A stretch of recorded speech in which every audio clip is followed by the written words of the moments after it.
Absolutely. Morning. Good to see you. Why don't you just have a seat, Brendan? Tom and I just gotta stop out for a minute, and then we'll be right in, okay? Okay. All right.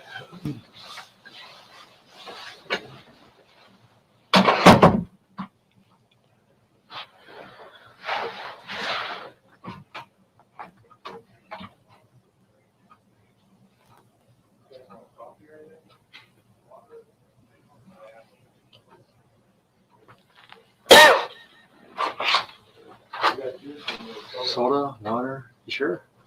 Well, water maybe. Okay.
you doing, buddy?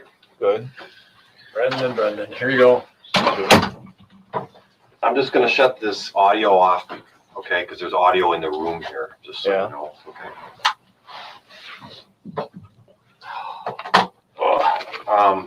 I just wanted to just go over this real quick again. Do you remember these rights, your Miranda rights that I read you? You still want to talk to us? Yeah. Okay. Just wanted to make sure of that. Brendan, I want you to relax, okay? A little more comfortable here and stuff. And what we like to do, you had a couple days since we last talked now, which was Monday, and you had a chance to reflect and breathe, I imagine, just, and Yeah. Okay. we, So you just lost me. So the only one? I got more. Okay. And I kind of call it, it's a sense debriefing in a way, just let you talk to us a little. And we've had also a chance for 2 days now to look at what you said and listen to tapes a little and stuff like that. And, we look at that and we say, well, Brendan honestly gave us this information, that information. Maybe I'll call them dots or whatever. And some of the dots, when we look at it, say, well, I think we need some matching up here, just a little tightening up or something. We feel that maybe, I think Mark and I both feel that maybe there's some more that you could tell us that you may have held back for whatever reasons. And I don't want to assure you that Mark and I both are in your corner. We're on your side. And you did tell us yourself that one of the reasons you hadn't come forward yet was because you were afraid, you were scared. And one of the reasons you were scared was that you would be implicated in this, or people would say that you helped or did this. Mm-hmm. Okay, and that you might get arrested and stuff like that. Okay, and we understand that. One of the best ways to prove to us, or more importantly, the courts and stuff, is that you tell the whole truth. Don't leave anything out. Don't make anything up because you're trying to cover something up a little. And even if those statements are against your own interest, you know what I mean? That makes you, it might make you look a little bad, or make you look like you were more involved than you want to be looked at. It's hard to do, but it's good from that vantage point to say, hey, there's no doubt you're telling the truth, because you've now given the whole story. You've even given points where it didn't look real good for you either. And I don't know if you understand what I'm saying. Mm-hmm. And that's why we kind of came here, to let you talk a little, maybe get some stuff off your mind or chest if you need to, and then to tell us the whole truth, to take us through this whole thing that happened on Monday, not leaving anything out, not adding anything in, because Mark and I looked at the tapes, looked at the notes, and it's real obvious there's some places where some things were left out, or maybe changed just a bit to maybe looking at yourself to protect yourself a little. From what I'm seeing, even if I fill those in, I'm thinking you're all right. Okay, you don't have to worry about things. We're there for you, and we know what Stephen did, and we know kind of what happened to you and what he did. We just need to hear the whole story from you. As soon as we get that, we're comfortable with that, I think you're going to be a lot more comfortable with that. It's going to be a lot easier on you down the road. If this goes to trial and stuff like that, we need to know that, because it's probably going to come out. Think of Stephen for a second. Stephen is already starting to say some things, and eventually he's going to potentially lay some crap on you and try and make it look like you are the bad person here. And we don't want that. We want everything out front so we can say, yeah, we knew that, Stephen. He told us that. You get my drift? I don't know if Mark has something, so I'm just going to give you an opportunity to talk to us now and kind of fill in those gaps for us. Honesty here, Brendan, is the thing that's going to help you. Okay, no matter what you did, we can work through that. Okay, we can't make any promises, but we'll stand behind you no matter what you did. okay? Because you're being the good guy here. You're the one that's saying, you know what, maybe I made some mistakes, but here's what I did. The other guy involved in this doesn't want to help himself. All he wants to do is blame everybody else, okay? And by you talking with us, it's helping you, okay? Because the honest person is the one that's going to get a better deal out of everything. You know how that works. You know, honesty is the only thing that'll set you free, right? And we know, like Tom said, we know we reviewed those tapes. We know there's some things you left out. And we know there's some things that maybe weren't quite correct that you told us, okay? We've been investigating this a long time. We pretty much know everything. That's why we're talking to you again today. We really need you to be honest this time with everything, okay? If in fact you did some things, which we believe some things may have happened that you didn't want to tell us about, it's okay. As long as you be honest with us, it's okay. If you lie about it, that's going to be problems, okay? Does that sound fair? Mm-hmm. All right. Should we just go through that whole day again on the 31st, or how do you want to do We it? can do that. Try to give him a chance to just talk to us. And Sure. If he wants to go through the whole day, if he wants to fill in the pieces, that's up to Brendan right now. What would you rather do? You just want to talk to us and tell us, starting with that day and how you actually came to know what happened and stuff. Because now we know you were in the garage and stuff, apparently cleaning up and stuff. So tell us about that. Well, he was working on his car, and like he did something wrong, and then like he poked a hole in like something, and then it started leaking. And then later on, because I was helping him before I went over there a little bit, I know. and later on, I helped him move the car out of there and cleaned it up. And then I went back home, and then later on I got a call from him, and he wanted me to come over. Let's go back a little bit, okay? When did you first go over by Steve? At like 9 o'clock. You said you were over in the garage helping him. Yeah, When was that? like 6:30. Okay. So let's go back, okay? Let's go back to around that time. You get home off the bus at about 3:45. Yeah. And what do you do? Now you got to be honest here. I walked on the road and I go into my house. Okay. Yeah, What Well, did you I- see at that time? that she was talking, or her car was over there, Where was your car? like on the other side, where you drove by our house, Mhm. where you turned there. It was like on the other side of the road there, by the trees. And you just said something. You said she was talking, and then you Yeah. stopped. Now, remember, this is very important because we already know what happened that day, okay? Let's just be honest here, okay, Brendan? Mm-hmm. Let's get this out. Use your memory, not what Steven told you, not what anyone else told you. Be honest, because we're gonna be able to tell when you're not being honest. I'm telling you that right now. So you're walking down the road. Let's pick it up again, okay?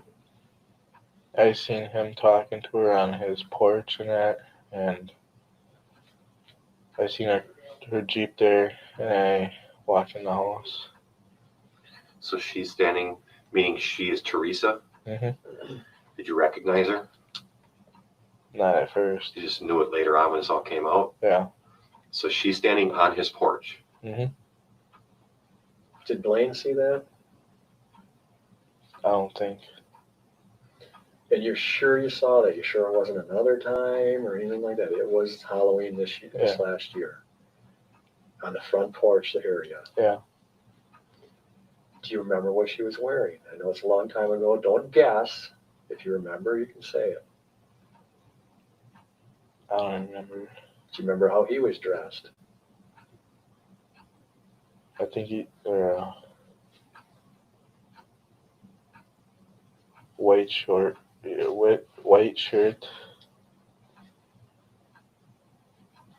with like red shorts or something like that. Okay. Anytime you don't remember, you say that, all right? Yeah, don't make anything up. You don't know it. You don't know it. So then, what happened? And you saw her and him on the porch, and they were what? They were talking. And then what did you do? I walked in my house. And they were just talking? Were they doing anything else? Were they screaming, fighting, talking, pushing, anything? Just talking. Okay. You went in your house, and this is about 3:45. Mm-hmm. Then what'd you do in your house? Be honest, because we don't have to go through this 8 times. I went into my room, and because my mom told me I had to clean my room, I cleaned it a little bit, and I played PlayStation 2 for a little bit. It was about like 5 o'clock, and my brother was on the phone with his friend, Blaine? Yeah. Okay. and he was talking about going trick-or-treating with him, and that Jason will pick him up at like 7.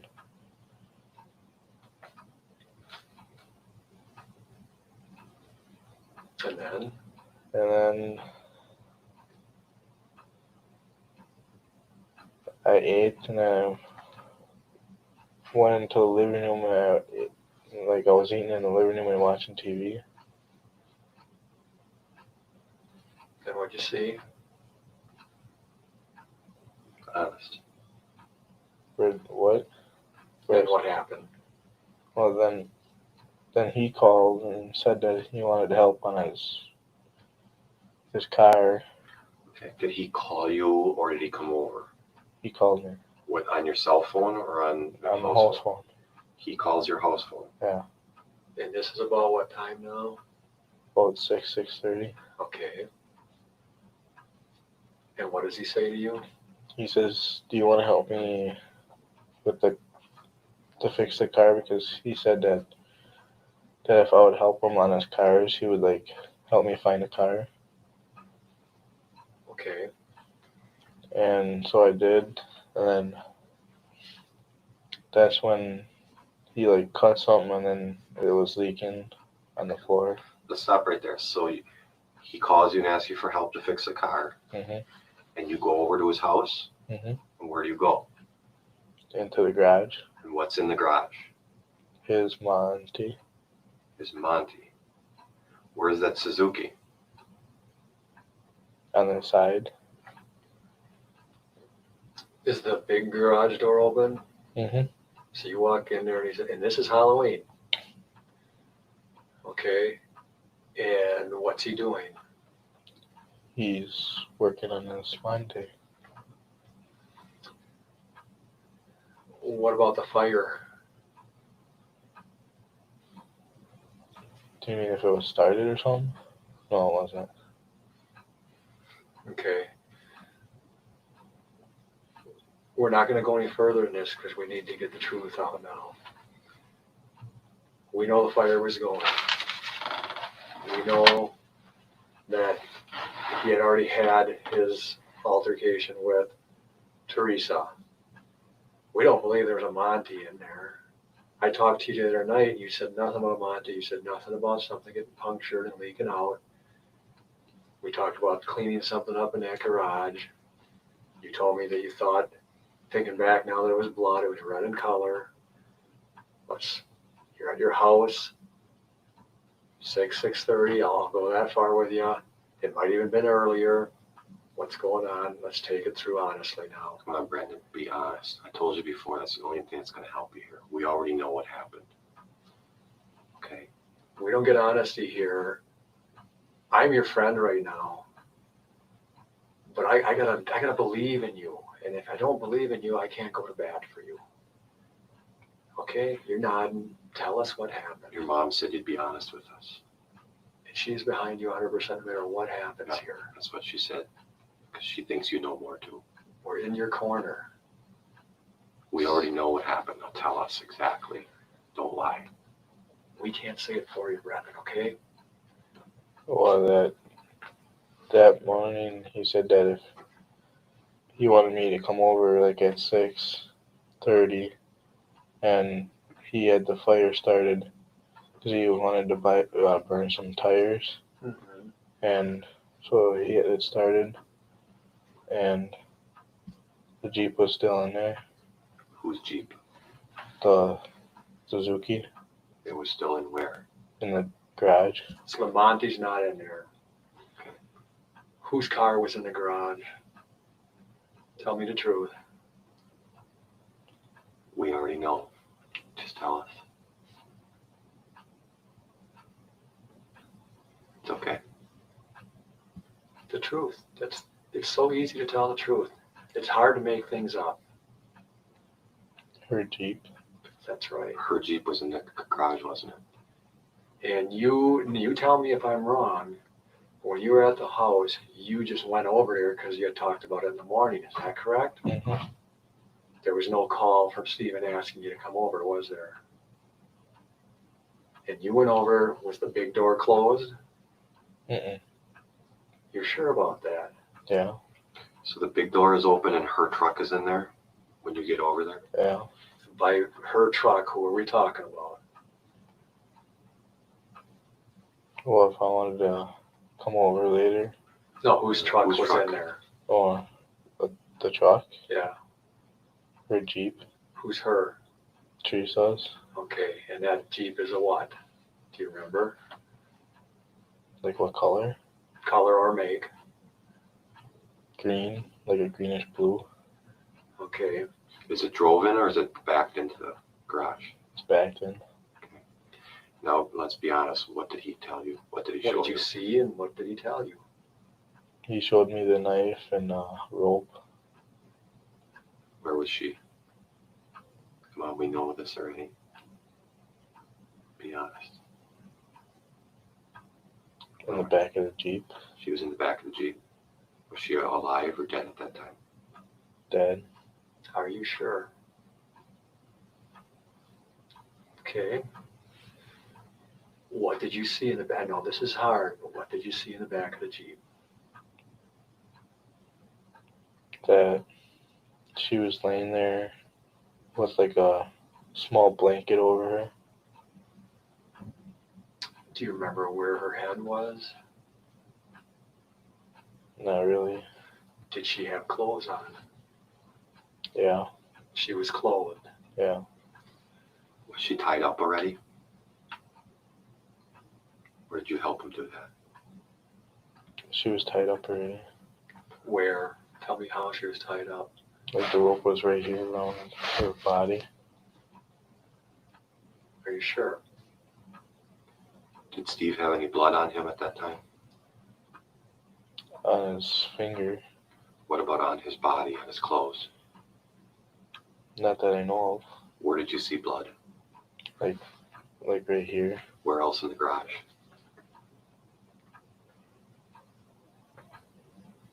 On the floor. A lot. Like drips. Where was it dripping from? I don't know. What did he tell you he did to her? That he stabbed her. Let's stop there for a second now, okay? I want to back up just a bit. I didn't mean to interrupt that thing, but what time actually did you get over there now? About.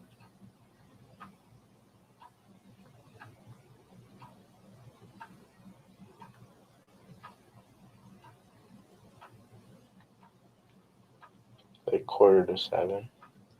So it's still about that same time, 6:45. Are you sure? Mm-hmm. Okay. Did you really see those two talking on the porch? Yeah. You did. You're 100% on that. Yeah. Okay. How did she get in the back of the Jeep? Tell us that. I don't know. Did you help him?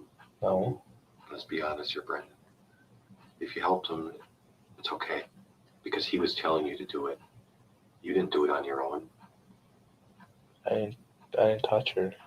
So you get over into the garage, and the garage door's open, and her truck's in the garage, right? Yeah. And what does he say to you?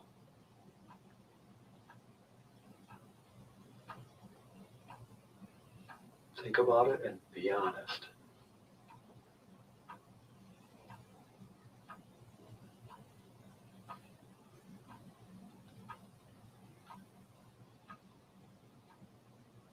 It's okay.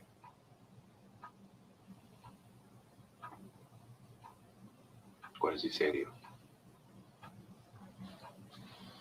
That's when he threatened me that if I would say anything, that he like trusted me or something.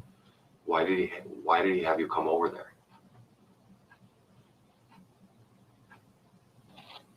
Did he need help with something? Remember, we already know, but we need to hear it from you. Why did he have you come over there?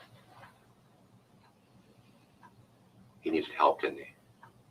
What did he need help with? Go ahead and tell us. Probably to get rid of the body. So what Mark's saying is, did he call you or did he come to the door and say, Brendan, I need, what do you do? He came over. Tell us what he told or asked you to do. He said, "Hey Brendan, you want to help me do something?" And keep going. I said, "For what?" And he's like, "For something to do in my garage." Okay, keep going. And I said, "Sure." And then later I came over there and What time did he come to your house? about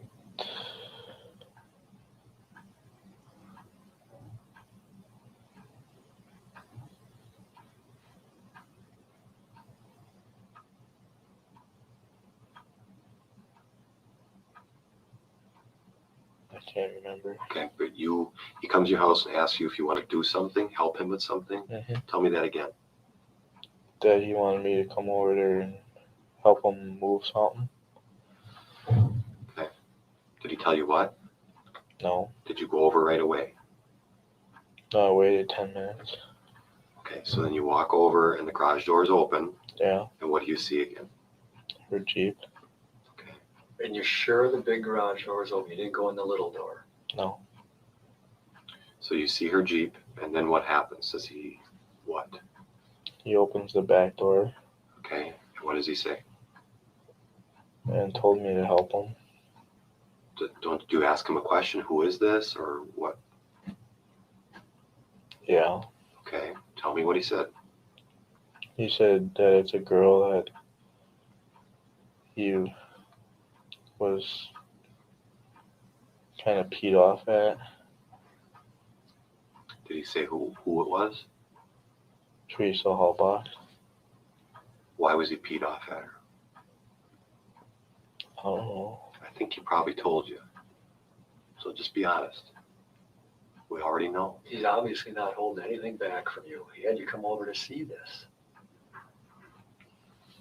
We already He know. used you for this. So bring us into the garage again. You mentioned earlier that's when he threatened you. Tell us that.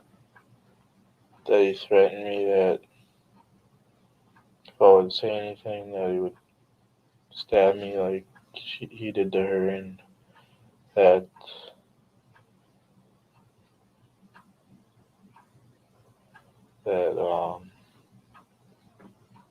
he was pissed off at her because of he wanted to get his blazer in the thing that like the last time she was there and he couldn't. Okay, so he opens the back door of her truck and tell me what you see. Her body laying there. What could you see of her? Truth now. As hard as it is, tell us the truth. Her head, her body, her feet. So she was not covered up? No, I didn't think so. See, we already knew that. Did she have clothes on? To be honest. If she did, she did. If she didn't, she didn't. Sort of. Okay, what'd she have on? Like a white t-shirt and that. Pants. What do you mean, sort of?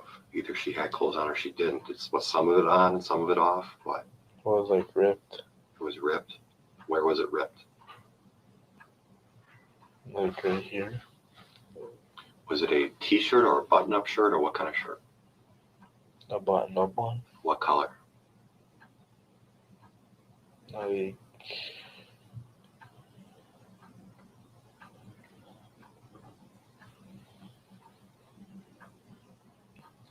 Like a black one. Okay, before you just said there was a white t-shirt. She had that on too? Hmm. Underneath that shirt? Yeah. Okay. And in the other interview you said it was blue. Do you remember what color it was? If you don't remember, say you don't remember.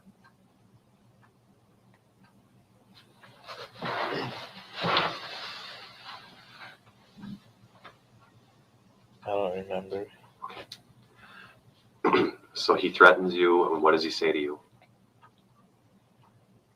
To help him get rid of the body. Okay. Before you mentioned trust, that he said something about trust. Tell us about that. What did he say about that?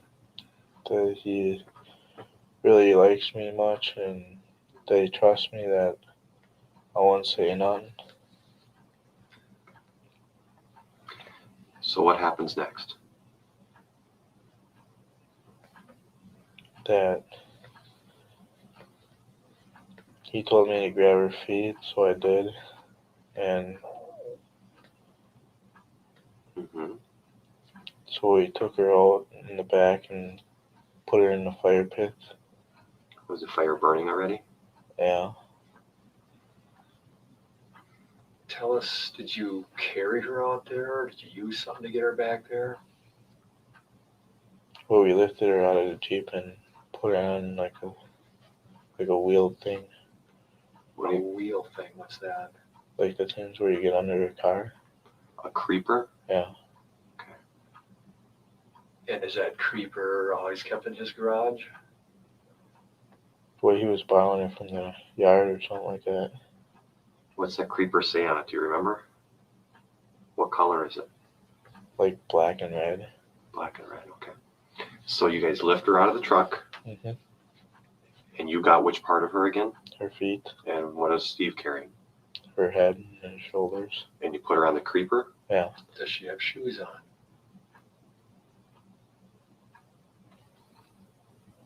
No. Did you take her clothes off then? Mm-mm. Was she tied up? Yeah. Describe that again, how she was tied up. And again, make it easy on yourself and just tell us the truth the first time. The hard part's over. That it was like wrapped around her like 3-4 times. Wrapped around where? Show us where. On your body. Right here. Okay. What about her feet?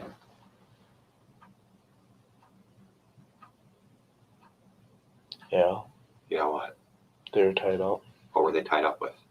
Rope. What kind of rope? Like, oh, like that round. Something you'd use for clothesline? That Yeah. type of thing? What color was it? Like white and blue. What about her hands?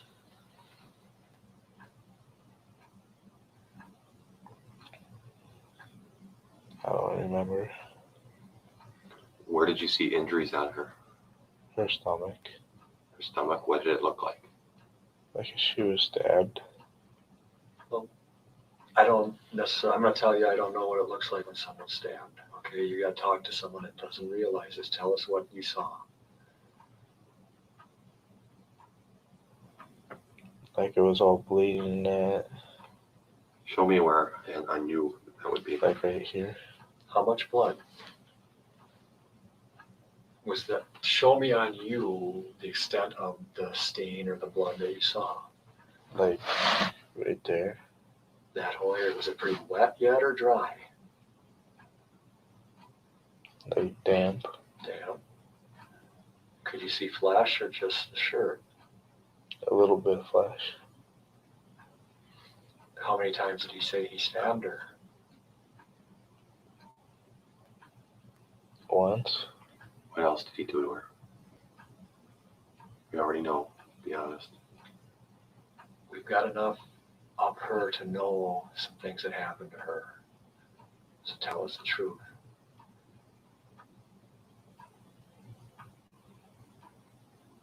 What else did he do to her?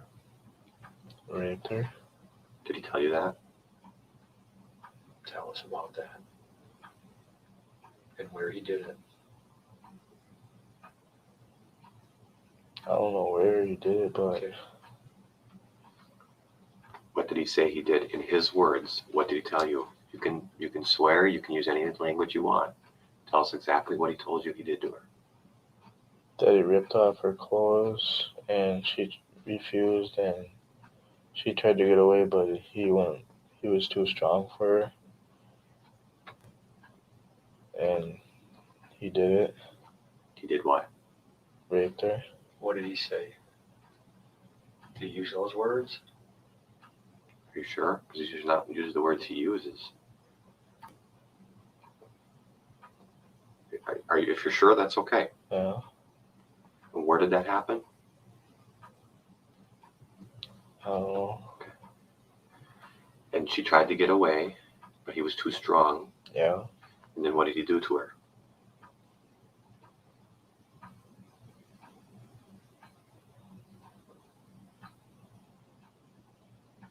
Well, after he was done, that's when he put her back in the Jeep in the back. Was she dead then yet or not?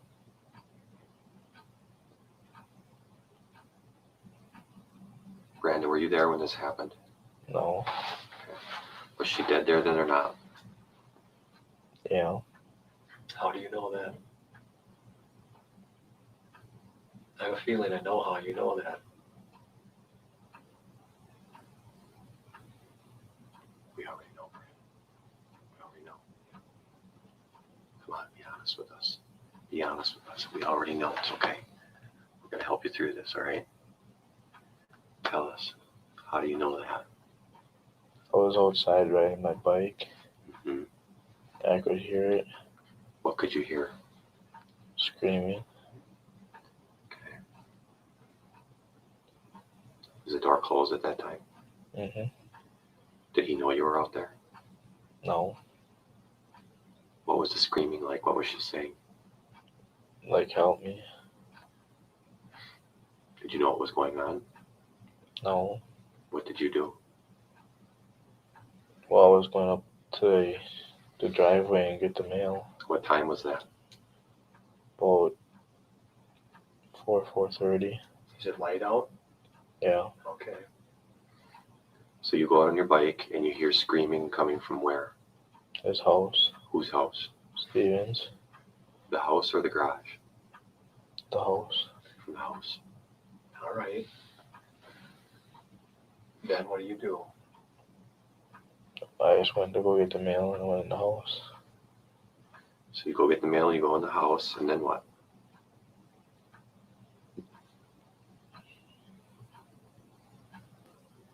Sat down and watched TV. Okay, Brennan, you're doing a good job. Let's go back to when you go outside to get your bike and you're going to go get the mail. You said you heard screaming. Tell us more about what you heard. You said, help me. Was it female screaming? Yeah. What else did you hear her say, if anything?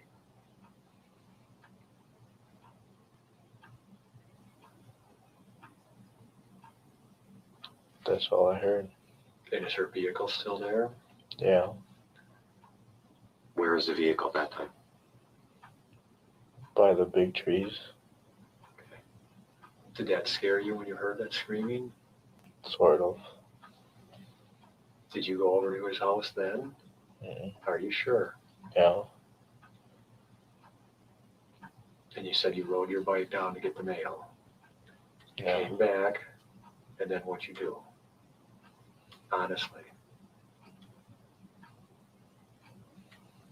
You went over to his house? No. What'd you do? I went to our garage and put the bike away. Mm-hmm. And Brian was in there working on his car. Yep. I asked him if he wants any help, and he said no. that if he wanted help, he would come in and get me or something. So I went in the house and I sat down. Did Brian hear the screaming too? No, he had the radio going. Okay. Did you tell Brian? No. Okay, you went in the house and sat down. And then? I waited and then I watched TV for a little bit. And my mom came home And she comes home at about what time? about 4:35. Okay. And then what happens? She asked me if anybody got the mail. I'm like, yeah, I did. And watched TV more, and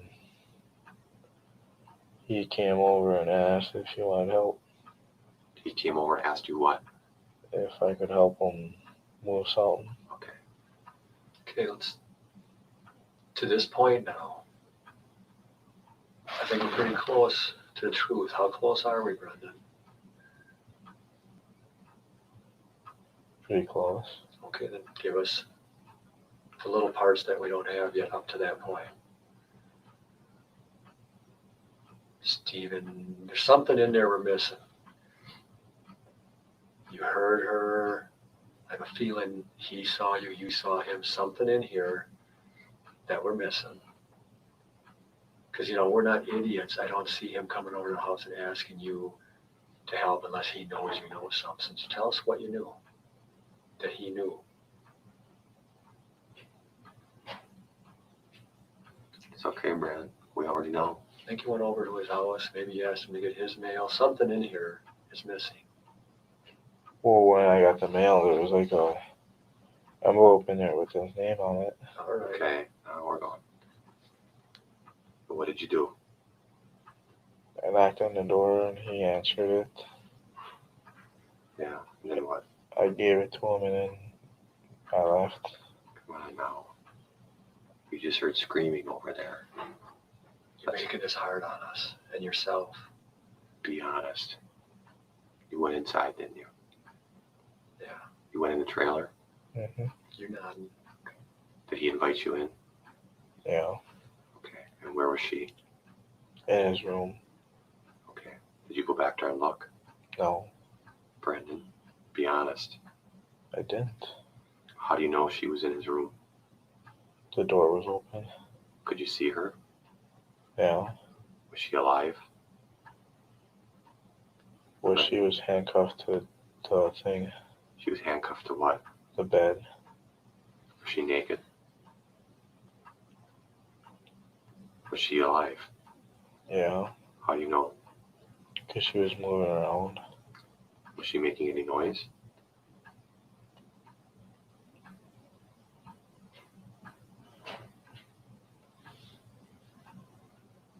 It's all right, bud. Yeah. What was she saying? Screaming for help. What was handcuffed? Her hands or her legs or both? Both. And what were they handcuffed to? Like the hand, like there's round poles on each side.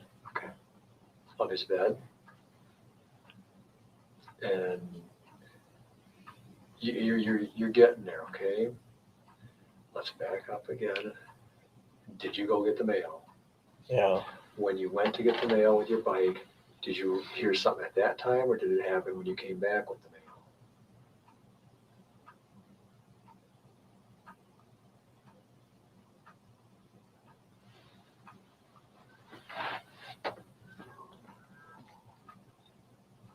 You can do it.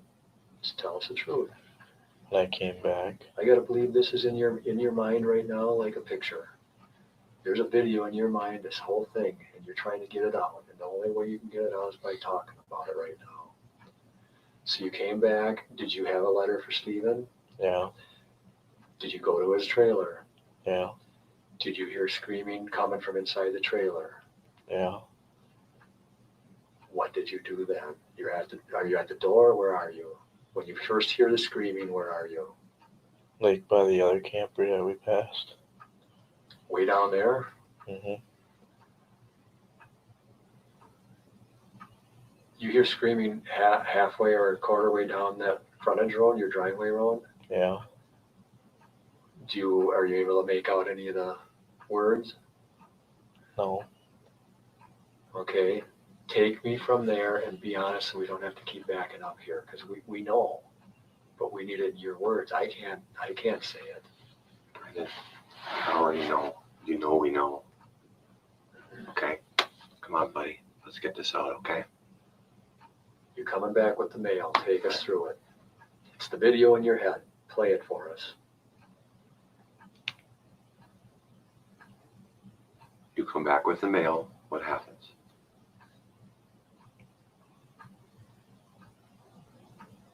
Well, I stopped and I seen if there was any mail for me, so I seen Stevens.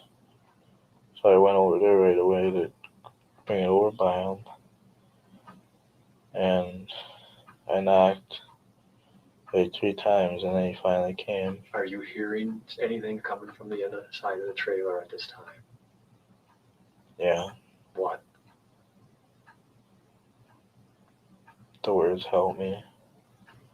Okay. That's got to be pretty devastating, right? But you still knock. Mm-hmm. You went into the trailer then?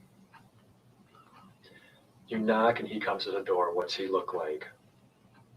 Is he dressed? Is he got anything on him? What's he look like? He's got a white shirt on with red shorts and all sweaty.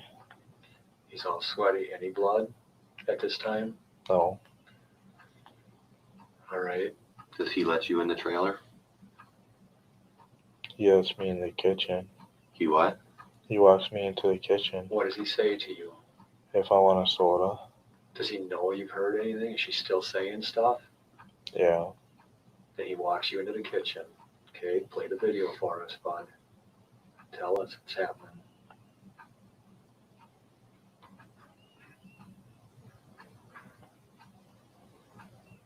It's okay. Tell us what happened.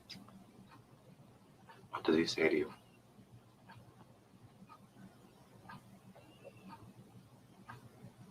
That he never got some of that stuff, so he wanted to get some. Never got what? A girl. Okay. What did you say just a second ago, though? Repeat what you said. That he wanted to get some Somewhat. pussy. That's what he said to you? Now I can start believing you. Okay?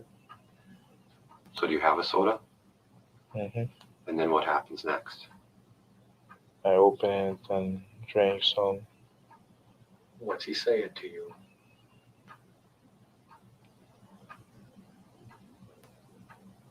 It's all right. You are doing the right thing.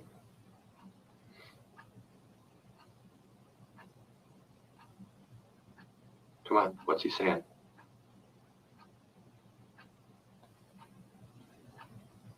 That he wants to keep on doing it. Okay. Doing what? Raping her. What kind of words is he using, though? You can say those words here. That he wanted to fuck her so hard. Could you see her at this time? No. What happens next? Remember, we already know, but we need to hear it from you. It's okay. It's not your fault. What happens next?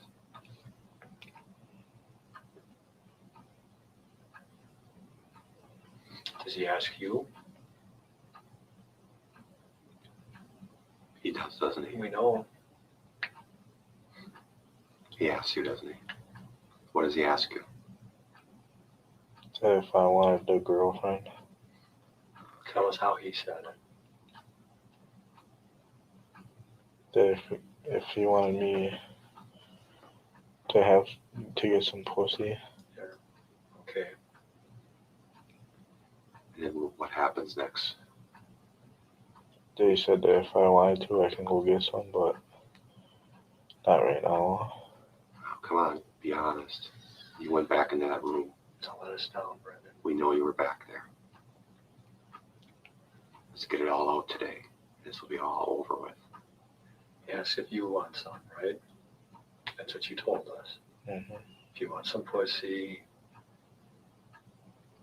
Where what do do you you go? tell him?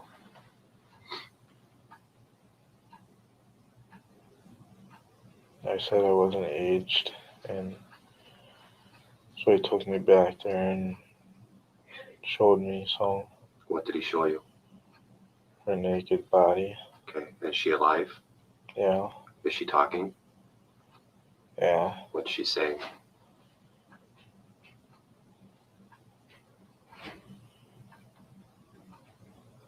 What's she saying?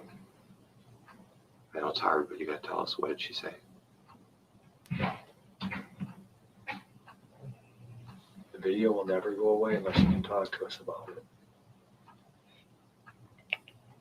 Go ahead. What did she say? She's asking Steven why you would do something like that. Does she say anything to you? Does she see you? Yeah, Does she say something to you?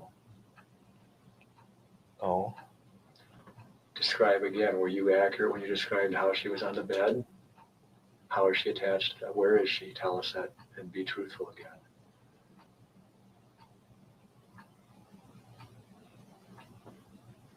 That she's chained up to the bed and she's faced up. Face up, no clothes on. Mm-mm. What do you mean she's chained up? Explain that. Like some handcuffs, Where are the handcuffs? On her arms or on her legs or where? both. Okay. Do you remember the color of the handcuffs and the leg irons? Like regular ones, Which would be what color? silver. Okay. Are her legs spread apart? Are they together? Or tell us how it looks. Like spread apart a little bit. So he brings you back there and he shows you her. And what do? Honestly. Because we think Very important. we know what Have to happened. be truthful. We know what happened. It's okay. What did you do? I didn't do nothing. Brendan? Brendan? Come on.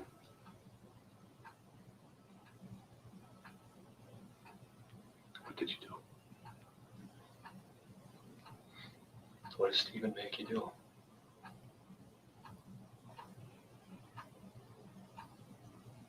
He told me to do.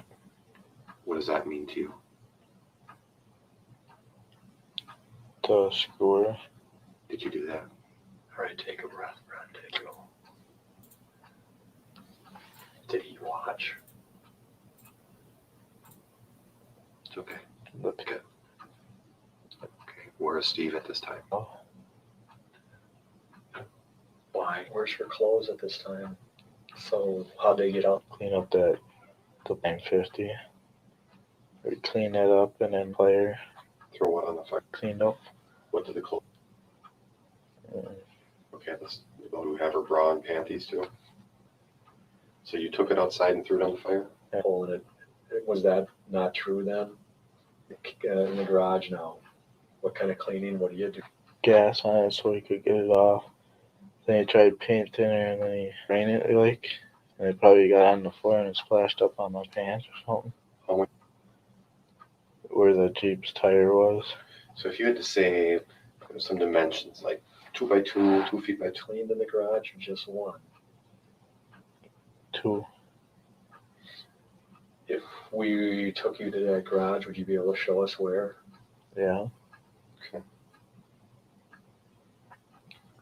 Where'd you get the bleach from? In his house, but in his bathroom. Were you there when his girlfriend called, Jody? No. Was Steven bleeding? On his fingers, that's it. Did Steven?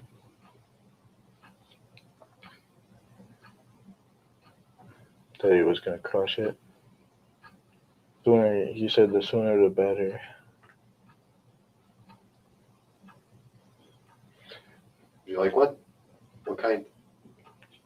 Coke. Coke? Okay. Before we get that, does anyone told you that someone else knows? Not that I know of. What about Chuck? Take a little break. Yeah, take a breath.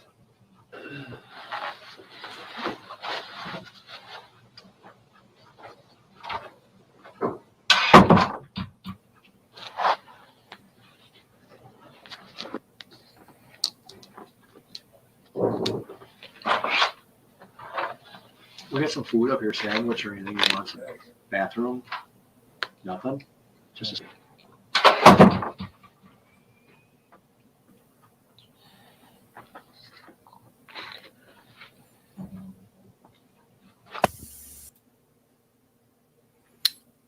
Hi, everybody. It was the first part on Brandon's interview by Factbender and Ligert. So now we will jump on the second part. We'd like to say hi to Linda. Hello, Linda. I hope you're well, honey.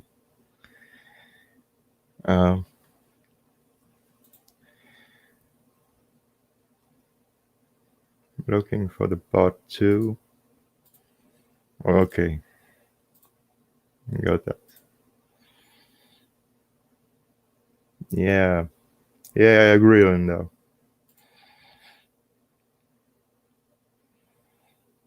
Yeah, me too. It's really, really disgusting the way of these two guys and manipulate this kid. It's in Belgium. We talk about that. A child abuse. It's a child abuse. Weigert and Fassbender had abused Brandon with that. So we will go on the second segment. Hi, Paula. Morning. I hope you're well. So we jump on the second part. There we go.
And please pay attention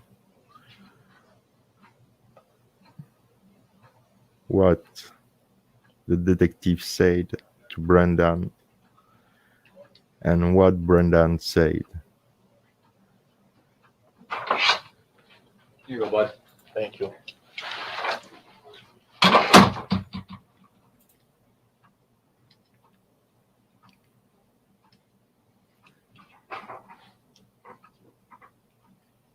This video is really sad because we all know that Brandon is innocent, and rewatch this video. It's hard.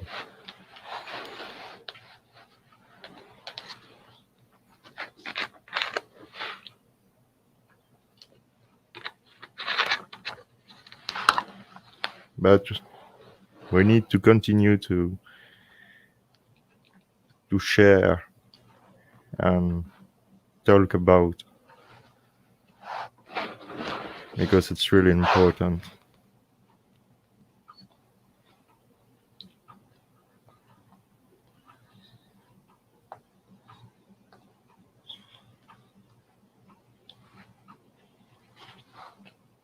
This poor kid was just guessing. Try to guess what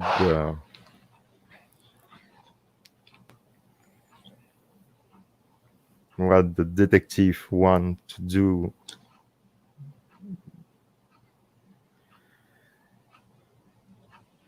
Yeah, Linda.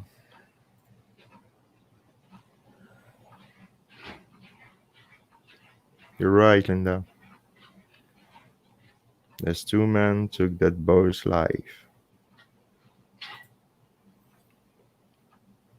And how the life, I presume. Because they are bad people. And we are not. We are positive.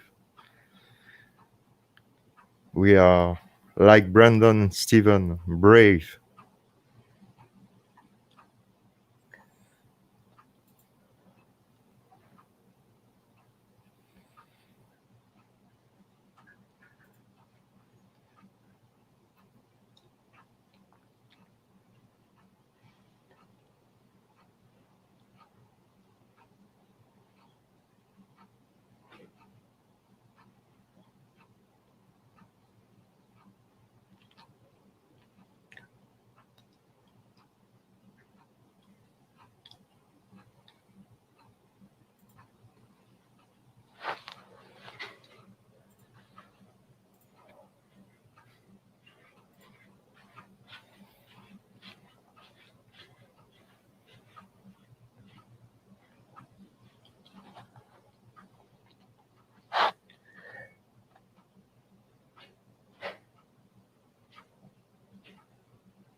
Poor Brandon.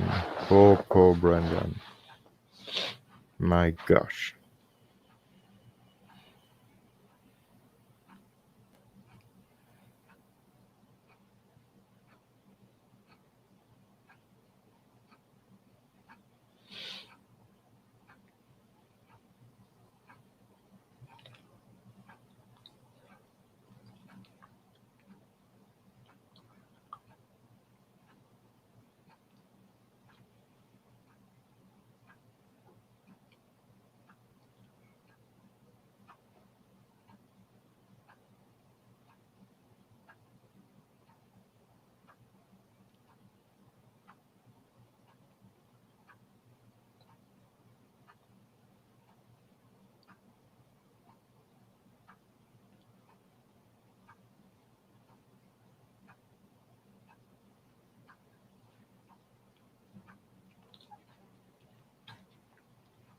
What they are doing?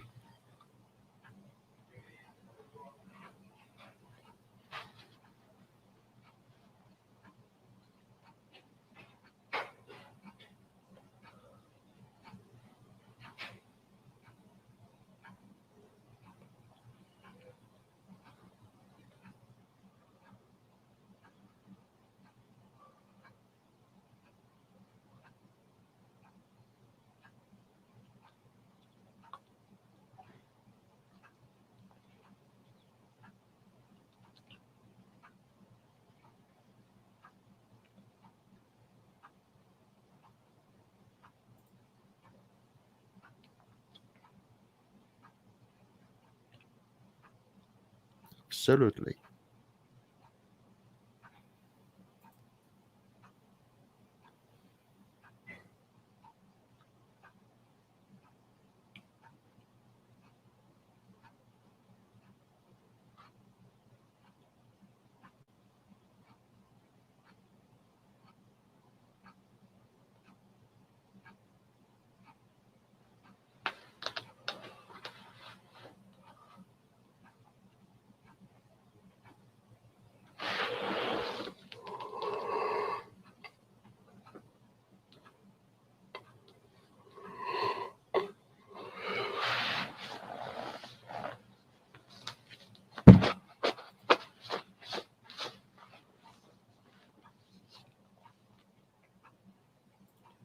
Yeah, we stand with Brandon.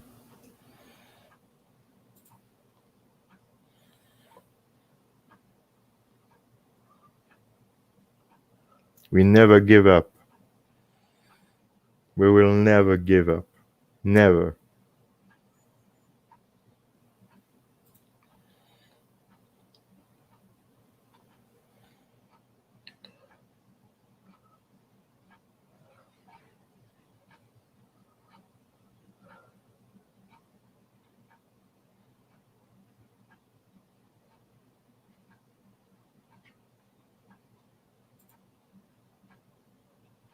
Yeah, you're right. You're absolutely right.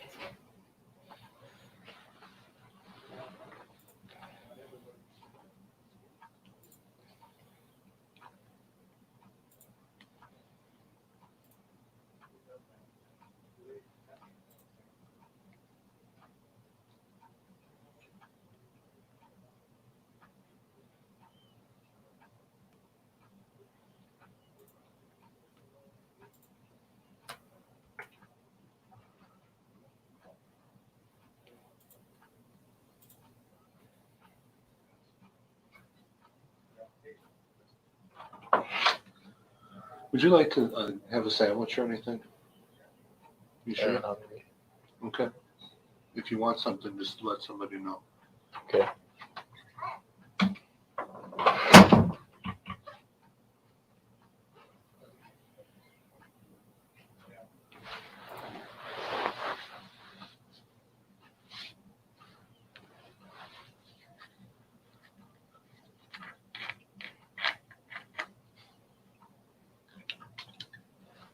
I agree.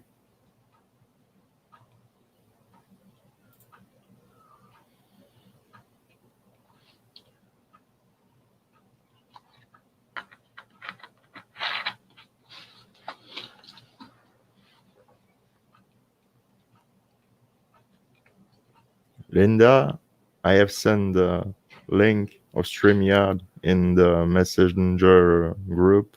If you want to join me, you're welcome.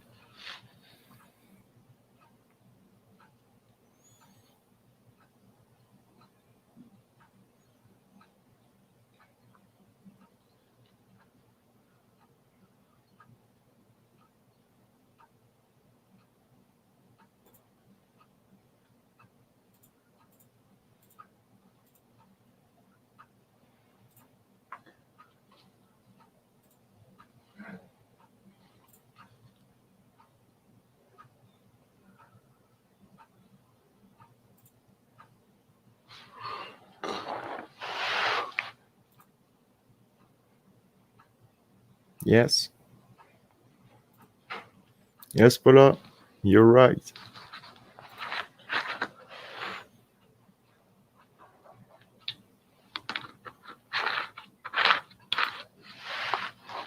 Absolutely.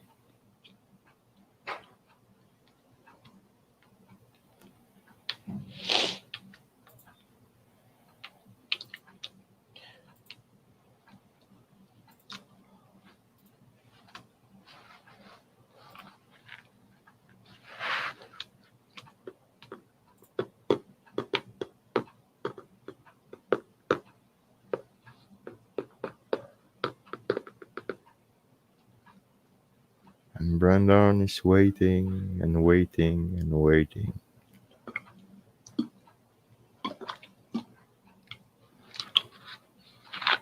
I'm not a cop, but I think it's a strategy.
Yes, absolutely. If I can get back to school, that's why he's looking all the time the clock. And unfortunately,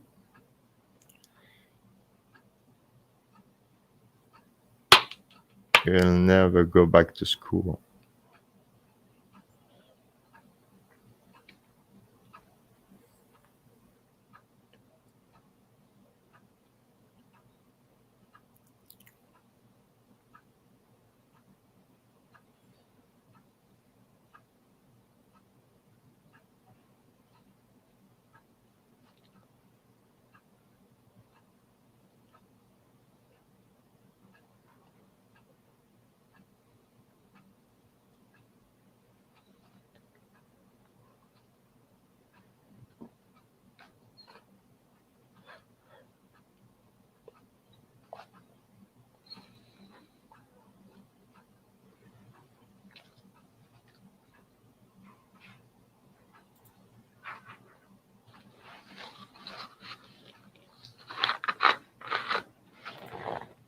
Absolutely. I totally agree with you, Linda.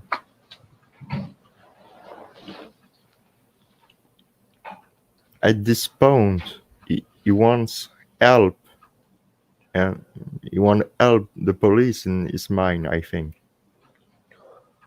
He watched the clock again for for the school. Poor boy.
I think they are coming.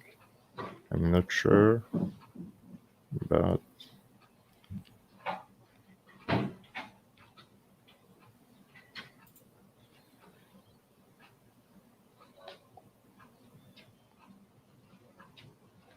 yep,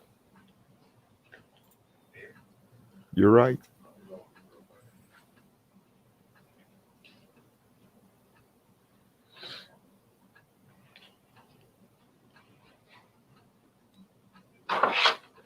Doing okay?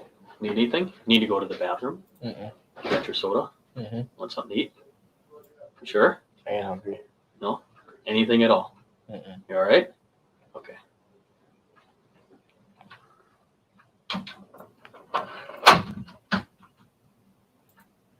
It was dithering. If I'm not wrong, it was the detective John Dithering.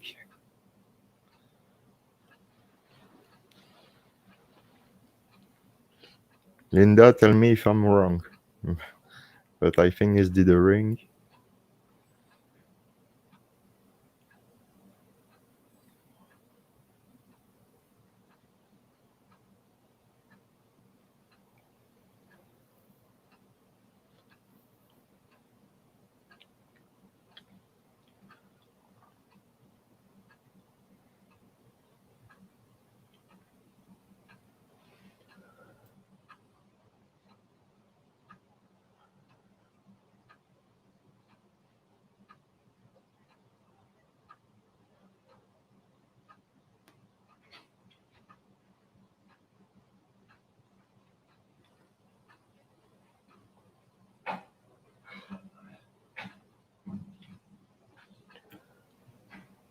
Yeah, me too, But I scream in my mind, we need to stay classy for Brandon Dassey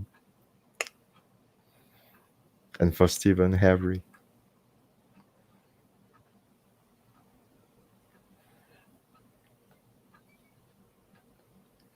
Oh yeah, maybe Remaker. Yeah, sorry.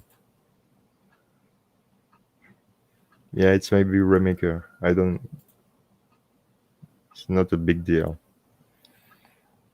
They was all in the same place.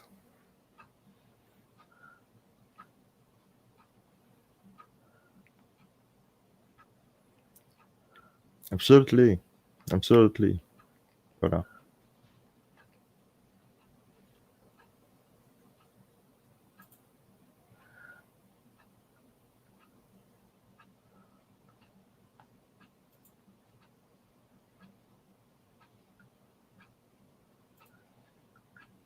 I understand really, really, really well your feeling because I have the same feeling, and it's really hard to watch this interrogation, but we need to continue to share, and that's why I share on my little YouTube platform the interrogation, this interrogation on March the 1st, 2006.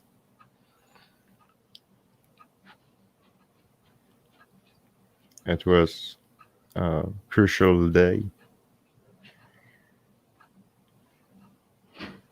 because this day they had returned Brandon, who was the alibi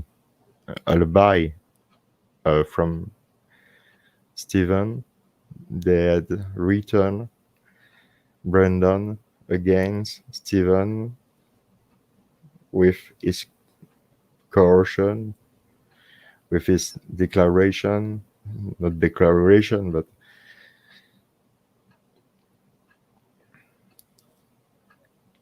oh, thank you, Linda.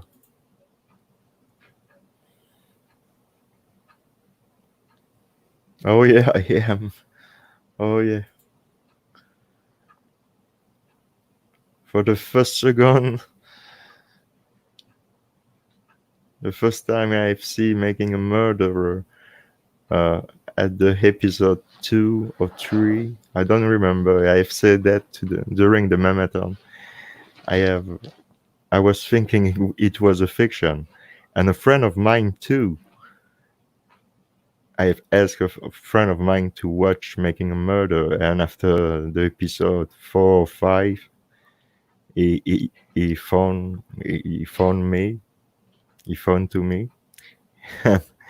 he asked me, Jerome, why do you want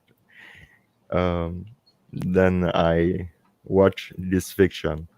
And I tell him, I'm sorry, but it's real. It's not a fiction. He tell me, you're kidding me.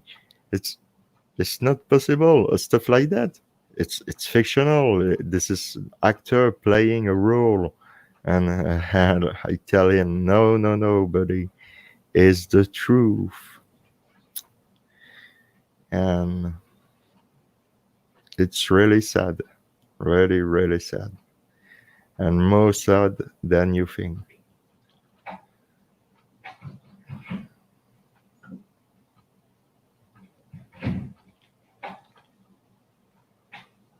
Oh, don't be worried, Linda. You know, I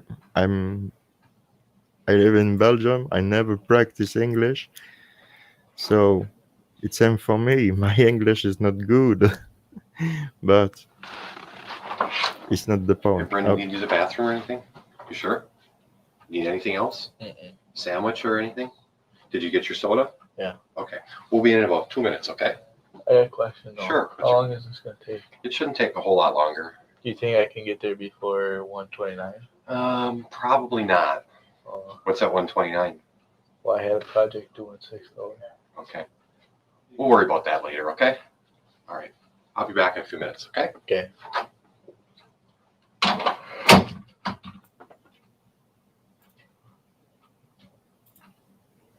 Can you imagine that?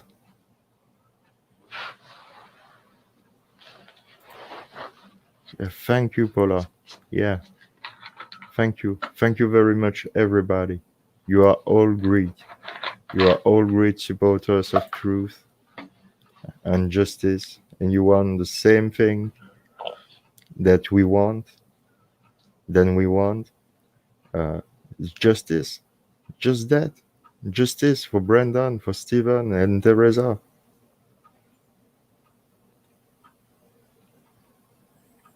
Sometimes people say we don't care about Teresa. It's false. It's completely false.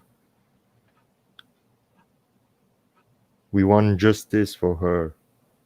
We want to find her real killer. We want justice. She deserves justice. She always has deserved justice.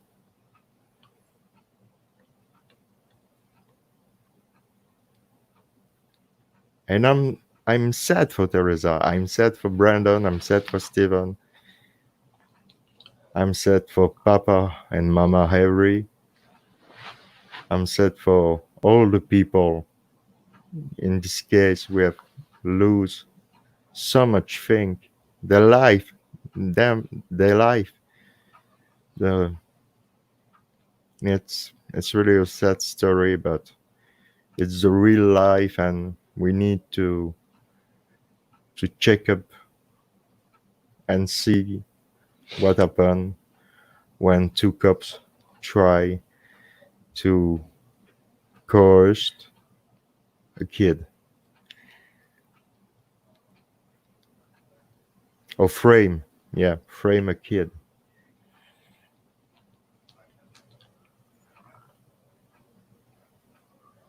Because it was dead. Brandon was a alibi of Stephen. So if you can turn off Brandon and in the same time have a second killer, it's jackpot for the prosecution. You know what I mean? And that's exactly what they do. Exactly what they do. They make a big pressure on him, and this poor kid just want help, and he don't understand. He's just guessing. Because you don't understand. I'm not a lawyer. I'm not a judge. But come on. You are a judge. You're a lawyer. You see this video and you say, yeah, he is guilty. Come on. So, do you need to use the bathroom or anything? No, you're good? Okay.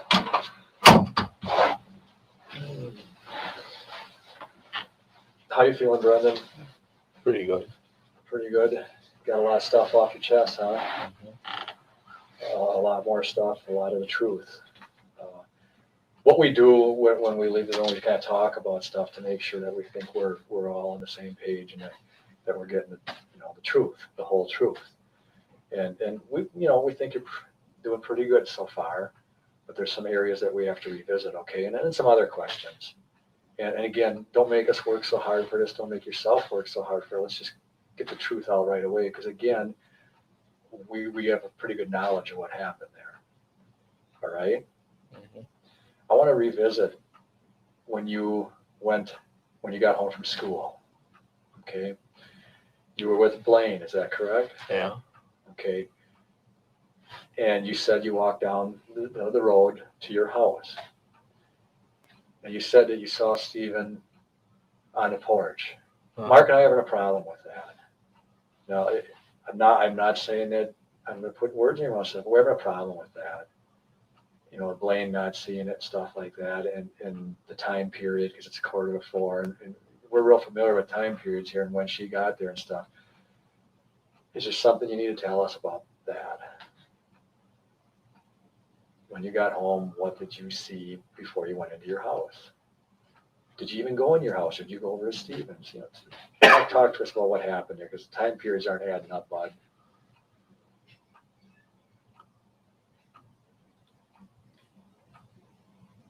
Well, I don't know if Blaine's seen it, but I never asked him about it.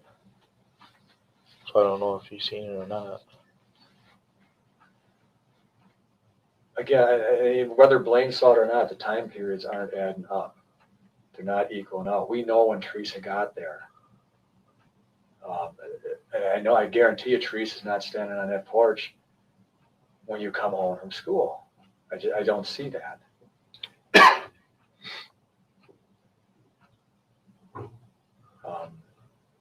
I have a problem with the car sitting out front yet at this time either. That car's sitting out front, other people would have seen that car, you know. Something's not adding up here, and you need to tell us the truth.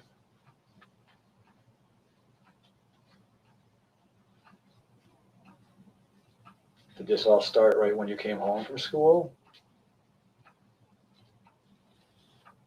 You need to tell me. You need to be honest with me. I can't tell you. I can't tell you these things. I can tell you we don't believe you because there's some things that are wrong, but you've got to tell me the truth. This is, we're getting serious here now, okay? Tell me what happened when you got home. I got off the bus. I walked on the road. And we got that thing, the other house that's just sitting there for now. I could see her Jeep in the garage, just sitting there. And I didn't see Steven and her on the porch. You did or you didn't? I didn't. Did not, okay. And I just walked up to the house, To whose house? mine and Blaine's. Went into the garage to get the key to open the door, because we always lock it when we leave. And we went in, and Blaine grabbed the phone right away, and I waited for like 30 minutes to wait for him to get off the phone with Jason so I can call Travis, see what he was doing that night. And I waited, so I watched TV. And that's when I went up to get the mail. Okay. So I'm going to take you through this now that you've said it. You got off the bus, came down the road. You said you saw Teresa's vehicle in Steven's garage. Uh-huh. How did you see that? With the front end out of the door. With what? The front end was out of the door. The front end was out of the door. So the big door was open, I take it? Yeah. Okay. And you did not see Teresa or Steven? Oh. Okay. And then you said you went into your house. Uh-huh. Did you go over to Steven's at that time? No. And you went over to your house, and the way you were telling me, you're about 20 minutes, half hour, you had to wait because Blaine used the phone? And so then you went down and got the mail? Yeah. So you're in your house for about 20 minutes, half hour? Yeah. And you went down to get the mail? Well, I called Travis first. You called Travis first. Okay, how long did you talk to Travis? Oh, 10, 15 minutes. And after you're done talking to Travis, what did you do? Went up to go get the mail. And did you take a bike, like you said? Yeah. And then you're coming back from the mail? Is that when you tell me what happened then again? That's when I went to get the mail, and I came back. I was looking at it when I was riding the bike, and I seen Steven's mail in there, Yeah, I went over by him and I knocked on the door. Okay. And you heard stuff coming from there? Uh-huh. Again, what did you hear coming from there? Screaming like, help me and that. Okay. And then you said before you knocked on his door. Uh-huh. And you said you had to knock 3 times. 3 times, and it took how long for Stephen to get to the door? About 5 minutes. 5 minutes. While you were standing at the door, did you continue to hear things coming from the inside? Yeah. Yeah. Area we have two different versions. First, Brandon come to the school and go to his home, but we don't know why he go to the Stevens garage. You right? And after, it's not the same story. He go back to Steven and he knock 3 times on his door because he listen, he hear screaming. But Blaine not. He is with Blaine, his brother. And Blaine don't hear anything? You kidding me? Stephen came to the door and took you into the kitchen, you said, right? Okay. About what time do you think this is? Thinking back now on your time periods, when you got home, how long it took for these phone calls and stuff.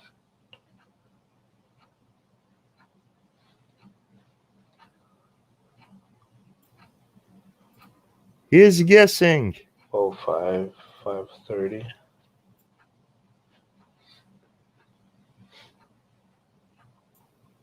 Okay. When you actually knocked on Stephen's door, was the big garage door still open? Do you remember? No, You don't remember, or it wasn't open? I don't remember. Okay. Okay. You don't remember, but 5 minutes before, he was on the Steven garage to see Teresa's vehicle. And the cops are not aware of all of Brandon do is guessing. Come on. Are you a cop? A real cop? Do you find your... Oh my God. Continue. Was Teresa Hallbach's vehicle sitting out in the driveway when you knocked on the door? No. Okay. So that's a little different than what you initially told us, is that right? Yeah. All right. Do you remember Stephen making any phone calls or getting any phone calls during this evening? During that evening?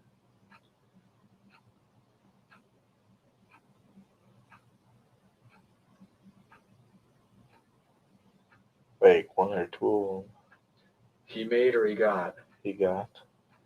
Who were they from? Jody. Okay. Can you tell me what the context, your side of the conversation was? What did you hear? He was like saying that he cares about her and that.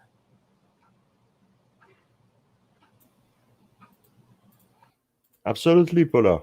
Absolutely. Paula asked one good question.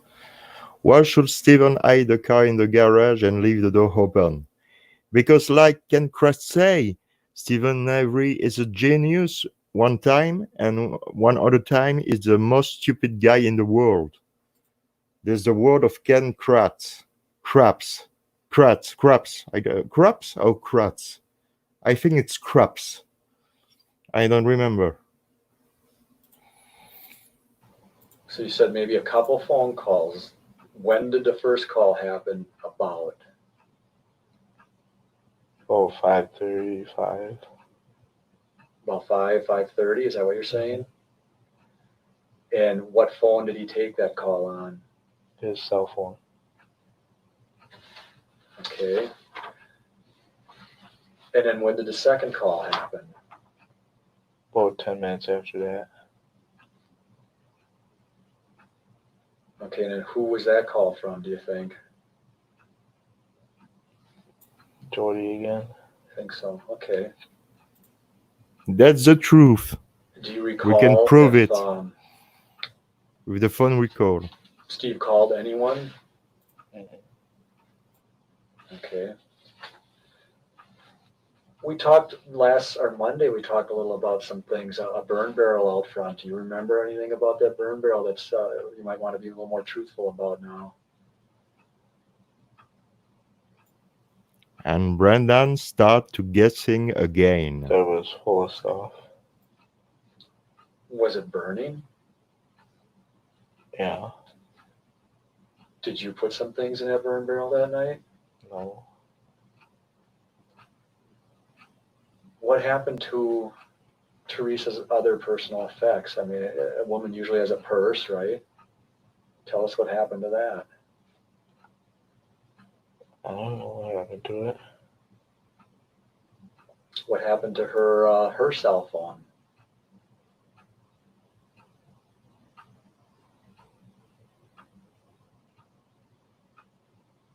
Don't try to think of something. Just I don't know.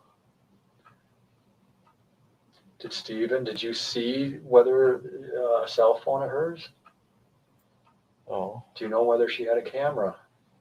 No. Stephen tell you what he did with those things?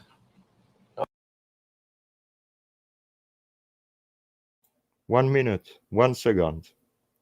He don't know if Teresa have a camera. She's a photographer. And Brandon don't know if Teresa had a camera. You kidding me?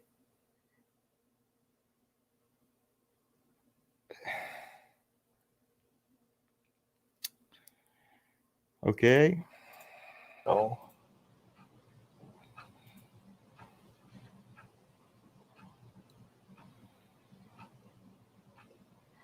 I need you to tell us the truth. Yeah. What did he do with her possessions? I don't know. Brendan, it's okay to tell us, okay? It's really important that you continue being honest with us. Okay, don't start lying now. If you know what happened to a cell phone or a camera or her purse, you need to tell us, okay? The hard part's over. Do you know what happened to those items? He burnt them. How do you know? Because when I passed it, there was like a person there and stuff. When you passed what? The burning barrel. Did you look inside? Why did you look inside? Because it was full. What else was in there? Like garbage bags, some. Did you put those things in the burning barrel? No. Did you actually see those items in the burn barrel? Yeah. Tell me what you saw in there. Exactly. Like they're buried underneath a garbage bag that was. How do you know? How could you see them if they were underneath a garbage bag? Because the garbage bag was like on top, like that far off the top. Okay, so we have the barrel. Okay, why don't you look at me for a second? Okay, you got the barrel. Mhm. Okay, and here's the top of the barrel. And the garbage bag is on top. Yeah. And where are those items you said you saw? Like right underneath it. Underneath the bag? Yeah. Well, how would you see that? Well, if the bag's like that far off the top of the thing, you can see through underneath it. You could see underneath it. What did you see? Like a cell phone, camera, purse. Are you being honest with us? Yeah. Did you actually see those items? Yeah. When did you see them?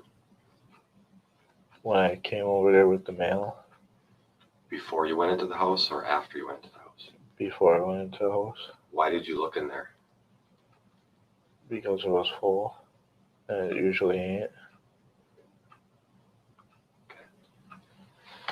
Did you see Stephen when you came home from school or at any time up until the point you went into Steven's house, did you see him go to the burning barrel with anything? No. Are you sure? Yeah. After you went in the house, did Steven go to the burning barrel at any time? Not that I know Good. Sorry. Here, use this one.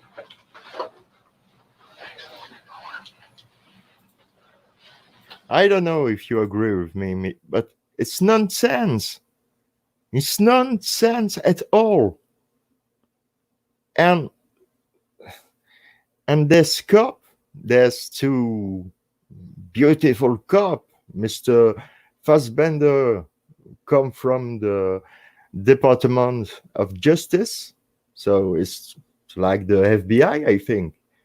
I don't know why he is on the case, but I think it's probably normal in this kind of case. And we have Wigert, yeah. And this guy, I don't know why, but I don't know. I don't like him. All right. Now we got some other points that we're going to talk about here. You go there, you get into Steven's house. Now, I don't want you to hold back any language or how he told you anything or how he presented himself to you when this stuff happened. When he took you into the kitchen, just kind of tell me what he told you again and how he told you.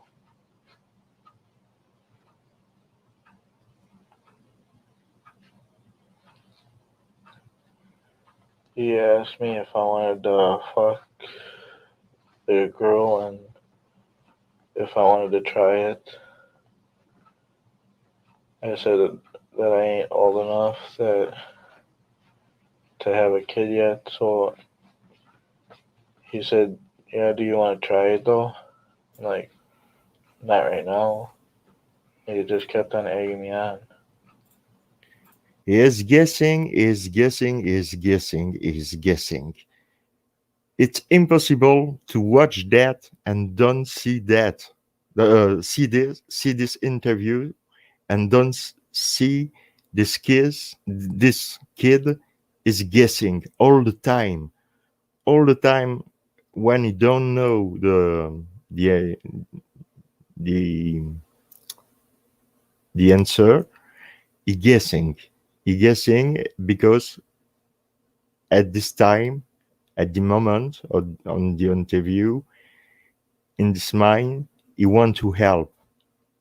I think he really want to help, but it was really sad because behind him you have two bad people. So Okay, and did he say anything else to you when he was egging you on? How did he egg you on? He's like, come on, try it for me. And had you been back in the bedroom area yet at this time or no? No. What, tell me again what he told you was back there. Who or what? That Teresa Hallbach was back there.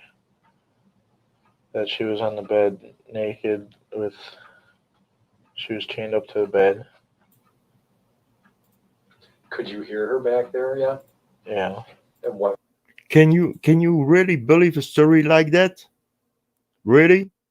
Someone can really believe a story like that? Hey, Teresa Halbach, with this, with she is out there, and if you want, go and rape her. Okay, I come back. It's nonsense. What kind of things was she saying again? Like, help me and not to tell Steven not to do this anymore. Did Steven say that he had already done that or not? Yeah. What did he say he did to her? That he had sex with her. How did he say it? That he fucked her. At any time that night, did you see Steven have sex with her? No. Are you sure about that? Okay, so they rape a girl together, but he don't see Steven rapes Teresa. I don't understand. Do you understand? I don't understand. Yeah. Because we know now that you did and he watched while you did it. Did you watch once or while he did it? No.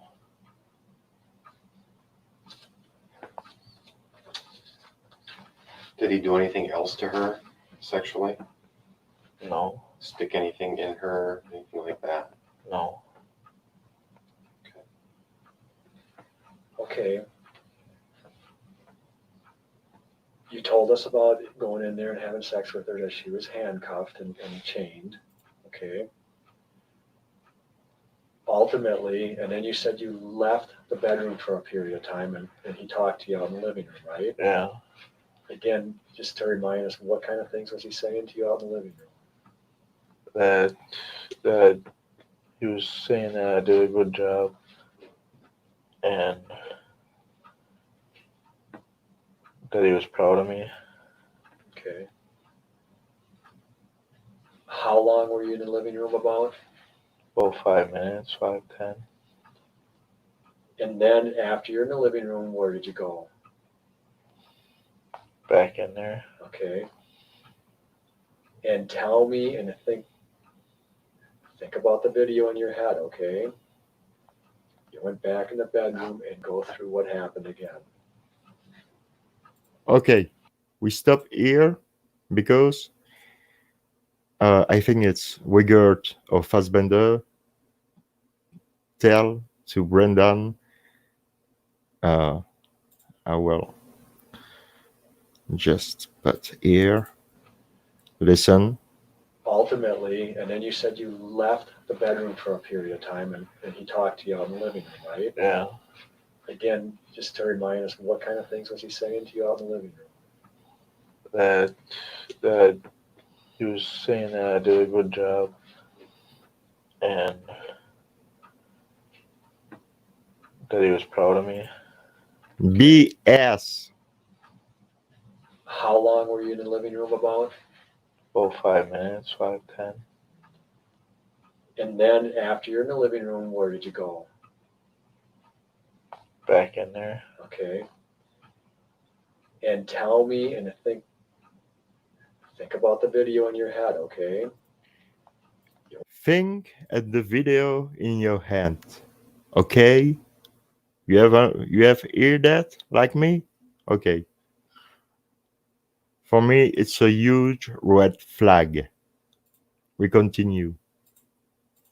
Went back in the bedroom and go through what happened again.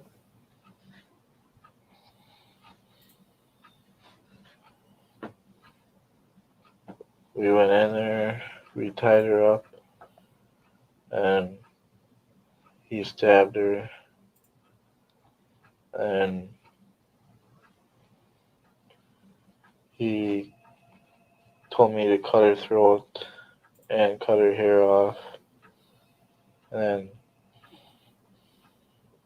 when we were done like that, we took off the handcuffs and we took her outside to the Jeep, stuck her in the back. He said he would rather burn her than stick her back in there. And we put her on the floor and then he shot her 10 times. And he threw her in the fire. Okay, well, Yeah, okay. Okay, Brandon, you do a good job. You have well done, Brandon. Wow, it's exactly what the police want. Exactly. And oh, sorry, Linda. Bye bye. Bye bye. I thank you for being here with me and with everybody to see this video. because it's, it's in French. It's another in other language. So, but it's cry less. It's painful to watch this video. This poor kid was guessing all the time what the guy behind him want to hear, and he tried to help all the time, try to help, and he go deeper and deeper and deeper, and he don't understand anything of what happened. And the policeman continue, the cop continue, and they continue. And that's why we need to see that, watch this video. I know it's hard to watch because at the time Brandon at just 15 or just 16, 15 and maybe 11 months, so I don't remember, or just 16. It was just a kid with a low IQ, and they try to do the same thing on all the family, and the more weaker, the more it was Brandon, and they framed Brandon to frame Steven. 2-for-1, 2 killer for 1 goal. It was the goal. There's some points that we're gonna go over there in that, okay? In the, in the bedroom. And he had you cut the hair off, you said, right? Mm-hmm. Where did you put the hair? On the dresser. Again, tell us why he wanted you to do that. I don't know. What happened to the hair after? I never touched it. Do you know where it went? No. Has he ever told you what he did with that hair? No. Brandon, you sure? He never touched it, but he put the hair in a box, but never touched the hair. Like I said before, I'm not a cop at all. But if I see if I see that, for me, I see a poor kid guessing what I want to, you know what I mean. Because I don't practice English all the time here, so I have some difficulties to find my words sometimes. So, but it's really sad. So we continue. Yeah. Do you have any of that hair at home? No. Are you sure? Yeah. Because we'll find it if you do. That would not be good for you. If we find you're lying or find things that you don't tell us about, I can't believe you then. If you tell me that you're sorry this happened, then I won't believe you. If I you don't tell got me, none here. pardon? I don't got none of the hair. You got none of the hair. Did you get any blood on you? No. Okay, so you tie her up, and you told us before you think she's dead at this time, and you and Steven carry her out that back door and into the garage. When you're in the garage, where do you place her immediately? In the Jeep. Right into the Jeep, or did you set her on the floor, or Right in the Jeep. right into the Jeep? How does Steven get the rifle? When he set her down, when we set her on the ground, he went in the house and grabbed it. Was it a rifle or was it a handgun? It was a rifle. And where did he find that rifle? Do you know? In his bedroom. Where was it in the bedroom? hanging on the wall, What wall? like where the door is. There's like a gun rack up there. Okay, in relation to his bed, where would it be? Like on the left side wall. So if I'm laying in his bed, where's his gun? Like say like this was his bedroom and his bed was like right here. It would be on that wall. Let's say his bed is your bed, or his bed there, the couch, Yeah. and you're sleeping what way? Your feet would face that way, Oh, and the guns would be right on that side. If I asked you to draw me a few pictures, do you think you could do that? Yeah. As to the bedroom, if you could put things in the bedroom and then like put her on the bed, how she was, could you do that? Yeah. Is that okay? yeah, get some. So, If you can pictures, for me, I'm not. You know, I'm not living in the US. I living in Belgium, but for me, it's one stuff to tell me. Oh, it's my phone. Sorry, it's like that. That told me against a red flag against the cop, and I will explain you after why. And thank you very much, Paula. But you know, my English is not good. It's not really good. You know, I try to do my best, but here in Belgium, where I live, we don't practice English. We speak all the time French, so I never practice English. But I understand very well when people speak English. But when I need to speak, it's sometimes hard because, like I never practice here, I I on the only time I practice English is here on Facebook, on YouTube, and on Facebook and on Twitter. Uh, all the rest of the time, I speak French, so you know it's not easy for me. I've talked with Mr. Hodino 2 days ago, and he told me the same thing. It's not easy, but thank you very much. Thank you very much. We continue to watch the video of this poor Brandon. Paper Yeah, probably. around, grab some papers, okay? All right. And a Something clipboard ready. or something. You know.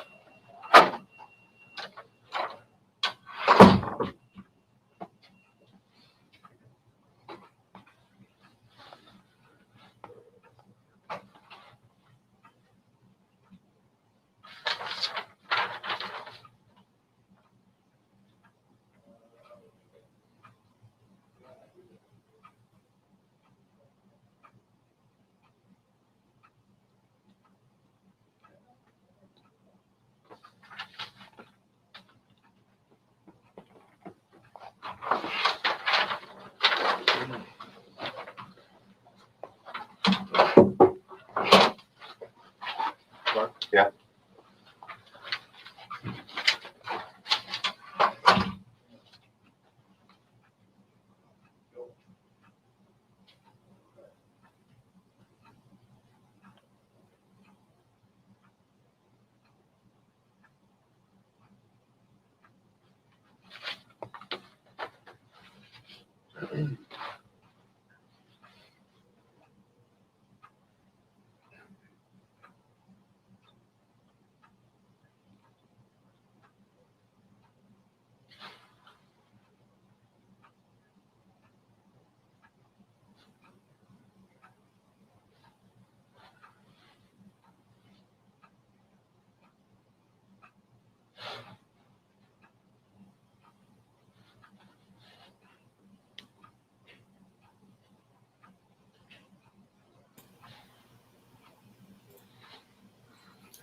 You know, I do this video live because I want to be with Brandon. I stand with Brandon now, but I want to be there with Brandon to understand what he think in his mind at the moment. And when you understand what is what about his thinking, it's terrible because you don't understand anything to what happened to him. So you just want to go to school, just want to go back to school and try to help. My gosh.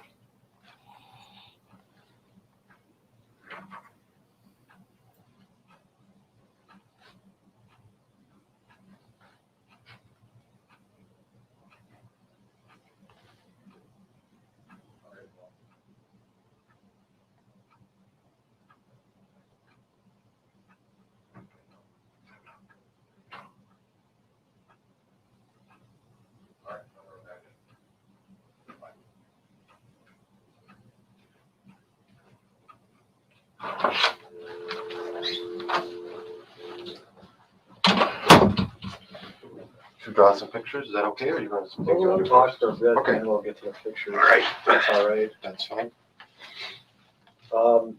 Brendan, when you guys got her into the garage, you said that you placed her right into the back of her vehicle, right? Yeah. And then he said that how did it come about that he wanted to do what he wanted to do? Tell me that. He told me that he was going to throw her in the pond.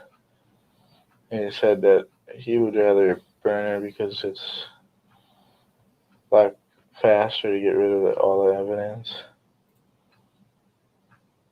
And BS. earlier you said that the fire was going on at this time. Mm-hmm. Mark and I have a little trouble understanding why he's got this big fire going if he was actually talking about putting her into the pond. Because that night, me and Blaine were going to invite some friends over for a bonfire. And he was probably getting it ready. And then that day, I got a call from Travis that said that he couldn't come, and Blaine got a call from his friend that they couldn't come. And the story change again. And no red flags for the cop? No red flags for the cop. The story change again, and no red flags. Come on. Are you telling me that it wasn't until you guys were in the garage that he said that he was going to burn her? Yeah. And are you sure about that? Uh-huh. Okay. Then you said that you took her out of the back of her vehicle. Did you help him do that? Mm-hmm.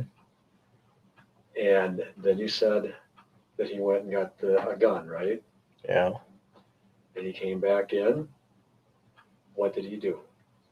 He shot her 10 times. Tell me where he shot her. Like in the head and in the belly and the stomach. How many times did he shoot her in the head? Like 3 times. Tell me where in the head. What sides? Like the left side, I think it was. Brandon continue to guessing. Guessing. The left side of her head. And when he shot her in the body, where in the body again? Like right here. Okay. What was he saying when he was doing this, if anything?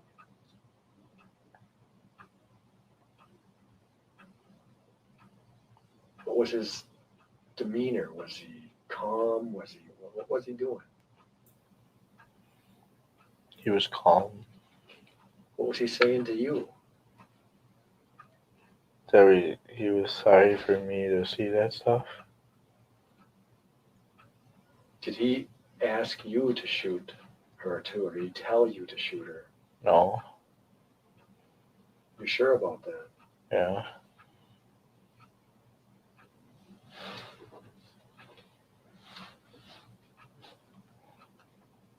When you got home from school, do you remember if a fire was going then?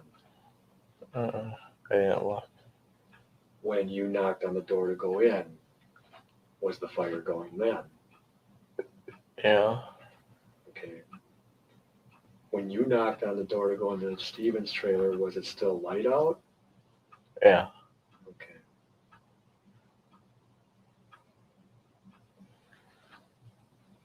You mentioned then you took her bag out, you shot her.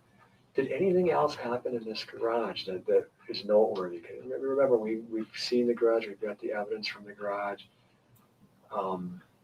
Did you guys do anything else to her out in the garage? No. They know Ropes nothing. or bindings or anything like that? No. They lying. You took her out to the fire, and you're sure you used this creeper thing, right? Yeah. That's what you said. Did you carry her on that creeper thing, or did you actually push it out there, you guys? Do you know what I mean? Brandon guess? You Yeah. could put someone on and you could actually carry that thing, or did you actually roll it?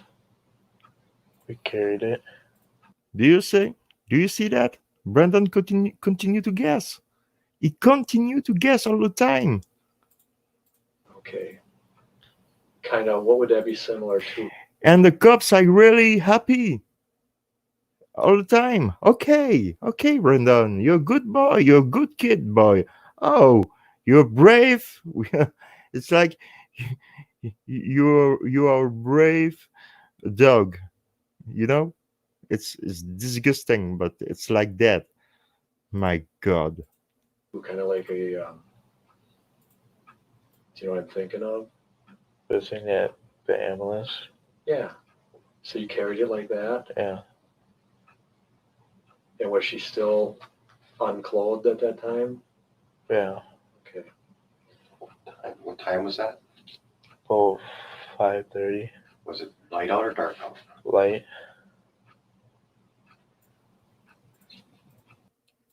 At 5:30, Steven was on the phone with Jody. And then you put her on the fire, you said, and you put other stuff over her, you said. Yeah. Did you help Steven start that fire? No. Are you telling us the truth? Yes.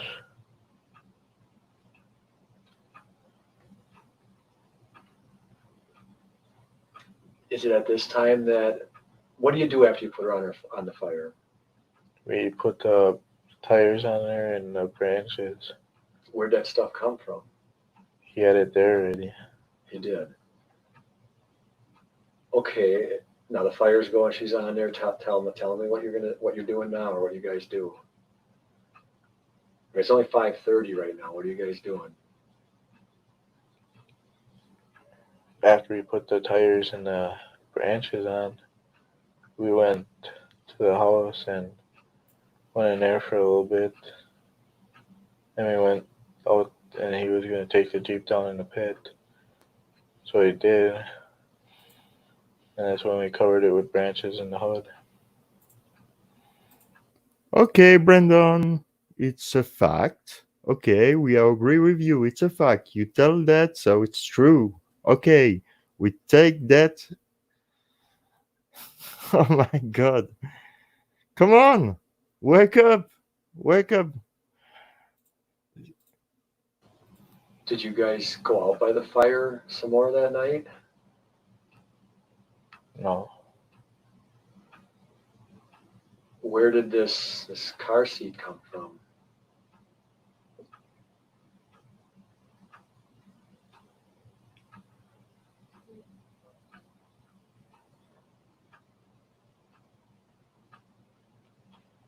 We got that. Tell me how you guys got that. I went over to my house and got the golf cart and he went to go pick them up. And we went over to get the car seat. We put it by the fire and waiting for it to burn down, and we threw it on there. BS. Brandon, continue guessing. We went to go do the Jeep. Okay, so you went and got this car seat. Did you get anything else with when you had the golf cart? Well, old cabinet You know, where'd you get that from? from in the back of our garage, Whose garage?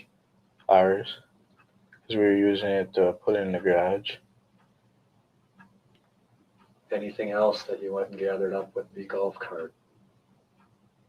Just the tires and the wood, and the seat and the Okay, so you got more tires yeah. and more wood, hmm and what did you do with all that stuff?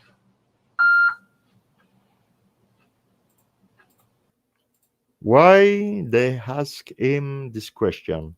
More woods, more than because they need to burn a body. You need a huge thing to burn the body. You can't burn body with 3 branches. You know what I mean? That's why. That's why he asking again. I think. We put it in the fire. Okay. Last night you mentioned, or Monday you mentioned, Stephen getting some other things out of the garage. What were those things again? The clothes, I mean, some things that you might use to, the shovel and the rake. right. Did he get anything else like that out of the garage? No, just them two And what did he use those for? to like pile so he can get it smooth so he can fit the rest of the stuff in there. Did you help him with that? Did you use the rake and the shovel at all? No, Are you sure about that? yeah. Tell me again what he was doing with the rake. He was like pushing the stuff around so he can put more stuff on it so it's even. Show me what he was doing. You showed me the other day. Show Like me one again. like this. Go like that. What kind of stuff was he pushing around? Like the wood in that. Was he pushing her around at all? Uh-uh. The wood that was on the top in the cabinet. Were you able to see her in the fire? Just the forehead and the hands and the feet and a little bit of belly. Okay. Sometime during that evening, did someone come down to Stephen's trailer or in that area? No. Do you remember seeing anyone come down there and talk to Stephen for a bit? No.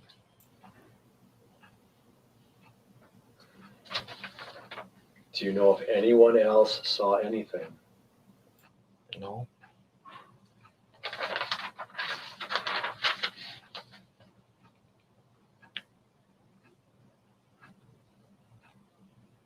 How much time did you think it took from when you cut her on the neck to the time you guys got her out in the garage?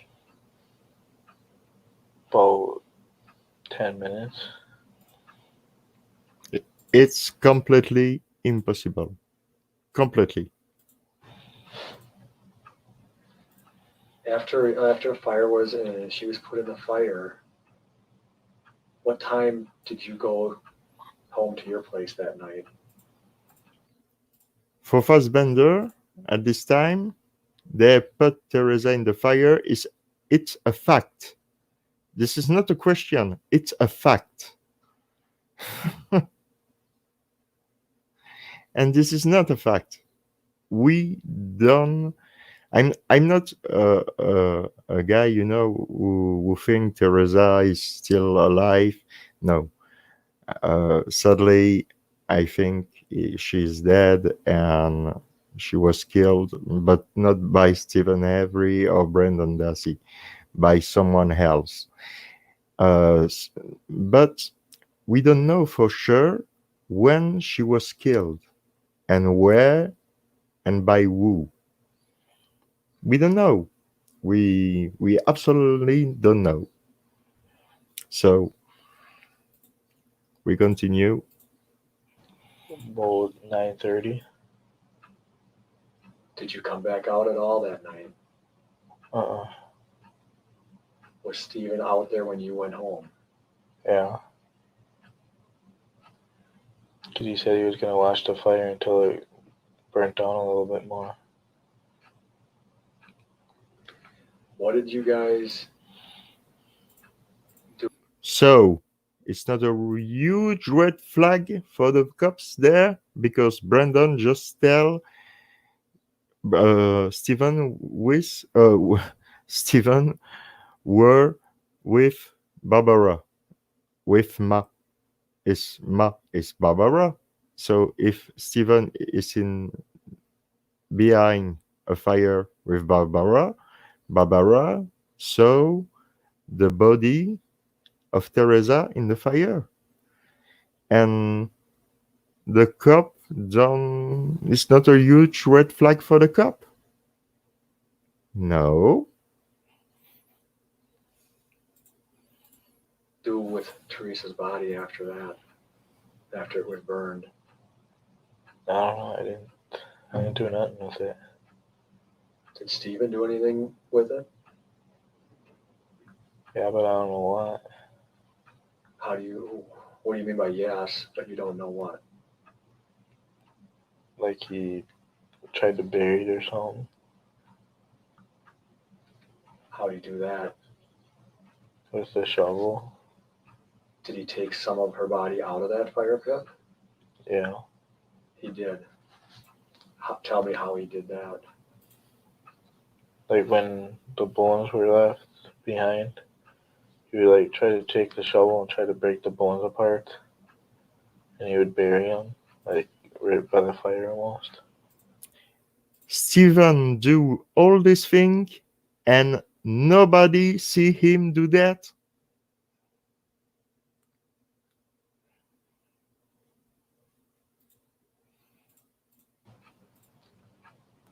What do you mean he'd bury him right by the fire? Like he dug a hole and he put the bones in there and he buried it Where in relation to the fire? like 2 or 3 feet away, Which way from the fire? like towards the garage.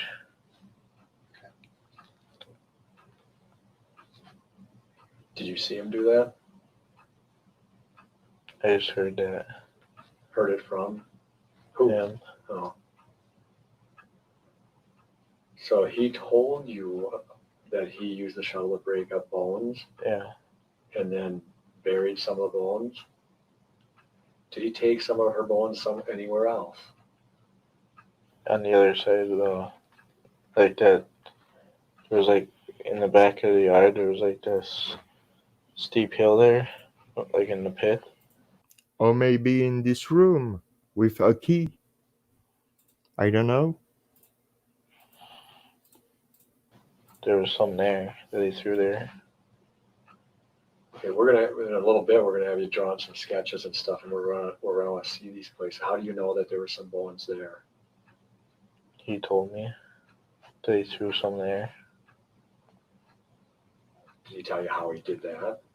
He had them in a bucket.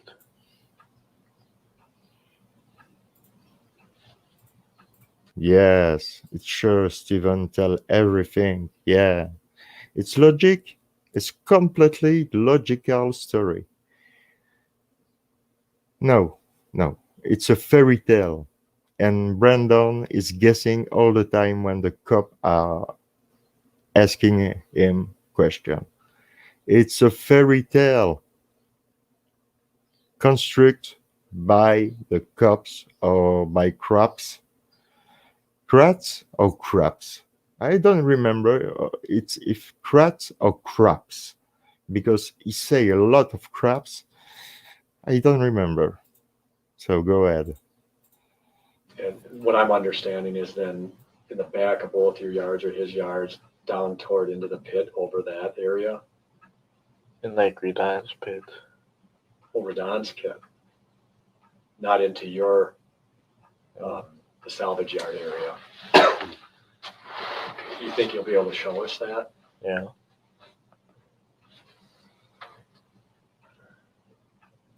Anything else that he did with the bones? And now Stephen put the bones on the Radan's pit. You have here like me, he puts the bone on the Radan's pit. Why? And Josh Radan don't see that? And police don't ask Josh Radan to testify about that? You kidding me? That he told you or that you helped him do? Did you help him do any of this? No. Did he have any more fires that week? Not that I know of. We talked about Monday night about bad smells and stuff. Do you remember any smells coming from that fire after she was put on there? Just said it smelled bad. You remember that? Excuse me, but you asking a boy the smell of the burned human body. What did you expect? Oh, it smells the candy. Are you joking? Are you a real cop?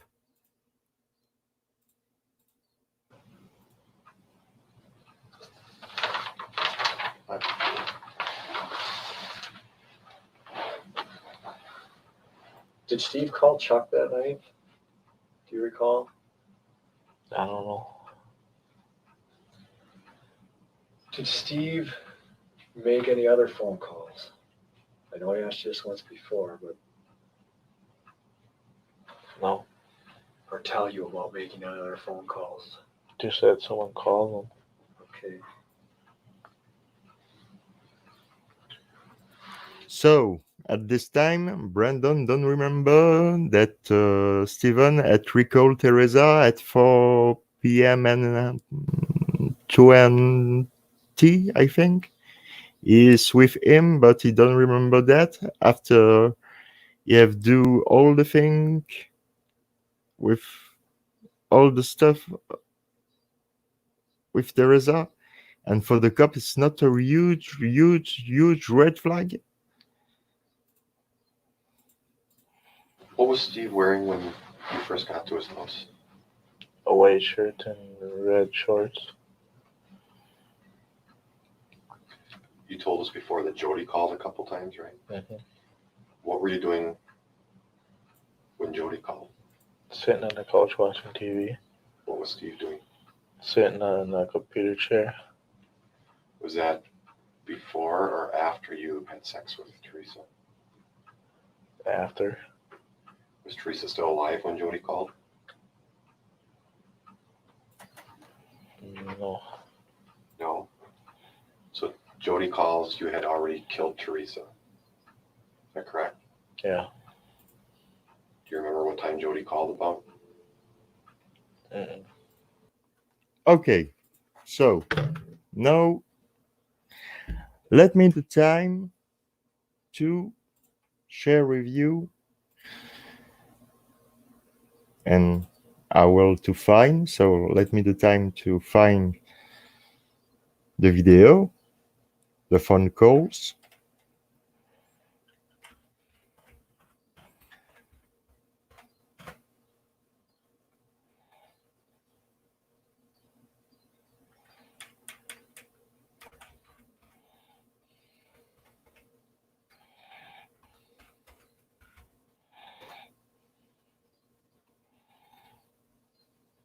I will try to find on my Billy's channel.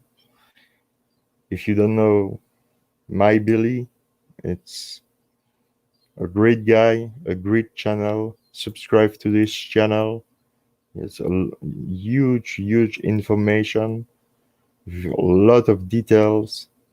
All the call from the prison with Steven. I'm looking for the conversation I'm talking about, but there is so many conversations, so I don't know if I will find him. Bum, bum, bum. If I don't find, I go back on Brandon testimony because I don't want to wait you too much. No, I don't find, but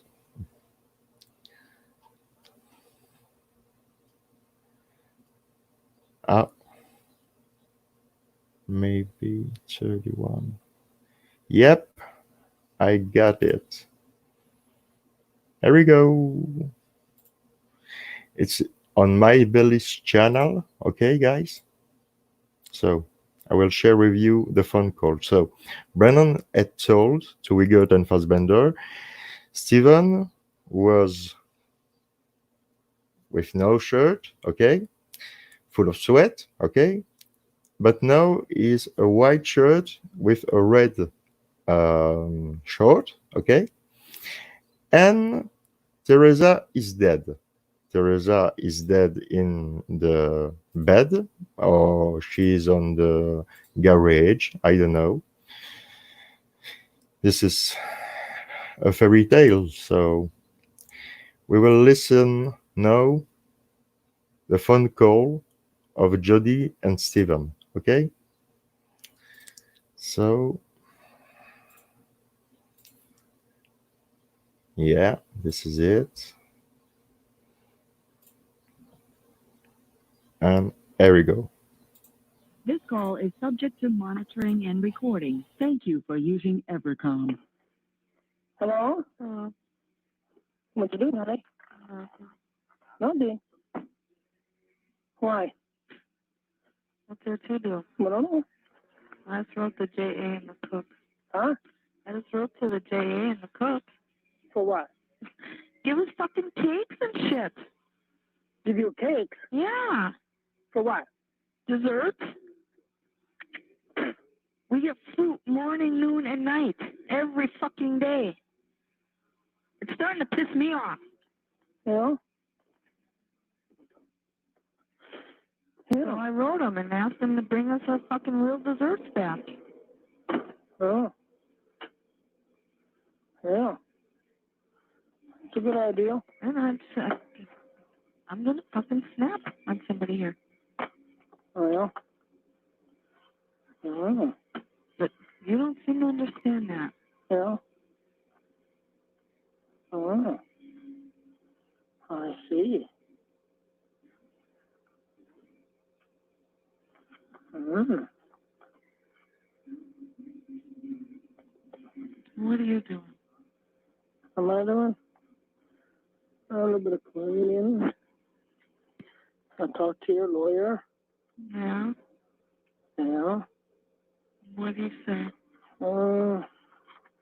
He's gonna read them papers over. Then he'll get back to me. For what? But your chances are slim. Yeah, I know.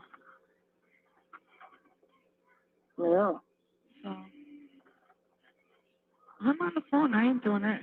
Huh? What? Somebody want to give her the trays? Mm. Yeah, see.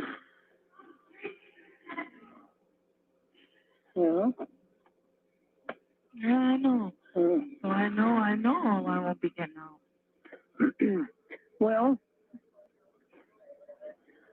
you can talk to Shannon. If she likes you, and if you get along, she can put in. When do you get done with that? I think the 22nd. Of this month? Yeah. Oh, so then you could she can see if she'll put a thing in where it'll go to the judge. and she has to go in front of the judge. And most times, if you agree with it, and you agree with it, that you're doing good.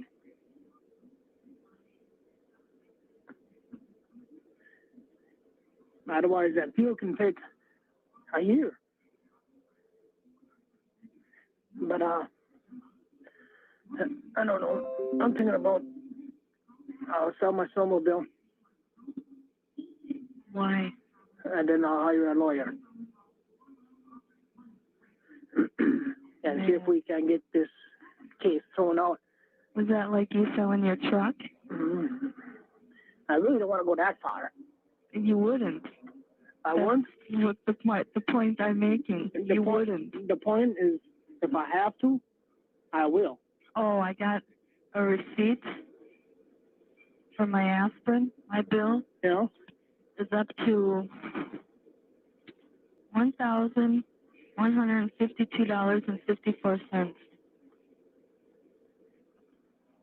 Let me write this down. Well, I'll give it to you tomorrow. No, I want to write it down. How much?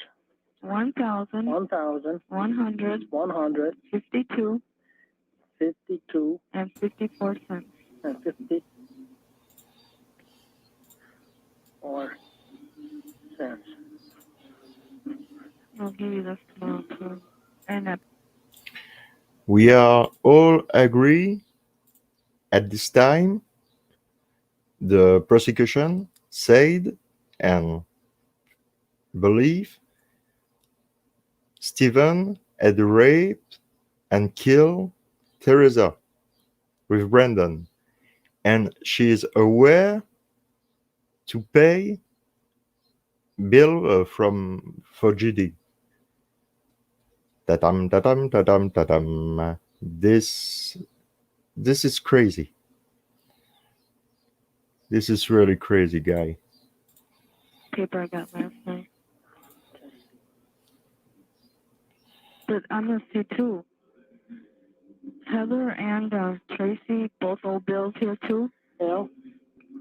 And Jeff come up and put 50 or something on her books, on Heather's. Yeah. And she gets, the bookkeeper takes out 60%. So Heather gets what's left over and she can order PX. Yeah. And if she gets it tomorrow, I'm just going to have you bring up like 70 or so. Let me Thursday. Let me see what I can do. Then we'll go from there. Because I'm almost out of shampoo and shit. No. Yeah, well, I don't want you out with it. Do you see that? Stephen wants help Jody. He wants to help her. All that shit either. And I got a little bit of deodorant left. No. So that's what you owe from today. From yeah.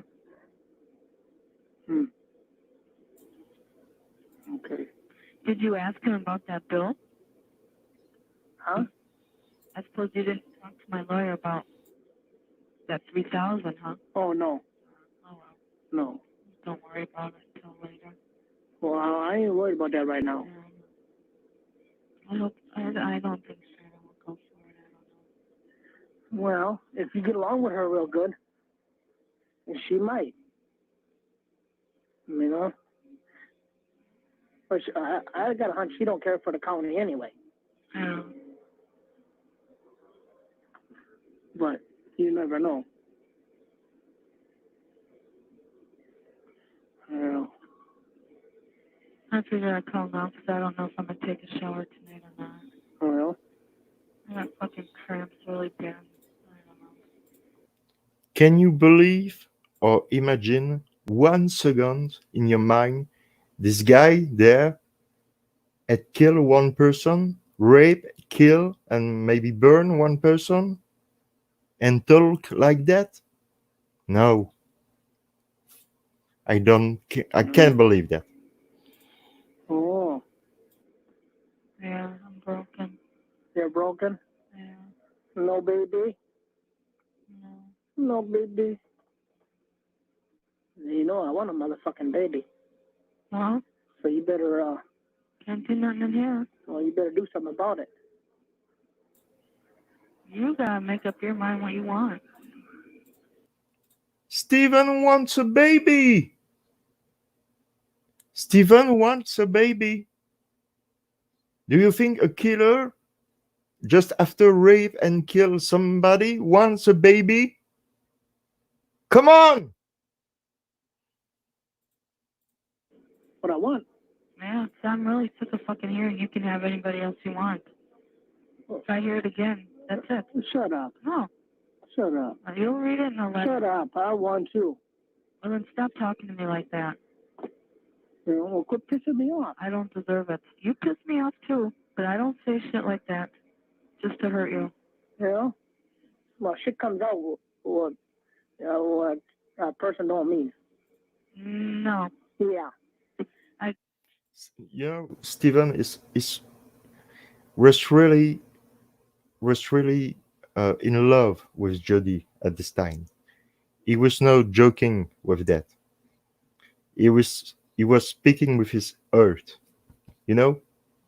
I mean what I mean? So he was not joking. Yeah. And you can hear that by yourself. I guess Heather is planning on moving in. Oh, yeah? Yeah. A couple of days after she gets out, whatever. Why a couple days? She has to get her shit out of her place. No more. I got a pickup truck. I know. So might you do? I don't know.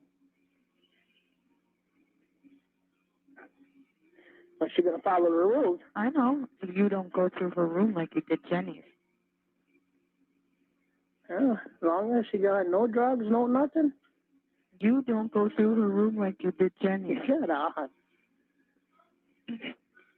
You didn't try calling Shannon, did you? No. Because I don't know if we're going to get a break. Do you realize that Steven just told to Jody to respect the law?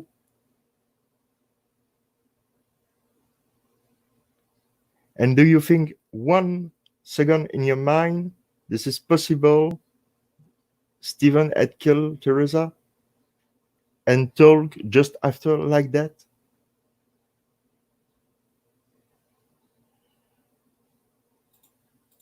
Tomorrow, because she's bringing in a movie to watch. Yeah. So I don't know if we're going to get a break. I wonder if I shouldn't bring her number. I'll try calling before we get there and tell her that I'd like to make an appointment for me, you, and her to sit down and talk. Then I should call her and tell her. That's what I was thinking. Not you. Yeah. If you're gonna do something, you're gonna go by the books.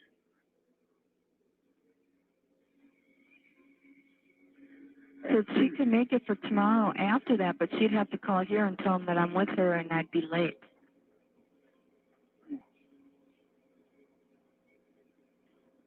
But that's... I just want to get the fuck out of here. I'm so close to fucking hurting somebody. You know? And she's right by my fucking bed. She's fucking disgusting. Who is? This fucking girl that's here. Oh. She hasn't changed her fucking underwear in 5 fucking weeks. 5 weeks? Yes. She's fucking gross. No? All she does is fucking lay there. Wait. I want to fucking hurt her. Well, why don't some of you girls make out a complaint? You can't make out no group one, no. Each one of you is. You know, you can write them up and they can sign them. Yeah, I know. And then send them in. Oh, we know. Yeah. Nobody even likes talking to her. You know? I wasn't going to call tonight either. Oh, yeah? But Joy told me to tell you to get insurance too because she wants to come out there and work. It ain't gonna happen. I know, that's what I told her. So, well, you tell him to stop being so fucking hard-headed. I said, well, I'll tell him, but it ain't gonna work. There's too much of a hassle. I know. I just want to know. I don't want, well, it's only once, this November now. See, if I pay up your bill tomorrow, So that's, you can use that money on other shit. well, it's got to be paid. Yeah, but if it goes to collection when I'm out, we can just make payments.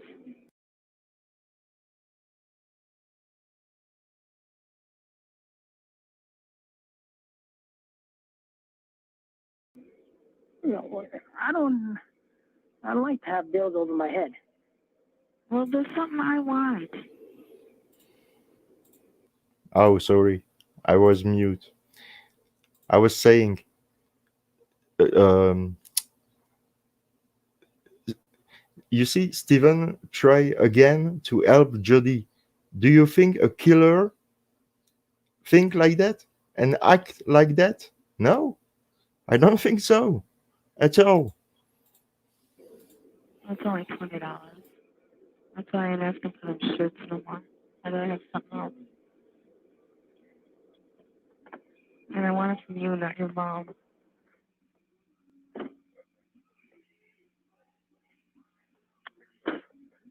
You listening? You know, because the only bill I got here now is my motherfucking heat. No. And if you cut this phone down every other day, I'll try. then I could probably pay off your bill. Yeah, but this is fucking ridiculous. I've been here, what, August, September, October? 3 months? You know, It shouldn't be that. $1,000. you know. Well, plus the 300 from last time. Mm. But that's fucking ridiculous. Yeah. You know, what if I was working and had a place out there? I couldn't afford both. No. No. Fucking bullshit. It's like them cutting off our phone call last night. We shouldn't have to pay for that now either. Mm. Well, it's no big deal, but You know. Yeah, but it ain't their money. I don't know. Yeah. Yeah, I don't know. That. Mm-hmm. Oh, yeah, I don't know. You know. I just hope Shannon will go for it. Well, you can ask her. If I can ever get a hold of her. Well, I can call her and leave it on her answer machine. Yeah. Yeah. I'll call her while you're waiting for me tomorrow morning. Well, her answer machine to pick up anyway. Yeah. Well. So I can leave it on her there tonight or whatever. Yeah. And then she'll get hold of you. Yeah. Tell her if she don't remember, I'll be there tomorrow morning. Yeah.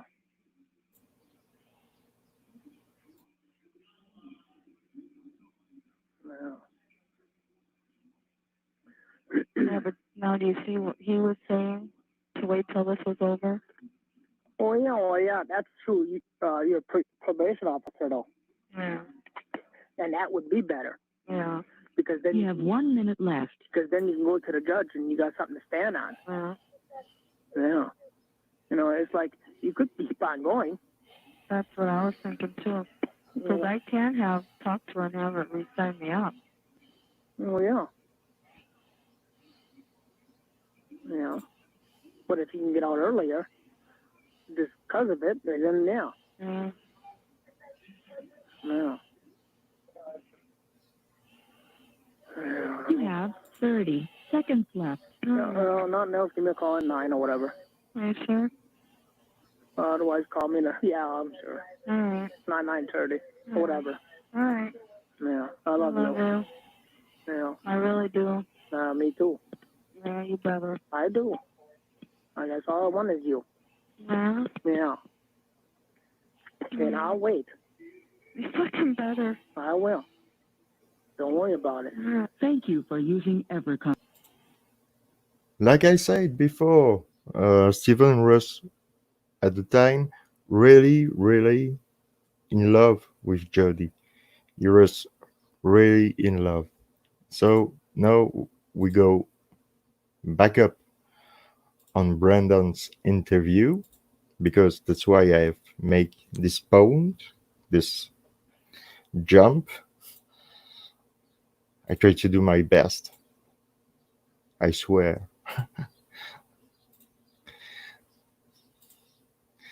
Okay.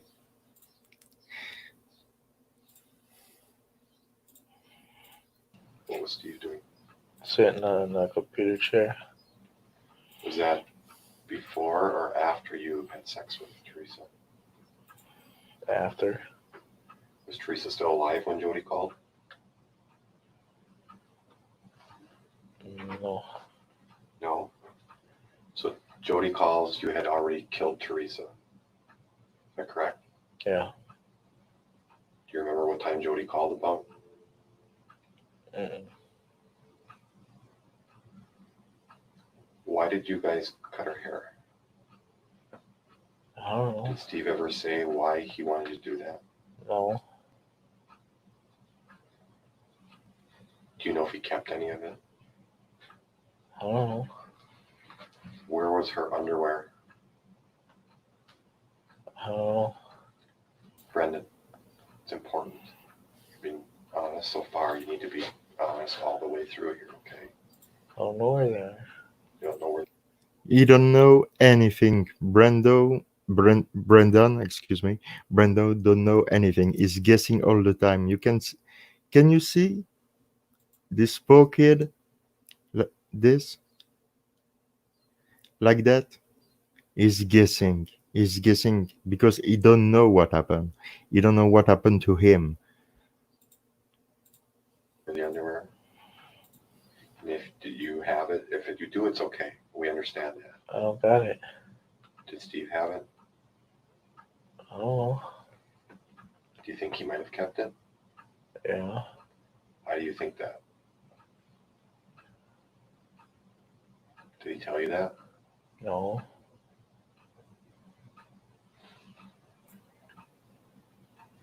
You said that you had cut her throat. Here's the thing, Brendan. Do you remember Hurley? Brandon had said to Wigert and Fassbender that Stephen had same everything. And now Brandon say the reverse. And it's not a red flag for the police. Again, it's not. When you cut somebody's throat, they bleed a lot, okay? Am I right? Yeah. She bled a lot. So I know you had blood on you. It's pretty much impossible not to. Did you have blood on you? No. None at all? Uh-uh. What about when you moved her? No. What were you wearing at the time? Them pants and a jacket. What jacket? My old blue one. Your old blue jacket? What, does it say anything on it? It had the Friar Tux symbol on it. Friar Tuck symbol? Mm-hmm. Where's that jacket now? Probably in the closet when you walk in the house, behind the door. What are you wearing for a shirt? I don't remember. What kind of shoes? My old red ones. Were they tennis shoes or what? They're just like these, but they're red. Okay. Do you remember what white. kind they are? No. You don't know a brand name? Uh-uh. Nike or Adidas, something like that? You don't No. know? I think they're starters. You think they're what? Starters. Starters? Okay.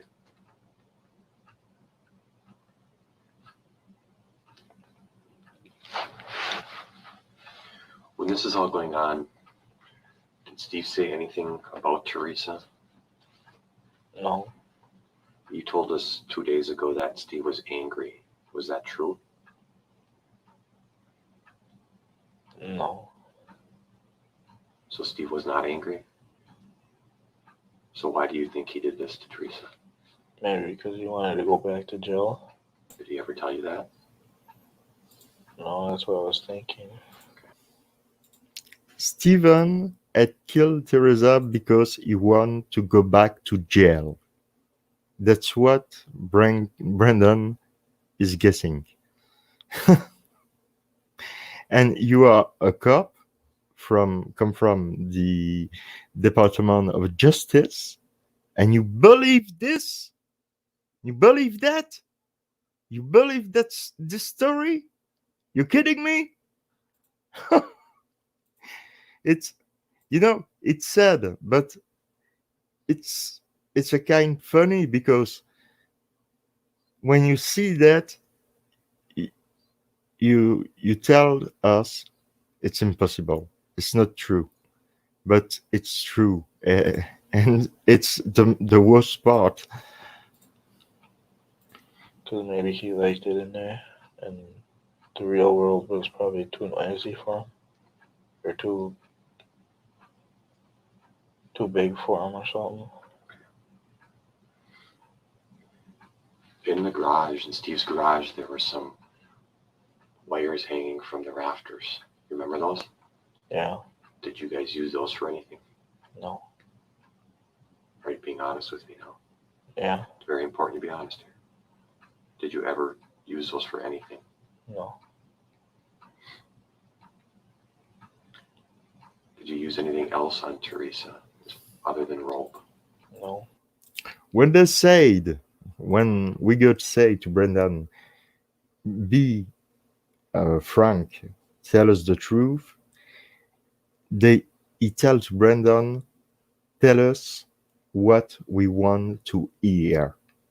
And Brendan don't understand at all what happened. It's impossible to don't see that. So we Can you continue. draw me a few pictures? Brendan, when she was on the bed, was there a lot of blood? Yeah, Do you recall when the sheets were taken off the bed and stuff that the blood had soaked through to the mattress pad at all? Or mattress? I don't know. You don't know? Did you see or not? No, You sure that she wasn't taken out to the garage alive and some of this stuff was done to her out there, no. hanging from a rafter or anything like that? Mm-mm. The worst is over. You're not going to shock us or anything by telling us if that happened. Because I just have a feeling that something may be there. Talk to me. Right there, the cops want to Brendan change its own story because then they are not happy at all with this story though. So, oh, come on, Brendan, give us more information about that. Come on, Nothing happened in there. be a good boy. It all happened in the bedroom, you said. You're positive of that. Yeah, You keep in mind that, Steven's going to have his time to tell his story too, right? yeah. He's not going to say anything different. Did you turn the mattress over or anything like that? No, Cleaning of the house, Brendan. Did Steven do some cleaning in the house? I don't know that. You know what I mean by cleaning in the house, right? Yeah, Did he vacuum? not when I was there. He didn't. Did he wipe anything down? Not that I know of. Did he do any laundry? Did he wash some clothes? I don't know. Can you see that? Watch. Mr. Weigert here. Change his place. He was there. He go. Where? Near Brandon. This is a tactic, a police tactic. And for me, the real expression is child abuse. What about the knife? Where's the knife? Be honest with me. Where's the knife? It's okay. We need to get that, okay? Help us out. Where's the knife? Probably in the drawer. In which drawer? His knife drawer Where's that? in the kitchen. Is it probably in there, or do you know what's in there? That's where I think it is. Why do you think it's in there? Because he won't let the knife go. Because he wouldn't let the knife go. How do you know that? Because it was a pretty nice knife. Did he tell you that? Did he wash it off or anything, or wipe it off, or what did he do? I don't know if it's legal to touch a kid during an interrogation, an interview, but this question, I asked me by myself this question. I'm not sure this is legal to do that, but Do with the knife. He wiped it off. What did he use to do that with? Paper towel. What happened to the paper towel? He burnt it. Can you describe the knife for us? Well, it was like that long. Okay. Big head on it, like that. Big head on it. What kind of? I mean, was it like a steak knife, or like something you'd use for a deer? Something. do you see? Fassbender, Weigert, excuse me, create a proximity with Brandon. This is a proximity to have more impact of him, I believe. I'm not a cop, but I think it's a stuff like that. I may be wrong. I have not the absolute truth. I may be wrong, but I'm not sure a cop can act like Wigert had act with Brandon like that. I'm not sure at all. Like that, like a deer. Okay. What color was the handle? Black. Black. And was it? Could you draw that? You think you could draw the knife? Yeah. Why don't you do that? Draw me the knife.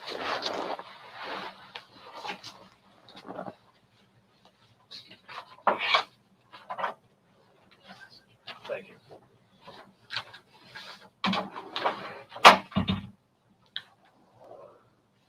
So it's like Okay, the handle was just like this. Yeah. And this was black. Mhm. Okay. Why don't you sign your name? The whole thing. Sure. Sure, Actually, write it. sure, it's a proof. We'll put the date on there too. It's 3/1/03. Act like that, it's child abuse. Was 6. I'm all mixed up with dates today, aren't I? The time is 1:44. Okay. I'm going to ask you, would you be willing to draw the bedroom out for us? Mhm. If you saw the knife again, would you be able to identify it? Yeah. Brandon understand anything. Anything. He's just kidding with Wigert after telling this horrible story, and he smiled with him. He is laughing with him because he don't know. He really don't know what happened to him. Please, if you are an advocate or a lawyer, a lawyer, and you have never seen this interview before, check this interview because it's amazing. All right. Well, we'll draw out the bedroom. Put the bed on there and show me where the dresser and everything was, the best that you can, where the door was and all that. So like the door is like right here. Okay. Should I label it? Why don't you label it? Yep. While you're doing that, Brendan, anything else unique about that knife? No. Draw her on the bed. Should I draw the pillows?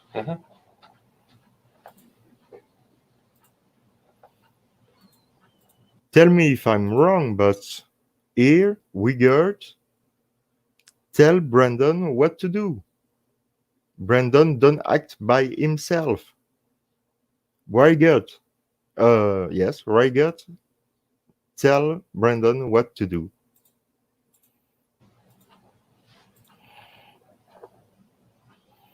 You can do a stick person, that's fine. And how she was laying on there.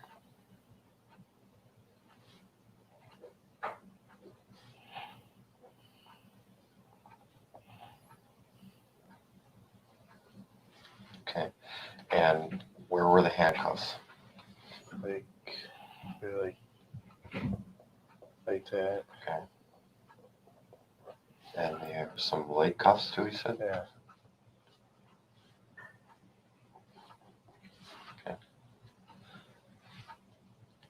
Where else? What other things are in the bedroom? Draw what else was in there.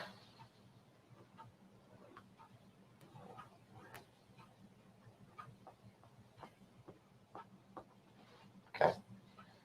Anything else you remember?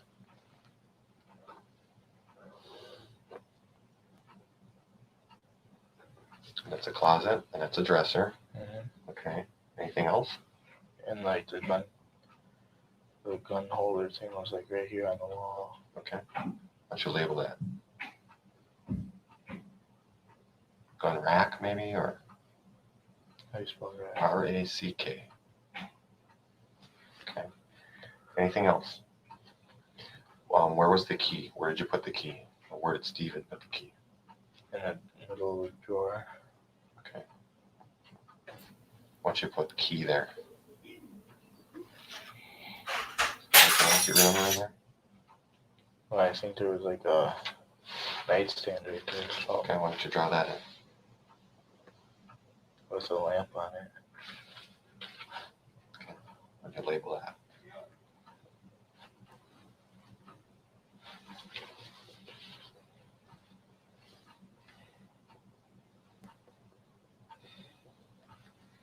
Okay,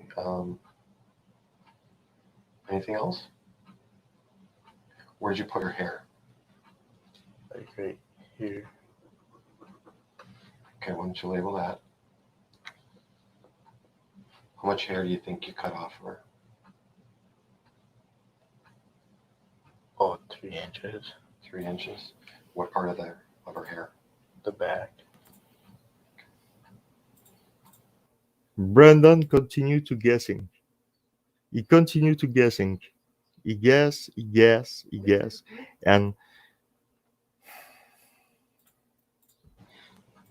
Anything else in there? Okay, why don't you sign it? Sign your name.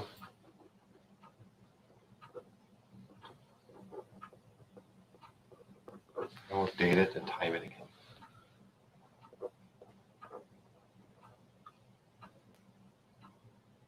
Let's see, 1:48. Okay. And there's one more thing I'm gonna have you draw would be the garage. Okay. Why don't you draw the garage out? oh yeah, and why not say to you are the second shoot man of the killing of the JFK. Maybe it's the case. Brandon is maybe involved in the JFK case also. Maybe why not? This is, it in this level of stupidity, of this nonsense. It's so it's so stupid. Then Brandon was so guessing the question. He could answer by a question. So like Brandon, tell us about your grandfather, Alan. this is the Zodiac killer. Oh, Brandon, thank you. This is the proof. And is involved in the JFK murder? Yeah. It's a proof too. Okay. Cold case with cops like that. I don't know where we go, but where we go. Here we go. Okay, where's the big door? Right here. Okay, you want to label that? Is there a small entry door in there?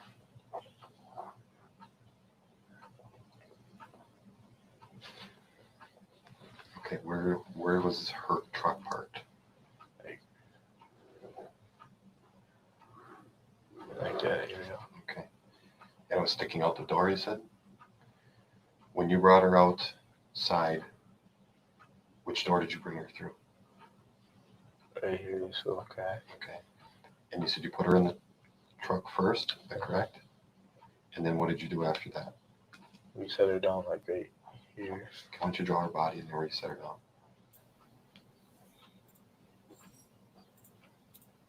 We good. Continue to tell Brandon what to do. Brandon don't act by himself. He try to help. Okay. Is that where, what did you do to her when you put her there? Or He what went in did the Steven do? house. So who went in the house? He didn't got the gun. Okay. And then he did what? Shot her. Do you know where the empty casings were?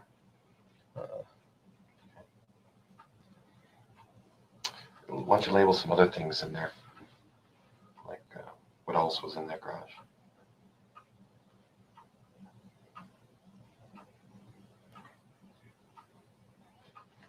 Okay. Is there a snowmobile anywhere in there? Yeah, that was over here. Okay, I'll label that. Other thing in the garage, Brandon? Sure. The proof that my grandfather is the Zodiac killer. Yeah. You kidding me? Brendan, I don't know if we asked you, the gun was, you said it was a 22, was that a single shot or what type of gun was it, do you remember? Yeah, single.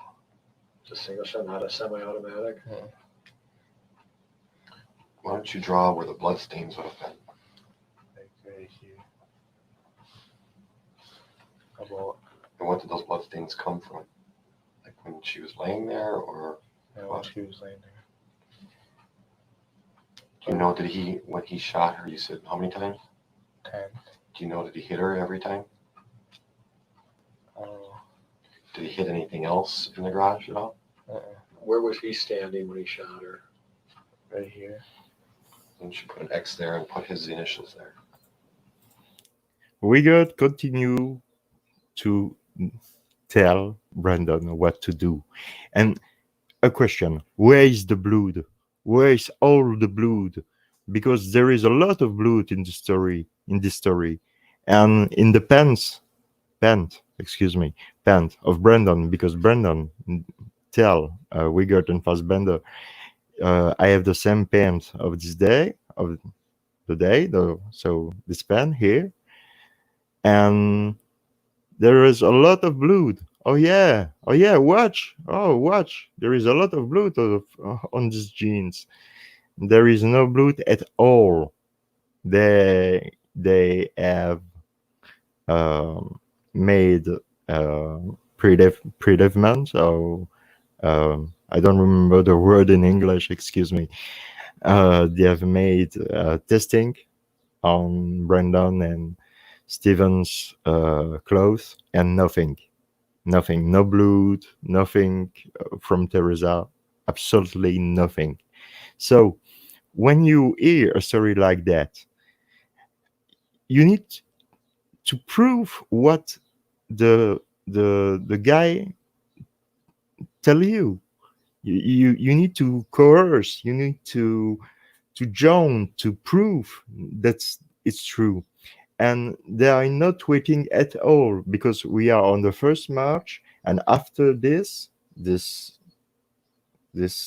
horrible thing, I want to say, they will made a conference a press conference to tell to all the people what happened to Teresa with this fairy tale. And that's why we need to continue to share the story and continue to watch the cops act, why the cops act like that with juvenile, because it's not possible. Do you see a lawyer in the room with Brandon? Do you see a mother? No. His mother? No. No, he is alone. He is alone.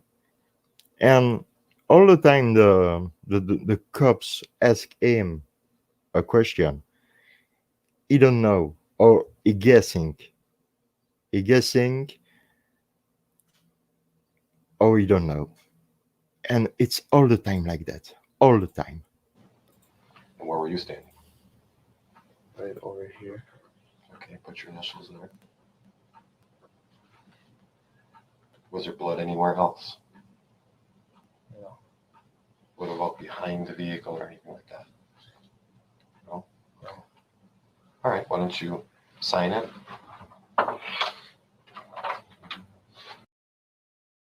There is a problem. There is no blood on the back on the Teresa's vehicle, but they have put Teresa on the back on the vehicle. So how can it's possible? This is not possible.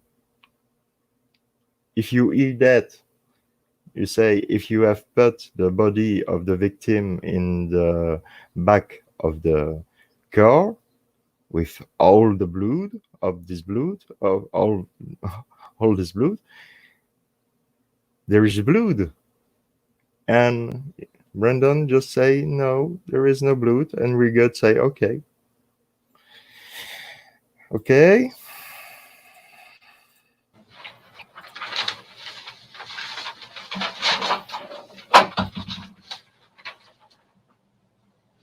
We'll put the time in. 1:51 looks like. Okay. Looks good to me. Did you want him to maybe draw the fire pit? We'll Yeah, sketch the let's fire do pit in that. the That's a back. good idea. And Can you where do that? maybe those, Oh, we did it the other day, so let's try that. Get back to you.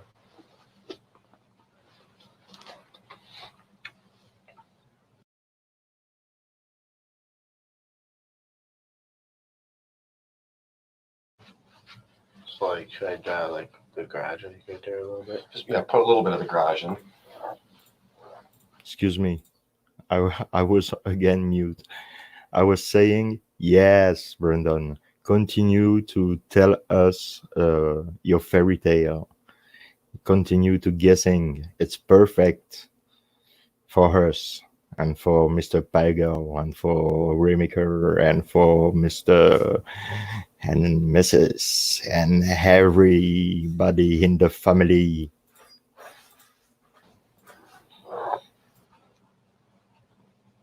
There's that little area Mhm. with the opening. How long had that fire pit been there? About 4 or 5 months. Okay. And where did you put her body? Right here. Draw it in there?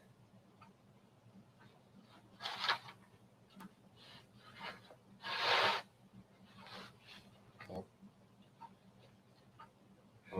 Was the dog there yet at that time? Yeah, the dog was like right over here. Draw the dog house in where the dog house is.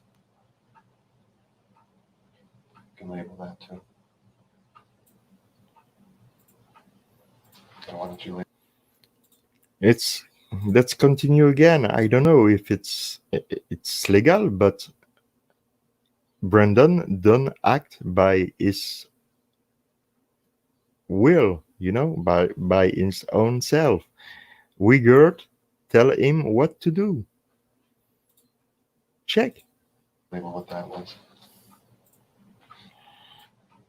How do you spell garage? Garage.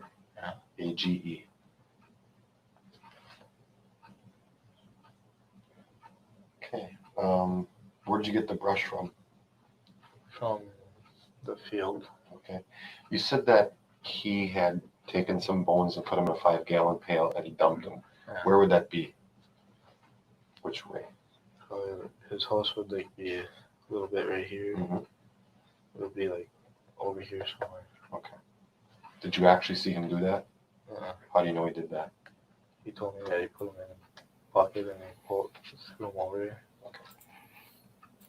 Yeah, for sure. Steven continued to share his story. It's so beautiful. He continued to share his story, but nobody see him.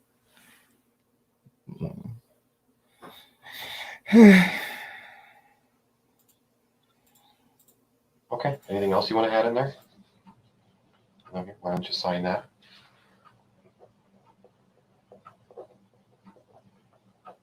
Well, when we got the seat, we put it like, we set it down like right here. Did you sit there and watch the fire burn or anything? Mm. Just set it there.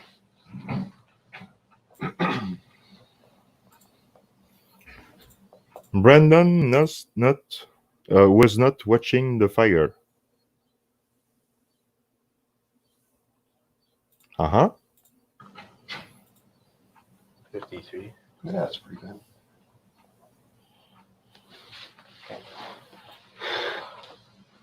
Brendan, got a few more questions to cover here. A little bit worse is over as far as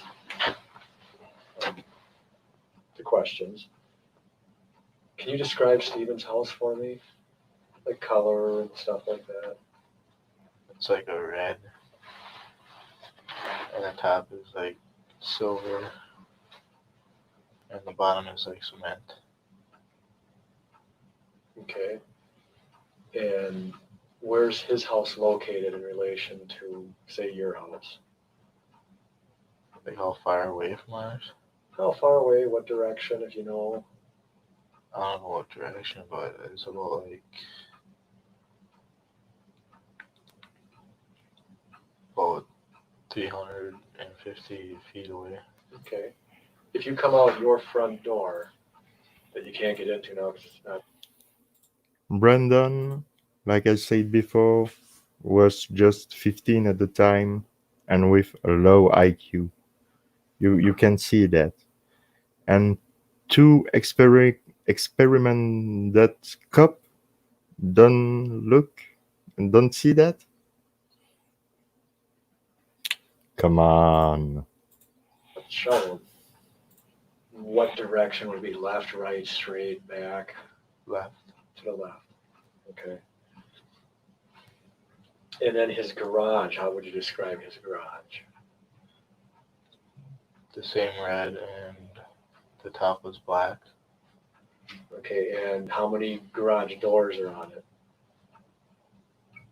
One. Big garage doors. There's only one big one and one small one. Okay. And there's like 3 windows. Okay. Any of those windows facing your house? Just one. Okay, and then the location, and I know you drew it here, so it's pretty obvious, but the location of the burn pit is where? In relation to the garage and his house, etc. And like where you used to park his car. Like the burn pit. Where on the burn pit. Yeah. What you drew here. Where is that in relation to the garage? Straight back from my garage, like in the back by the window. Okay.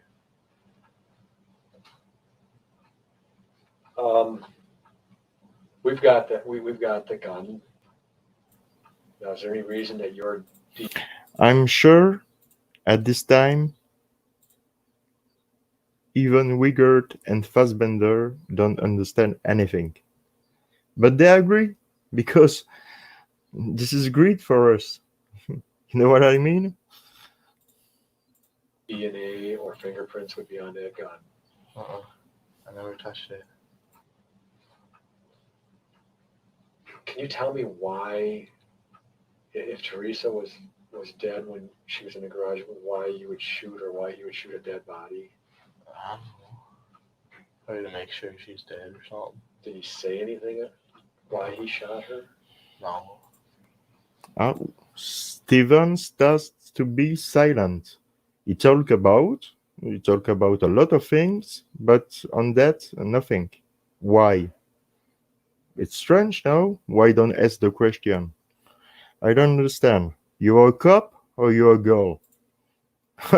Not a girl, a majorette. But I don't remember the word in English. So sorry. You're just saying your guess is that to make sure she was dead. Yeah. You sure he didn't say anything? Uh-uh. Was he pretty calm about this? Yeah. I'm just gonna revisit one thing when you're in the bedroom and you cut her throat. Previously, you said that you thought she was alive. Is that still your thought on that? Yeah. And why was that? Because she was breathing a little bit. She was like not trying to breathe as hard as she could. From screaming a lot. She was screaming a lot or wasn't? She was. She was screaming a lot with his completely cut off. No, it's impossible. When you cut her throat, was she screaming? Uh-uh. When you cut her throat, Because when you scream a lot, your breathing goes up or something. Well, explain that a little bit. You said she was screaming a lot. When was she screaming a lot? Like While you were doing it, after you did it, before you did it? before.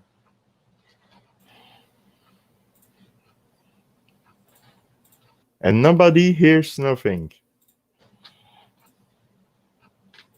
when you cut her throat, what was she doing, if anything? Like screaming for help and crying.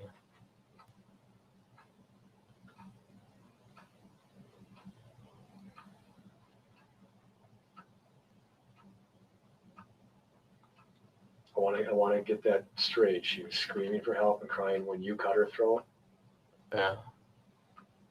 When did Steven choke her or strangle her? Like a little bit after that.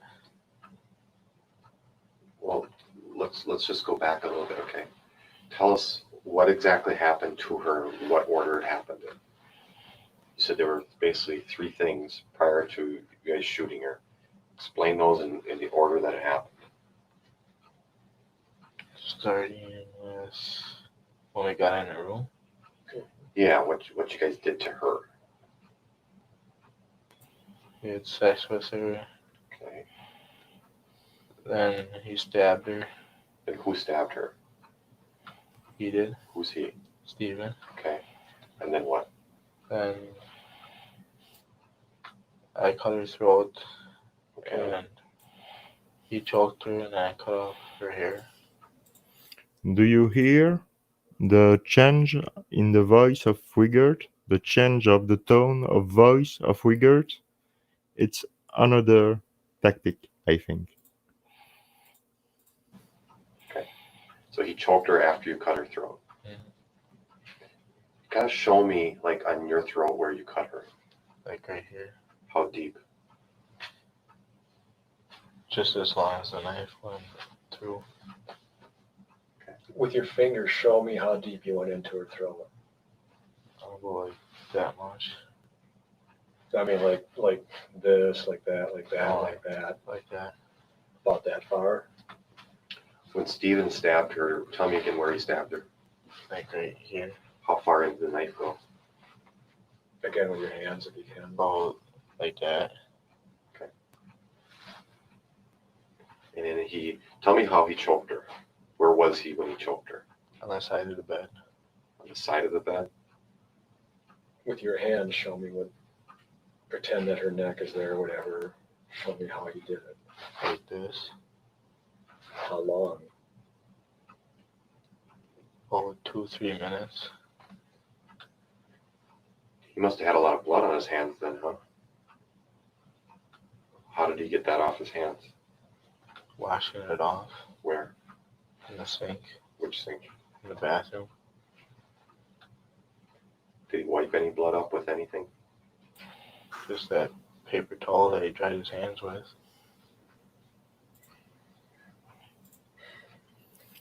After you cut her throat, I don't know if you know, but when you have blood on you, it's really difficult to remove the blood because it's really,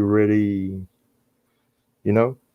So it's again nonsense, and the cop agree with the story because this story is very good for them, but not for she's still Brendan. alive. Barely, And how do you know that? because she was breathing like a little bit When do you think she quit breathing? when we were bringing her outside, Outside? What do you mean outside? Where? out in the garage, How do you know she quit breathing then? because her belly wasn't moving. Because her belly wasn't moving?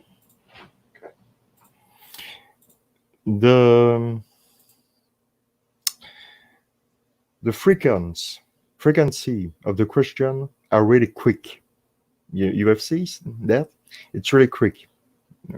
Question, and Brendan is completely completely, and he don't understand anything, any guess, and continue to guess.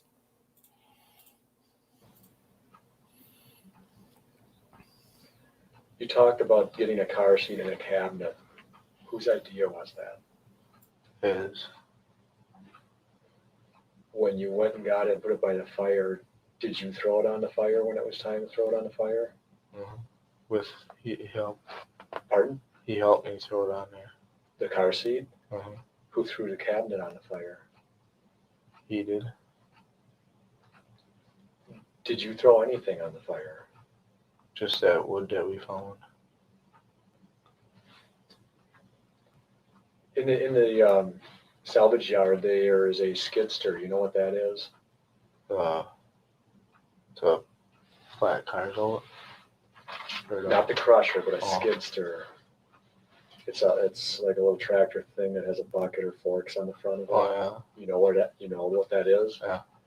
Did you guys or Stephen use that at all? Uh-uh. Did Stephen use that to dig his fire pit? Do you know? No, I don't know that.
I'm sorry, I have a internet protection problem, and so but I'm back. I'll be back. So we will continue the interview.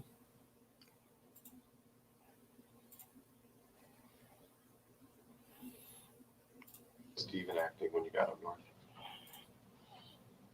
Like he was trying to run away, trying to figure out how to get away from the cops.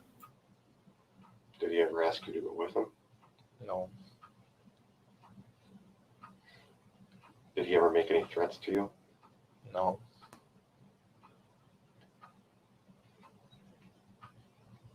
Did he tell you anything about this as far as, what did he tell you after this?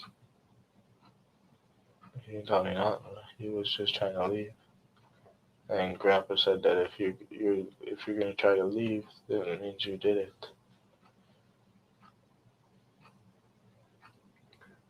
So he sat back down.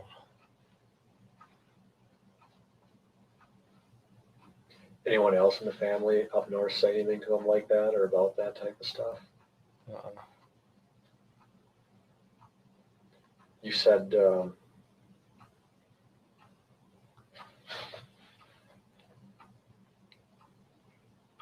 I've got some tough questions for you, okay? But just be honest. I need you to the best of your memory, describe Teresa's body to me.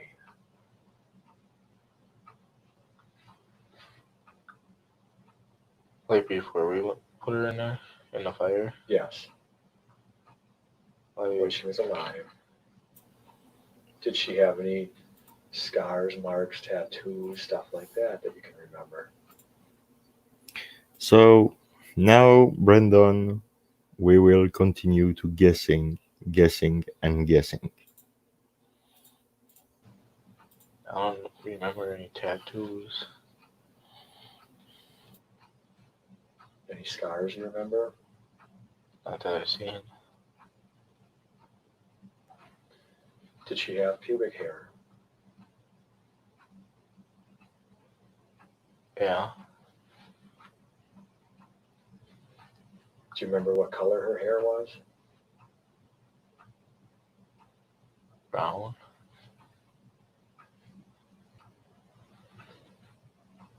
Do you remember her breasts?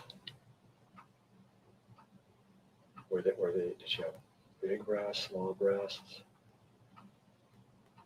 Medium. Medium? Anything peculiar about her breasts? No. Do you remember what color eyes she had or anything like that? Mm-mm. Any piercings? Any jewelry on her? No. You remember any jewelry, earrings, anything like that? No. Watch? And do you know why Brandon don't remember anything? Because he had never saw Teresa before. Never in this life.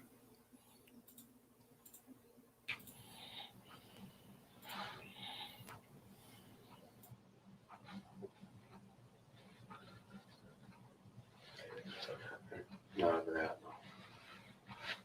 Just got one thing for the end. Okay.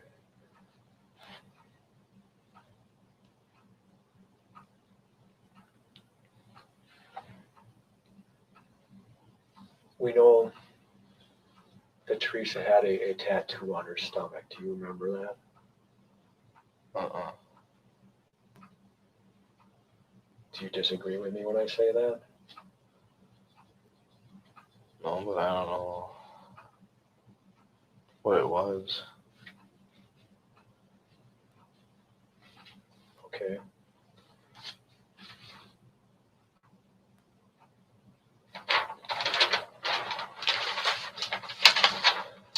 Had you ever seen Teresa before that day? Uh-uh.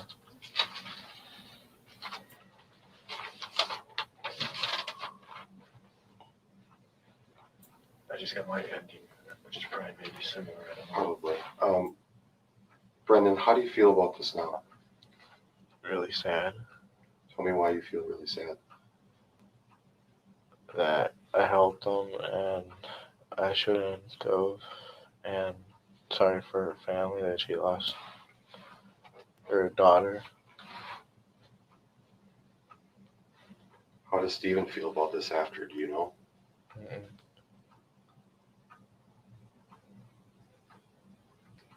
If you could change things, what would you change? I would have probably tried to stop him.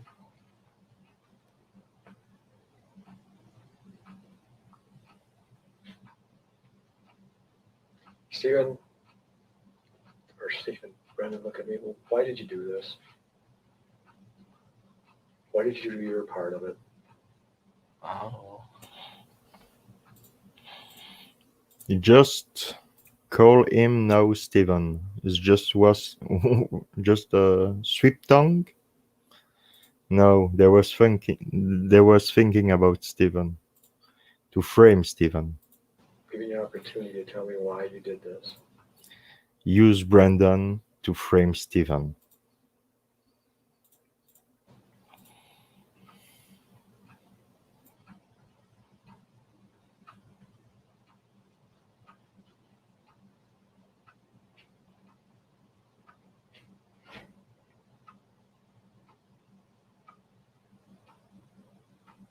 Everybody has a reason for doing things. What was your reason for this?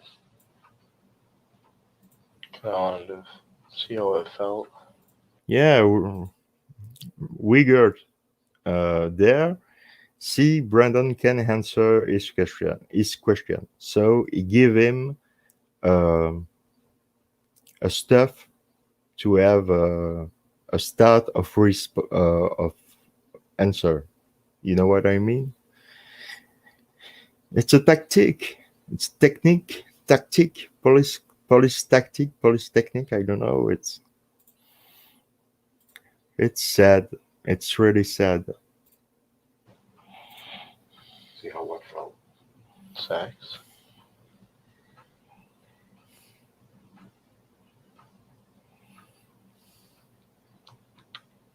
During this whole thing, did you ever think about trying to stop Steven? Yeah. Why didn't you? Because I thought he would try to kill me. Mark just asked you a little while ago if you. Man, oh my God! Now Brandon tell Steven after invite him to rape a girl. I want to kill you if. Oh my God! It's really nonsense. But we continue. He ever threatened you? Now, earlier you had said Monday you had talked about something like that, and now you said no. What's the truth? He didn't threaten me. I just thought that he could have, because he's bigger than me, that he could probably beat me up in that. BS. So are you telling us now that he never threatened you? No. And you're admitting to us that you had told us that Monday, Yeah. but now you're saying that didn't happen. And the story changed again. Because Brandon guessing all the time. Say anything else to you, offer you anything for doing this or keeping your mouth shut or anything like that? No. Did he tell you anything about saying anything about this to anyone? He just let you go into the bed that night and didn't say anything to you like about this? Mm-mm.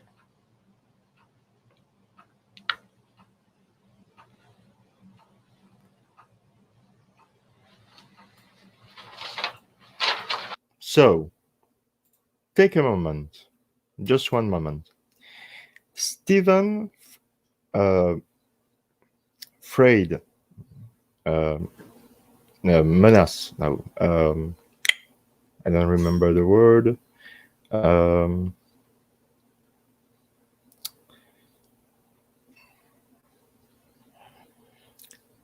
Steven told to Brendan, if you don't do that, I will to kill you. Okay?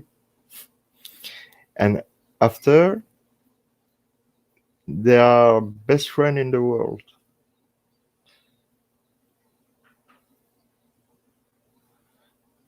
And the cop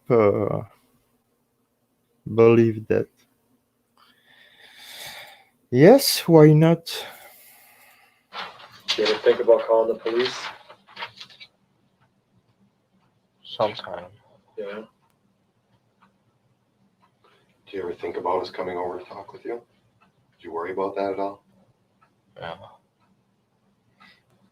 I was scared the first time I had to go when I was up north talking to people. Mm-hmm. I was sweating a lot. Had Steven told you some things to tell? I was sweating a lot. Brandon just told I was sweating a lot. That's maybe the stuff Concrete said remind just after sweating, sweat. The sweaty crazy. That's maybe this part.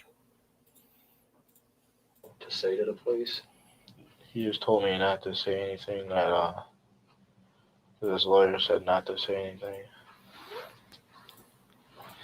Just 1 minute before, Brandon had said exactly the inverse. Exactly. He said that Stephen never told him so specific stuff to don't tell about Teresa, and now yes. If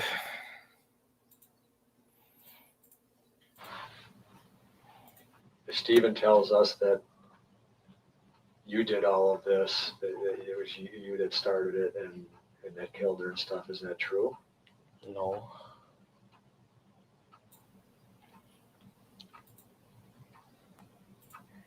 And there they put in the mind of Brandon the idea of Stephen charge everything on him. This poor kid understand anything at the situation. Anything, believe me. Don't forget your Pepsi down there. We're gonna step out for a couple more minutes, okay? Do you need to use the restroom? Uh-uh. Do you want something to eat? It don't matter. How It about a looks sandwich? like you're a little hungry. Should we get you a sandwich? Yeah. Okay.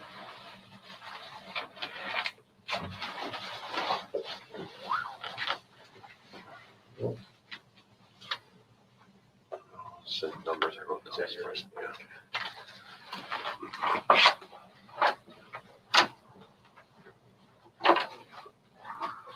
Brendan? There you go. Thank you. You're welcome.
Okay, I stop here to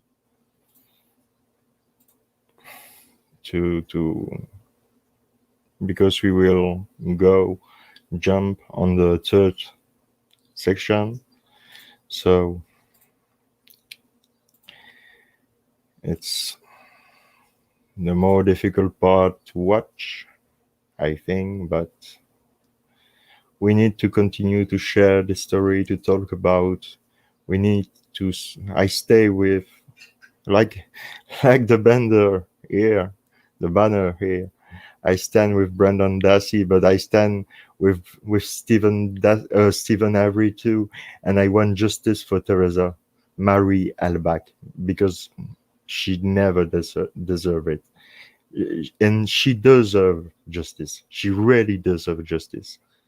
And we are all in the crew, in the Waking crew, the crew of Mr. Ricosi. We want all the same thing. We want justice for everybody. And in first for Teresa. Yeah.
I will reduce the soon here. I will put on after when the cops come back. I'm not mute. No, I'm okay. So Brandon have told, explain this horrible story to these two cops. He's eating a sandwich after he drinks water, and he's waiting to go back to school for a project, for school project. Do you think it's realistic? Do you think it's... No, it isn't. No, not at all. But it's like that.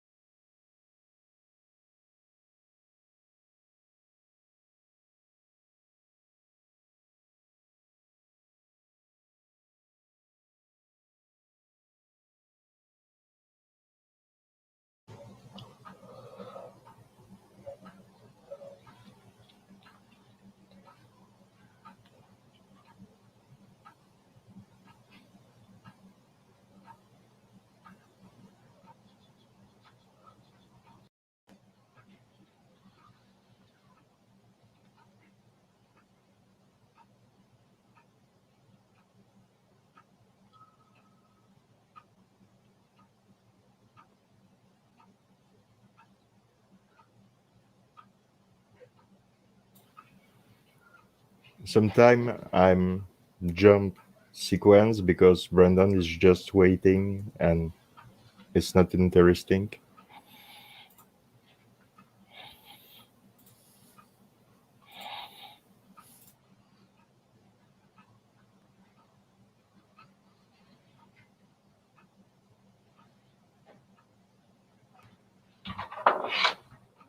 You need anything? A bathroom or nothing? No, a cookie or something? Another sandwich? No. Okay. They'll be with you shortly.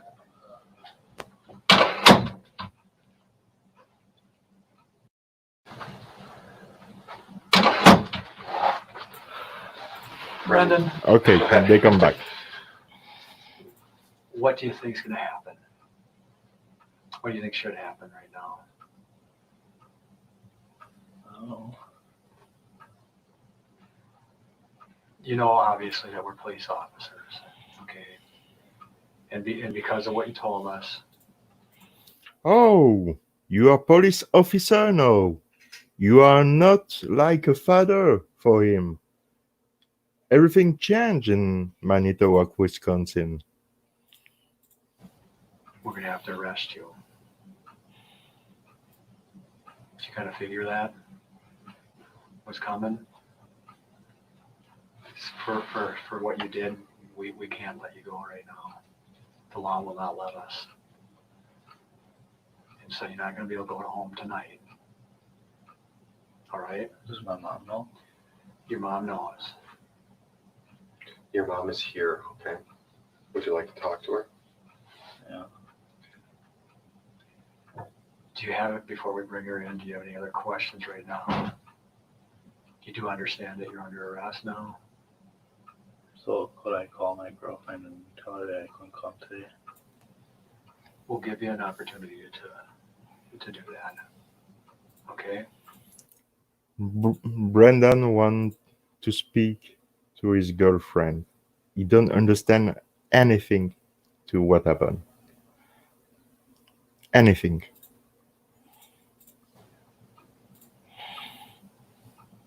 Did you kind of, I mean, honestly, after telling us what you told us, you kind of figured this was coming? Yeah? Is it only for one day or? We don't know that at this time. But let me tell you something, Brendan. You did the right thing. Okay? By being honest, you can at least sleep at night now. Because I'm sure you had some difficulty with that. So you did the right thing here by telling us what happened. Okay? Just remember that in the future. Okay? You need to be honest. Your cooperation and helping us is going to work in your favor. I can't say what it's going to do or where you're going to end up, but it's going to work in your favor. And we appreciate your continued cooperation. We talked to your mom about going out to the house and going in the house and getting a few items, and about you going out there with us and her and pointing out those areas that we wanted you to point out. Is that all right? Do you know where those shoes are that you were wearing that day? Those red shoes. I think they're in the closet. Okay, what about the jacket? In the closet. All right, we'll have your mom come in for a few minutes, okay? Brendan know nothing. Nothing. He was just guessing during all the interview. And now, maybe the worst part.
Tell me.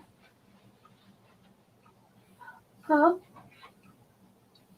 Barbara, give me your coffee. Save your hands right. Huh? Did he make you do it? I would have walked out. That's what I would have did.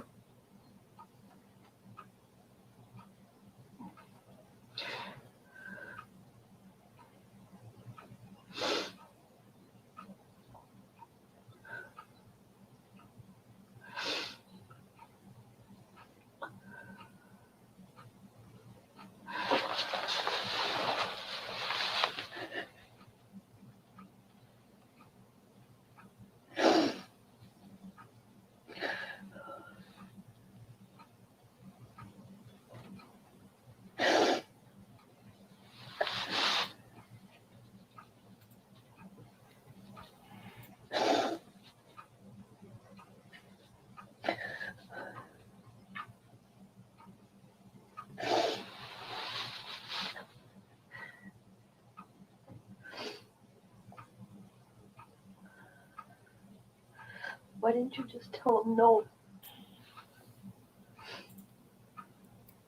Huh? Mm-hmm. You knew it was wrong, right?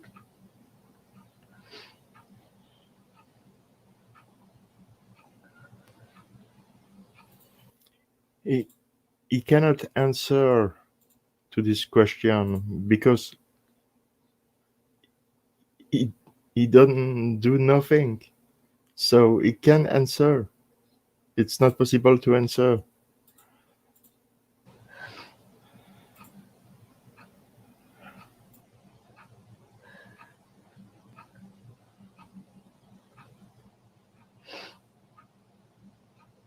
Do you know you can't come home? Do you know where you're going?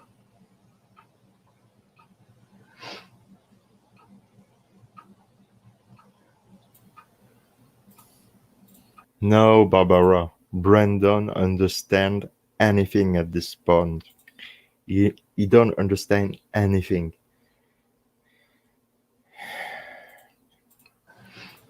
It's this interview was a child abuse. Oh, is it though? I don't know.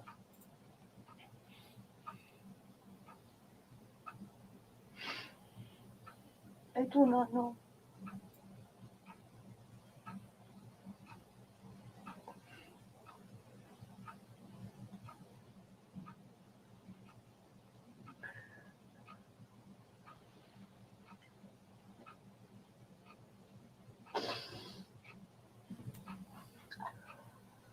Do I have to get him an attorney? Or will they do it for me?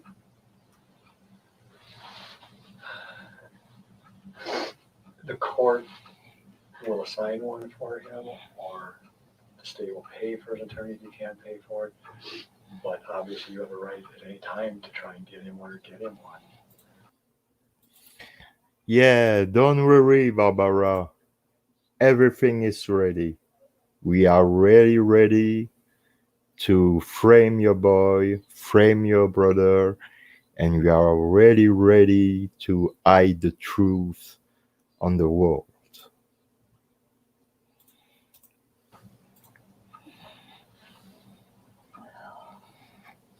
I tried for a public defender not too long ago and I couldn't get it because I've got a house. Well, there's different ways that they determine, based on what you've been arrested for and stuff like that. There's different levels of money that you need. They'll determine. I don't know what that is or how they determine that.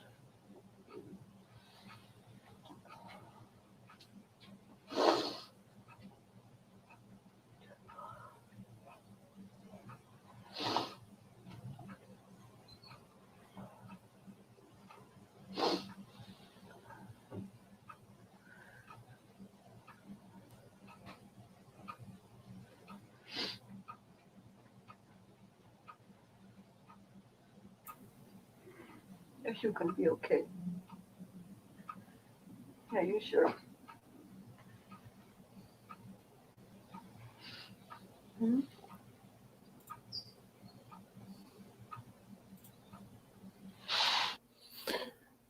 Do you see? Brandon don't want to talk because the cops are there. And I think at this point, Brandon start to understand not all, not everything, but start to understand his position, and it's terrible. It's really terrible to watch. And it's terrible to see that. It's horrible. Hello, nothing but the stamp. Thank you to joined us. We will continue to watch this. I would like to say this is for me. This is really a child abuse because you can act with that. We cannot act like that with juveniles. Or I don't know if you have kids, but thinking 1 second, this is your kids. Do you? Huh? Bon. Yes, I speak in French, but it's normal. Look at me. Why didn't you tell me?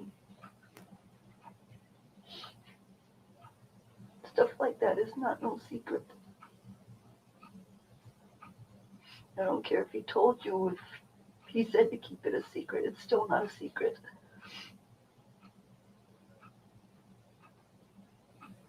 I don't keep secrets from you.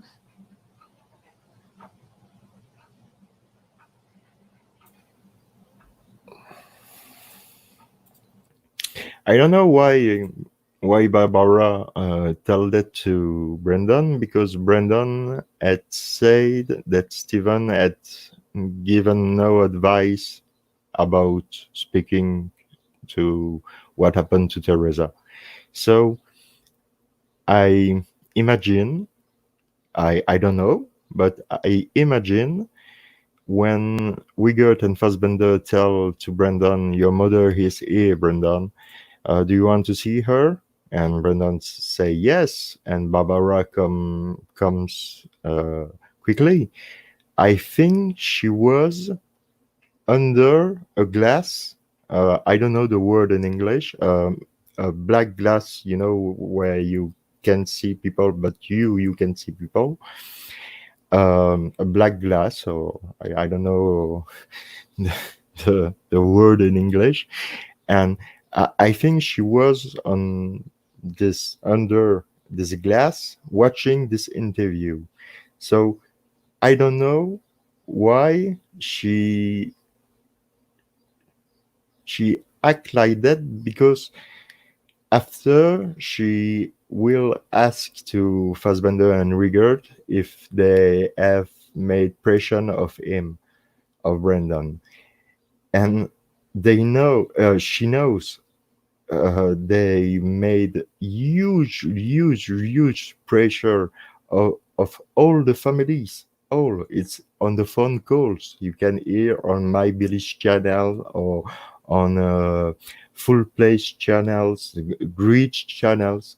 I will recommend you to subscribe to Ericosi's channels, to Paul Cabaldi's channels, to Sharon Sunshine's channel, to James Sharp's The Pencils channels, to Linda Kay listening channel, My Billy, Andrew Whitehead. I forget a lot of people. I'm sorry, but all the link are in the description, so you can subscribe to the YouTube channel if you want. You can go on Twitter, you can go on Facebook. All is related, and you can have chat together. And excuse me, I have a question, Jerome. If I'm not mistaken, Barbara had been in a crowd and had just arrived at the station and allowed to see Brennan. Yeah, I think you're right. I think you're completely right, and that's why I think it's really strange, because when she arrived to the police station, she cannot know the entire story that Brandon have tell. I will like to say like that, tell to Fassbender and Rigert. So she don't know the false fact, then Rigert and Fassbender knows. So how can she knows these specific things? She was not on the police station at the moment. I don't know. Maybe there is another explanation. Maybe my mentor Harry Cozy can explain me that because I'm not aware. But she arrived really quickly. This is the story, and you're right. Thank you very much because you're really right. Nothing but the stump. Nothing but the stump. What does it mean? I don't understand, because I don't speak English very well. I try to do my best, but not in nothing but a stump. What is a stump? Yes, Rhonda. Yes, it's you. But what is a stump?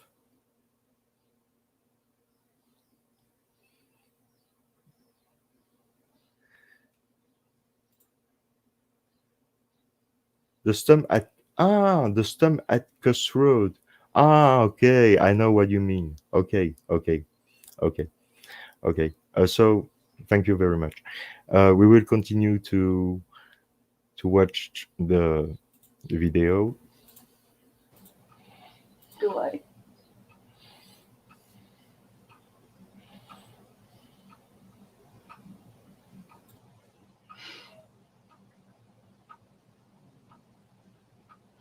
Don't worry about my belly. I haven't eaten in 2 days. I didn't even hear it. Did you want a sandwich, Barb? No, Do we have some here? no. I'd probably just throw it up anyhow.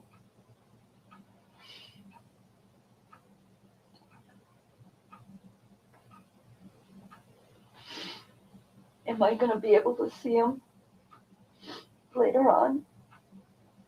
After he gets where he's gotta go? I don't know on their policies and when they allow visitation and stuff like that.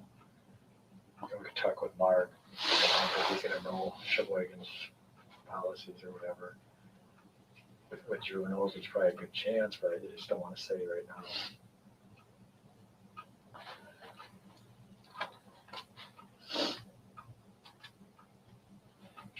Hello, Tom here. Good, how are you?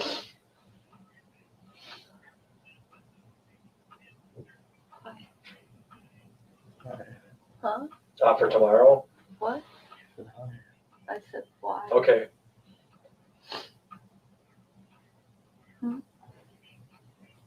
What did he do to you to make you do it?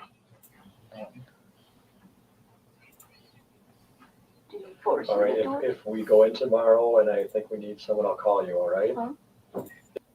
Do you see? It's there my problem, because I have a problem with that. If Barbara, yeah, me too, Rhonda. Yeah, me too, a lot. But we need to stay strong for the guys and for the seeking of the truth. So we need to stay strong. And I know this video is really hard to watch, and it's hard for me. And I'm a man, but I have cried a lot of time when I saw this interview or other interview or other thing about Stephen and Brendan and Papa and Mama Avery and their friends and the family. And I'm when you see me like that, I'm like a big gorilla. But I'm a man. I have 41 year old for 40 41 years old in May 27 in few days. But when I see I don't know if I can tell,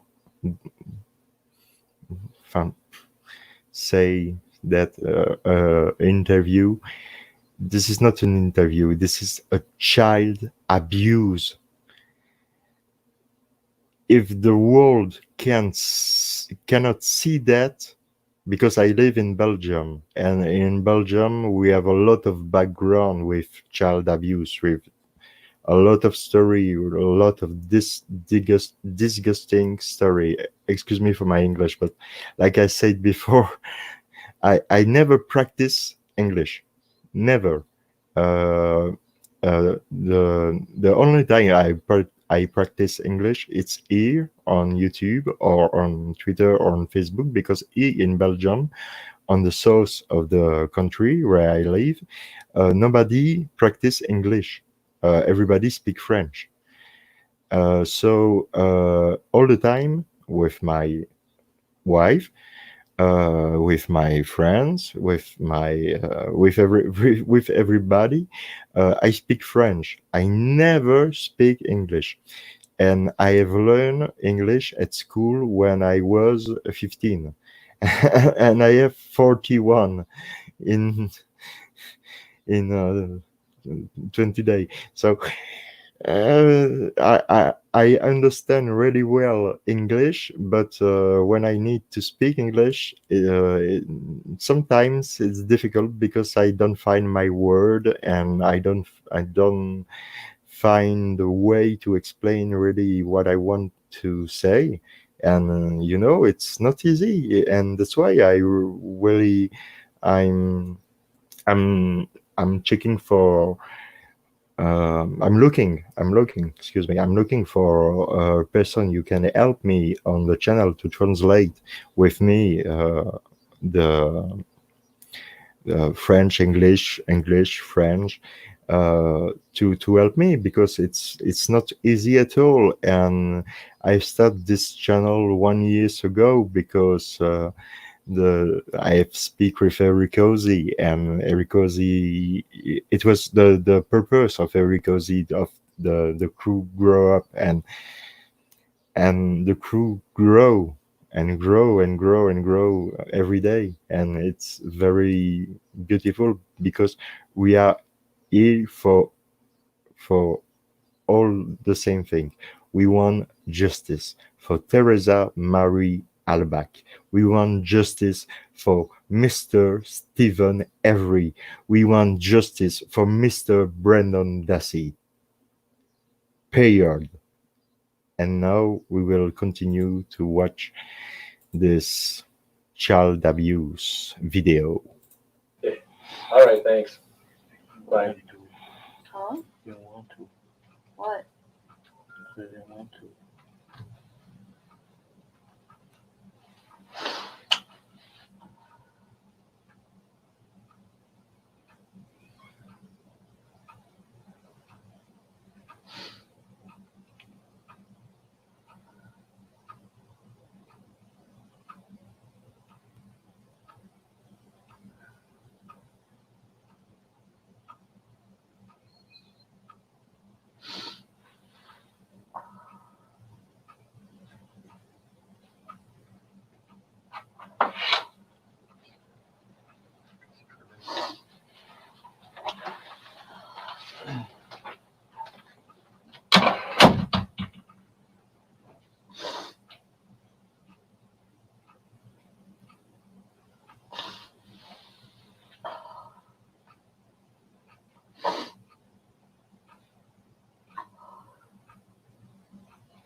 Are you regretting it now?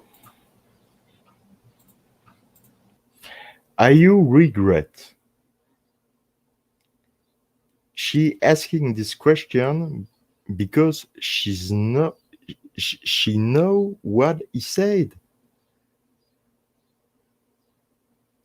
What he said before. She's not arrived to the police station when no, because if she was not aware at all of this version, why she talk with Brandon like that? Explain to me. Yeah, Rhonda, for the rally, yeah. Oh, wait, excuse me. I was on the chat with Rhonda, and she will ask me if I was already come to the United States, and I say no, sadly, no, never, because it's from Europe, it's expensive, and before I was not in contact with American people, so. I've never have the occasion to go to the US, but no, I know a lot of people and really great people. Like I said before, Eric Ozzy, Stacy Seabrook, and all around the world, even in Australia, with Mr. Mark Odino, who helped me a lot. And I would like to say thank you, Mr. Odino. Thank you, Mr. Eric Ozzy. Yeah. I say, Mr. When I call him, I say, hey, buddy, how are you? I'm fine, and you? Yeah. But I respect them a lot because they made a huge job on this case, and they do that with their heart, and that touched me a lot because they are in this crew. Everybody is really a beautiful human being, and that's why we continue to do this, because we are like a family, we, we have some discussion for sure, like all in the family, but it's all the time beautiful, because we respect us each other, and there is a lot of respect. And I would like to say a message for the people who believe we don't care of Teresa. It's false. We want justice for her. I think we want more justice for her than his own family. I'm sorry to tell that, but it's the fact.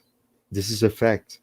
I live in Belgium. I have never met Teresa in my life, and I'm really sad, and I'm really sad for her, for Stephen. I never met Stephen and Brendan yet, but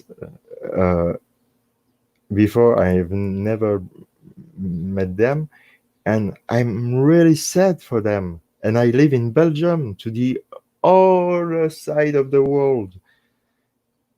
So why a mother who left her doctor don't want, or father or brother or cousin or friend don't want, even if we know that this is not the magic thing, we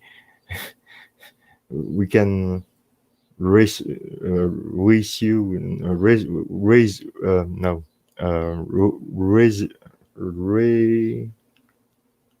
resurrection of Teresa. No, it's not possible. Even if we find the real killer, but she deserve we find the real killer, because a killer kills, and if he's still running, like in the first case with Gregory Allen, with Stephen Avery and Gregory Allen. Gregory Allen was again raped woman during the time of Stephen was in jail because the cop was acting like that. They want Stephen behind jail, behind bars, and they don't care if people are in danger. And when you understand this mind, this way of thinking, you know, you understand there in Wisconsin. Not the people. I don't talk about the people. The people are really kind, really fine people, really well. But I talk about the law enforcement. You understand? They are in the far west. They are all again in the old far west. There is the sheriff in town. Yeah. Uh, give me uh, I don't remember the word in English for cheval. A horse. Give me a horse and an holster, and it's like that. Yeah. So it's. I'm sorry, but it's unreg. Yeah, Old West. Yeah. You're right, Rhonda. Oh, sorry, I was not looking the chat. Sorry, I was in my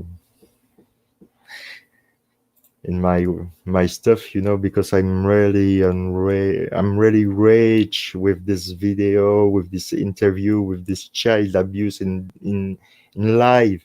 You can see in this entire video, and if you have don't see this video in this complete, please rewatch, because you understand that Brandon, it's a patsy, like Lee Harvey Oswald, like I say, and it's horrible to do that to a kid. That's why it's child abuse. For me, it's child abuse. You had a whole life ahead of you, Brent.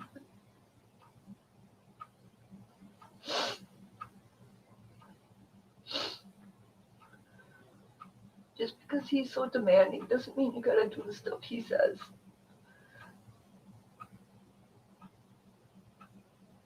Right? Where am I going? Where do you think you're going?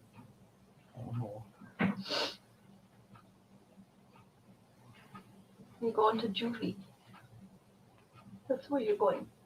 To a juvie jail.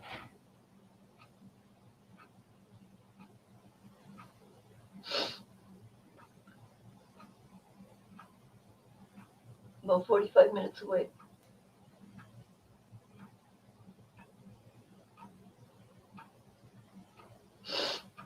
Yeah, but I got a question. What's that? What happened if he says something like his story is different, but he says he admits to doing it? What do you mean? Like if his story's like different, like I never did nothing or something. Did you? Huh? Not really. What do you mean, not really? They got to my head. Huh? Didn't say anything.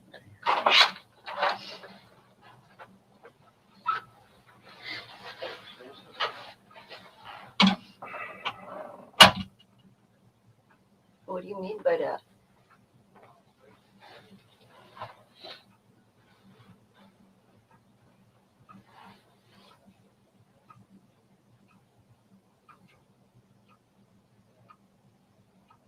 What do you mean by that, Brendan?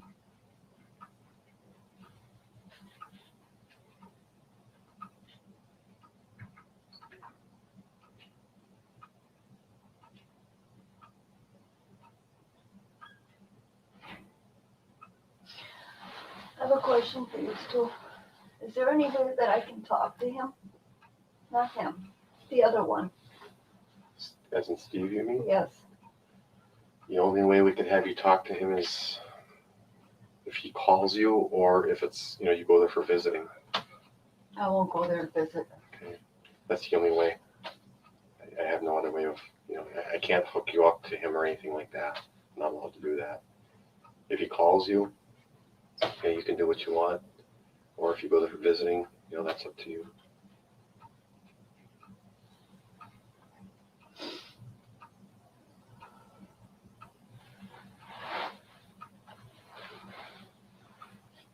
Were you pressuring him? Who are you talking about? Him. What do you mean pressuring him? When talking to him? No, we told him we needed to know the truth. We've been doing this job a long time, Barb, and we can tell when people are telling the truth. Wow. Telling the truth. Excuse me. It's horrible. I know. I've cried behind this video. But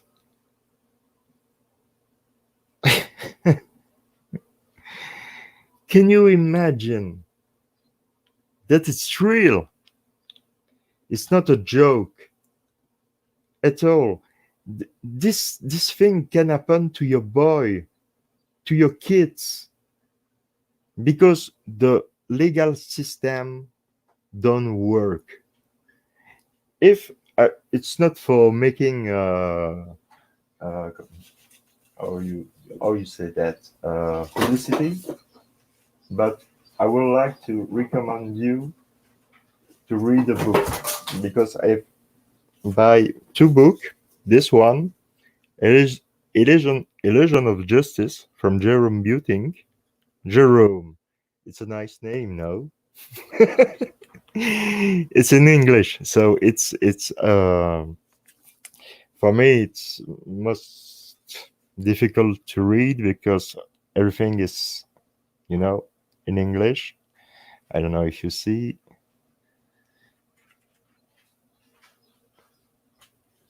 There is no French version. The only French version of a book about Stephen, this is the Graceback book, The Innocent Killer. Yes, here, but Le Tueur Innocent, The Innocent Killer. But this book, no.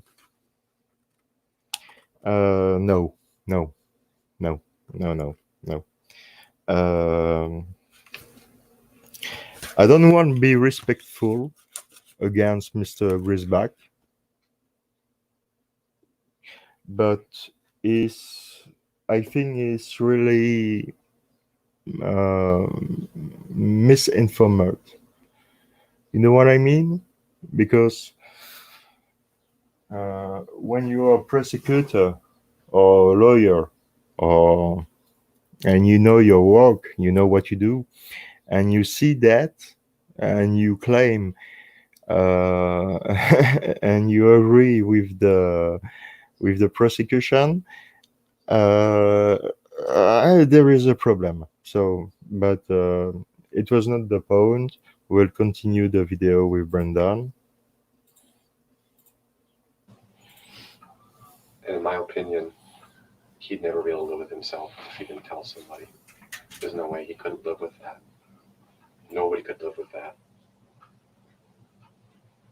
And I think Brendan knows that.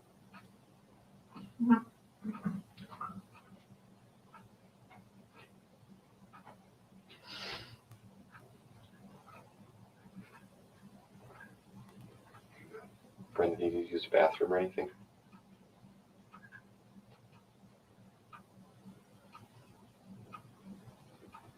When are you going out to my house then?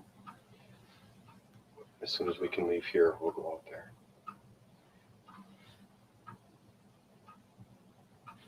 I don't think we're going to bring Brendan out there, though. I just don't think that's a good idea. I don't think he needs to be exposed to that area out there. It's not gonna do him any good.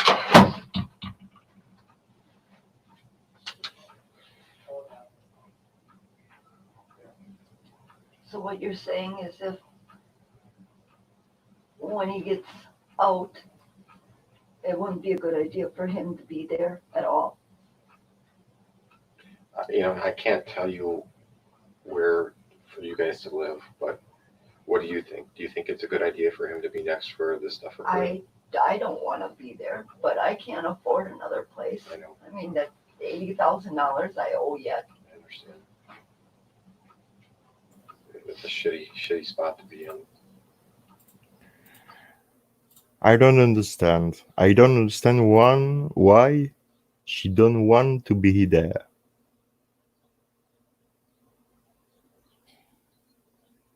I don't want to be there. Because what? Because Tucop had made pressure on your boy? Because they had made the same thing 20 years ago with your brother, and they start again, and then they do it again with all your family, with you, Barbara, with all the family, with Brandon. They made a huge pressure. Please go on my Billy's channel or Full Place channel to hear, to listen the phone calls. There is a lot of phone calls from Stephen and from the jail, and when he speak to his mother or to anybody else, I don't remember what is what's video he is, because there is 1,000 and I don't remember the number of video, but there is a lot of video. I think it's Dolores told Steven they made a huge pressure on Bobby, on Blaine, on everyone. So why is she so surprised? Why she's asking, do you have made pressure on him? I don't accuse Barbara of anything. I stand with Barbara. She's a mother. She have left his son because he is in prison. He have no life. They still the life of two people, maybe three with Teresa. We don't know. But for Stephen, it's for sure, and for Brendan, it's for sure. So we will continue. I will. Thank you, Rhonda. Full Place as all in one of these folders. You can listen to them in order. Thank you, Rhonda. Thank you very much. And like I say, subscribe to this channel and listen by yourself, because I'm not a judge. And in my life, day by day, I never judge anybody. Anybody. Never judge. Everything, do stuff, and it's okay. For me, I never judge. So I don't judge Barbara about that. No. I'm in question. Like I'm in question, I'm asking me why, it's an example, why when Teresa is reported missing, why his brother, Mr. Mike Albach, talked to the press about the grieving process. The grieving process in my knowledge is when a people is dead. But at this time, she just reported missing. She's not dead. So when Mr. Albach, Mr. Mike Albach, say the grieving process could last day, weeks, years. For me, and I'm not a perfect understanding, and I don't understand perfectly the English, but for me, it's a huge red flag because you told to the person that you're in a grieving process, but the person is not dead. She's just disappeared. So, we continue. And nobody's gonna buy it. You're in a bad spot, and I wish I had some answers for you. If there's something I can do to help you, I certainly will.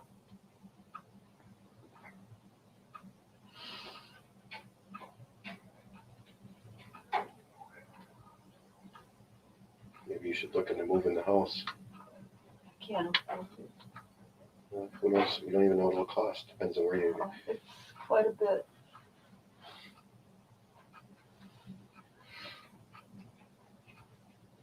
An extra 16,000 for another basement.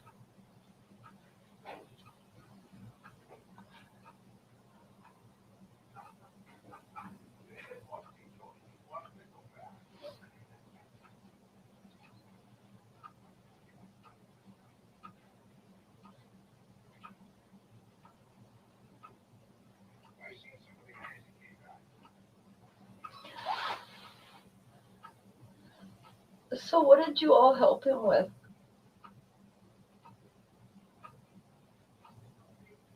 Can I ask? Will you tell me?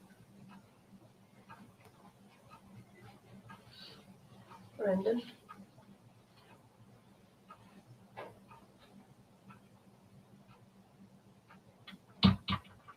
Did you do it willingly? Huh?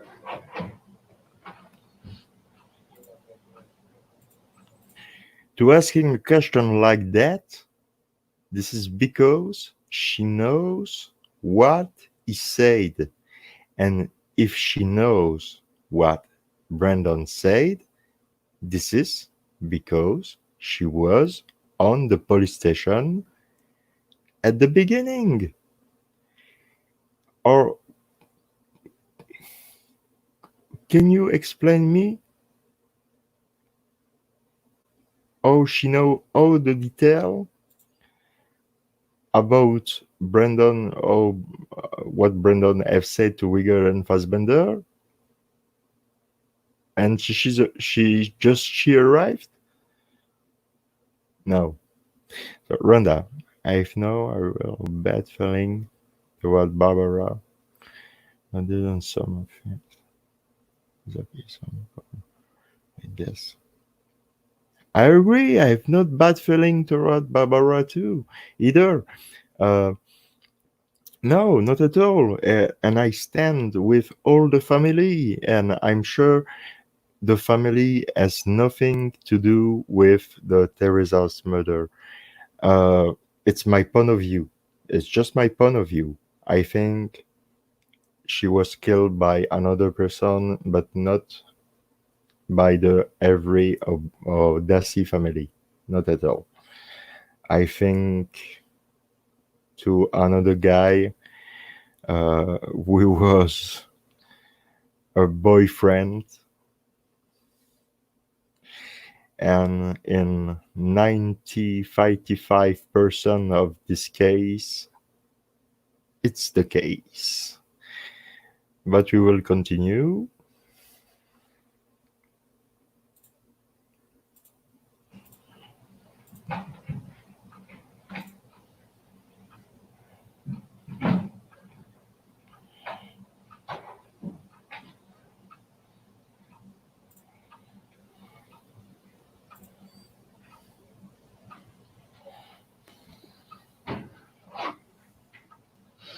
He did tell me one time, Stephen, he told me that probably one or two of my kids would not graduate.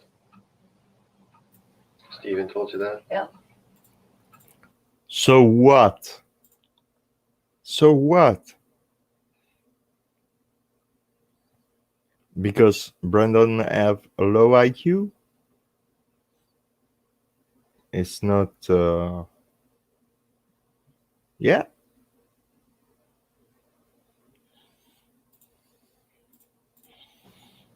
This was before this all even happened.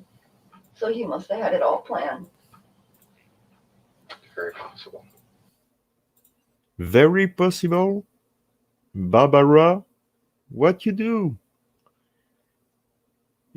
You plant an idea in the cop's mind? I don't understand your position. I don't understand what you do. And it's not at all an accusation. It's a question I ask.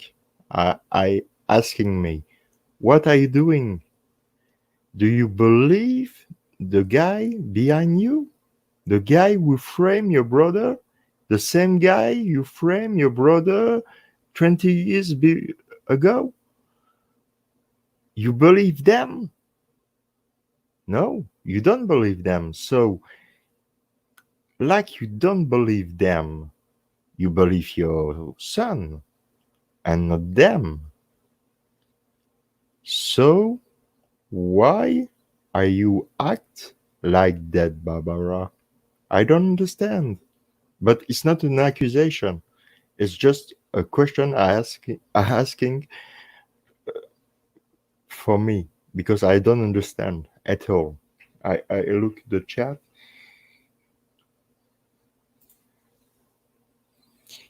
Give them hand, Barbara.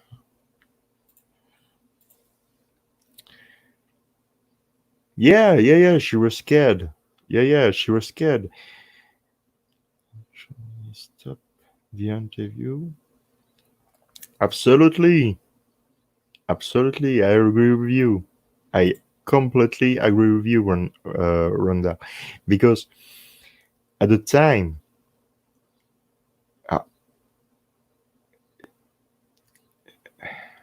no, I will say nothing. I agree with you. I completely agree with you with that on this point. We will continue the video because this is far and 44 minutes now. Wow! I will make a marathon by myself. No, we continue. Very possible.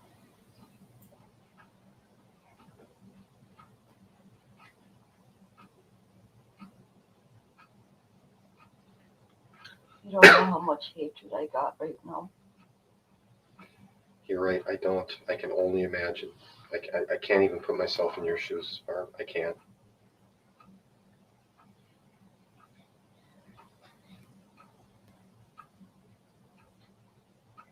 My oldest son is gonna flip. I can't even tell him. I can't. I think you better because I can't. He's on a heart monitor now. this is going to be on the media tonight. God. There's no way to stop it.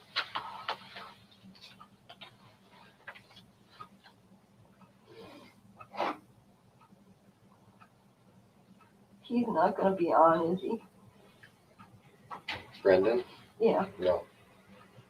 Oh, they can't anyhow. No, he's not going to be on.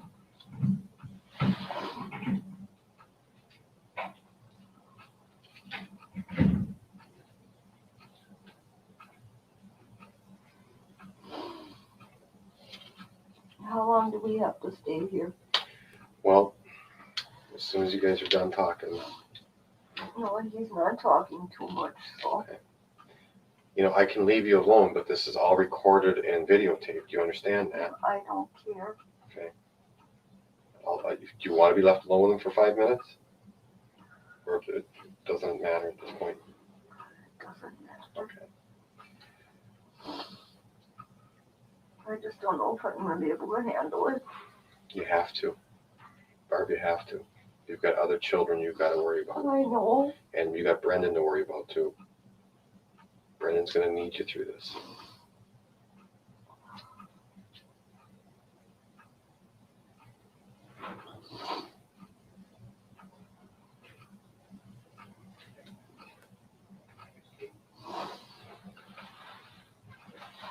Okay, let's go.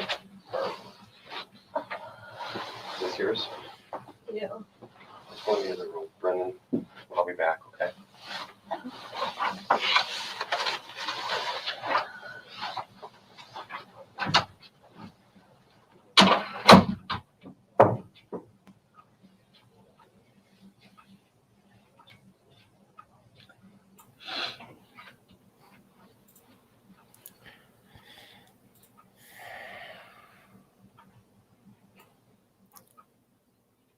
Yeah, it's again 25 minutes of video. So I will show you the video.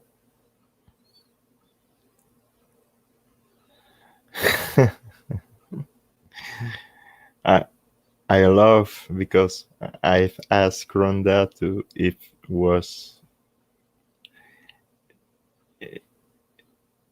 she was able to join me, and and she told me that.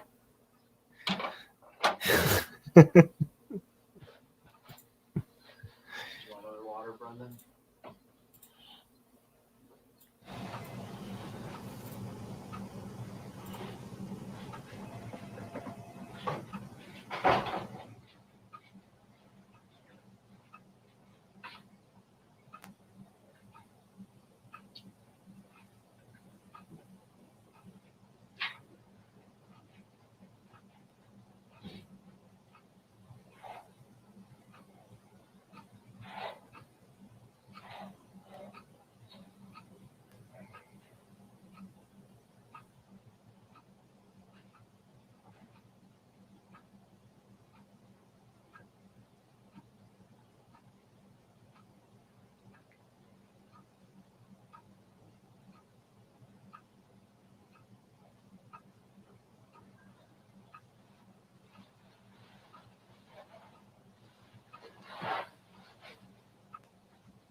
I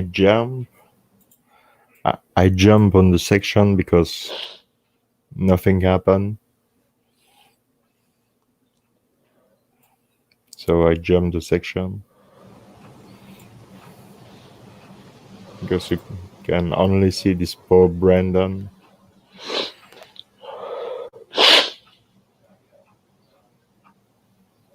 He start to, I think he start to understand what happens, and oh my God.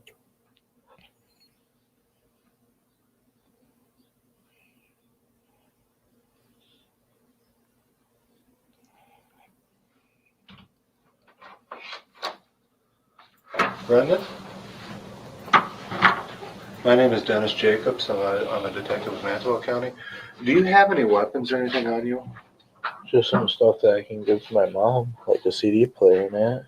That wouldn't be a weapon, though. Do you have like a little pocket knife, anything like that? No. Can you stand up? I just want to pat you down real quick, just to make sure. Well, that's nothing that's gonna hurt me. Okay, that's fine.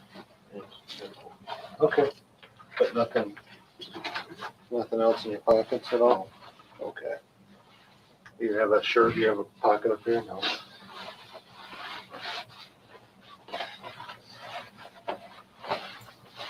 Okay, you can have a seat.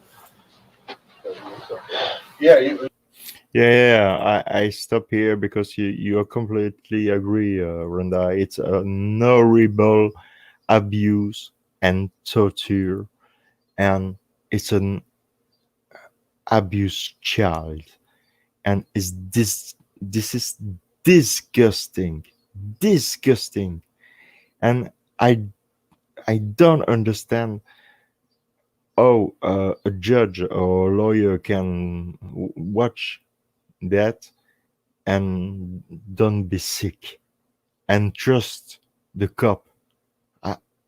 I don't understand. Really, I don't understand. It's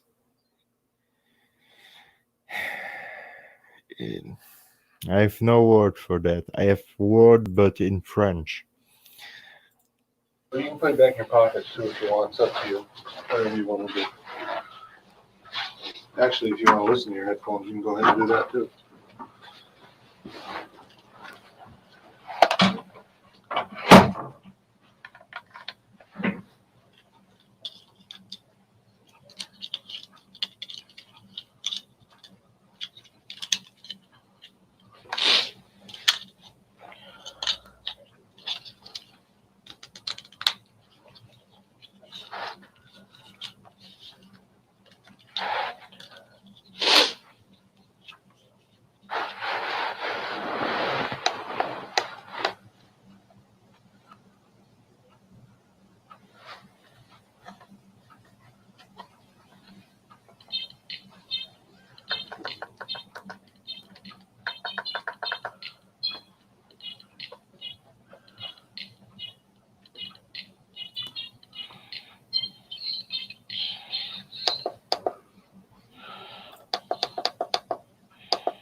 Absolutely, absolutely, and it's a real shame.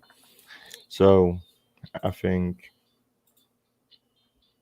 it's over. Yeah, there is nothing more. And this terrible interview, so I will, yeah, Rhonda, me too. It's sad. I will stop here. Okay. And now, so first, thank you to staying with me. It's a honor for me. Then you take the time to stay with not me, because it's not about me. It's about Stephen, Brendan, and Teresa. But you stay on the channel because you feel involved in the case. You feel in your heart it's wrong. This stuff is wrong, and you want justice like me, and that's why I do that. And no, it was not previous or preview. Sometimes I'm wrong with my English. Yeah, me too, Rhonda. Yeah, me too. Because Rhonda say I'm upset with Brandon. Yeah, me too. Because it, for Steven, it's the same thing. I'm upset too for Steven because it's horrible. But with Brandon, it's horrible too, and it's a child abuse in life during the trial of Stephen and Brandon, because Democrats have tried to take the testimony of Brendan to put on Stephen, put charge on Stephen trial. But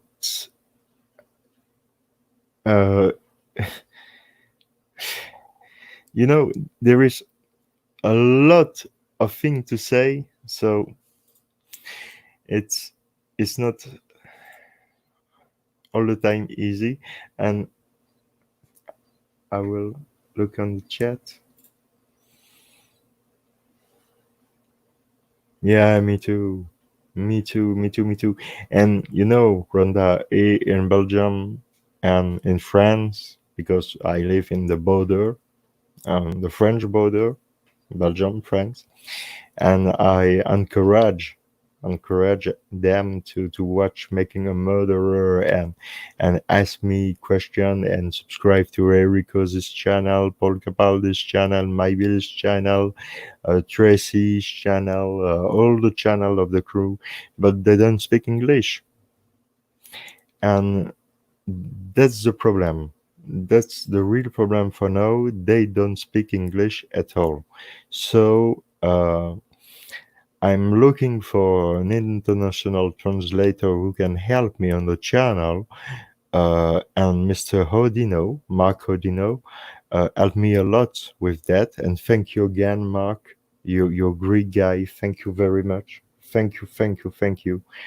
Because this is a lot of work for me. Because at the start, I was not able to make a YouTube channel made stuff like that. I agree with you. Rhonda, Mark is really amazing. He's a real great human being. Is oh my gosh, and I never met him for real. I've just talked to him on phone and on chat, but you can feel that, you can feel the his soul, and his soul is pure, completely pure, and you can feel that. And you can feel that with Stacy too, with Eric Cozy too, with Paul too, with Linda, with Sharon, with Jane, with all the crew. We are all like that. And that's the point. We are a family and we want the truth. We are in the crusade of seeking truth. And it's a human tragedy, because we are not acting, we are not playing a role, we are not making money. I don't make any money with that, and I don't want, because it's a human tragedy. So I always refuse money for this, because it's a human tragedy. It's real life. It can happen to me. It can happen to you. So I don't want to make money at all on that. And it's not about me. We don't care about me. We care about Stephen, Brendan, Justice for Teresa, and the other wrongful conviction. And after I will to stop, because it's 5 hours now. Oh my gosh. 5 hours of life. Wow. In October, Mr. Capaldi, Mr. Ricosi, Tracy Sans Tracy, and I don't know if there is other people, but I assume, and myself, I think, we will made in October an event like the marathon, but for the wrongful conviction. And so we will make this again for the seeking of truth, because there is a lot of people like Stephen and Brandon, and yeah, Stephen and Brandon have the spotlight with Netflix and the documentary Making a Murderer, but it's not the same case for everyone. So I have invited on my channel Mr. Jason and Mr. Ricky, but I don't remember her name. I'm sorry. I tried to do myself, but there was on Tracy's segment on the Marathon, and please subscribe to his channel because it's amazing.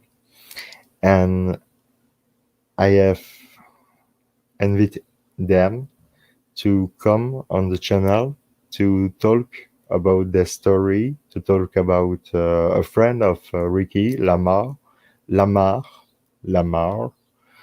who is again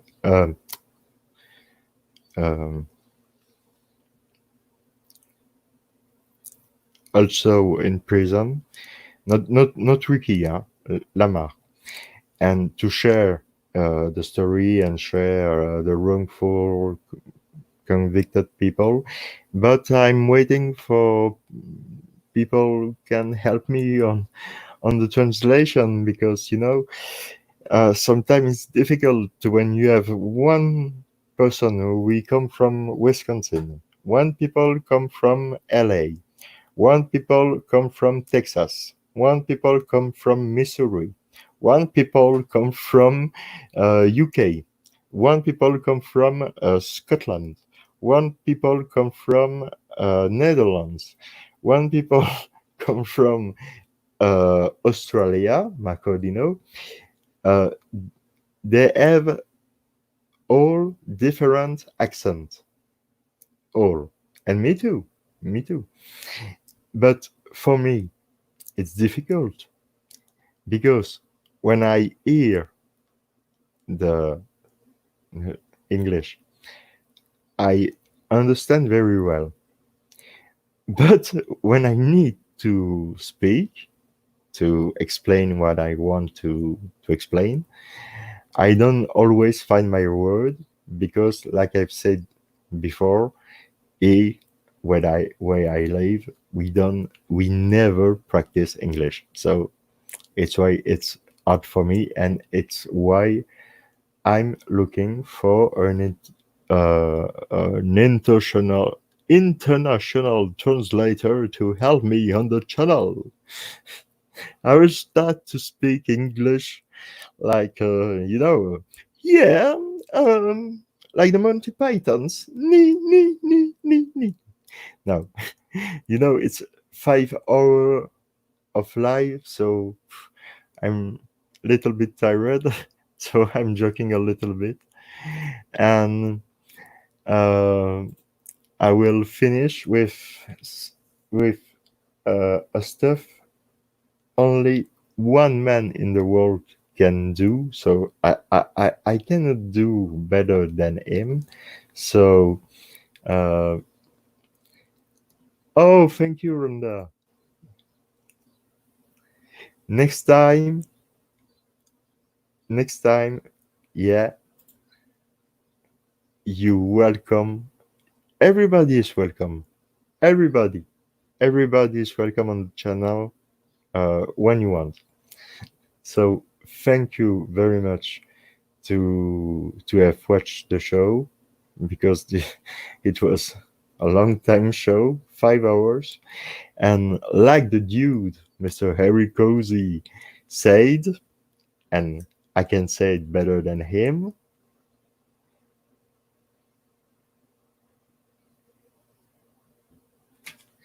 and I'll see you Bye bye.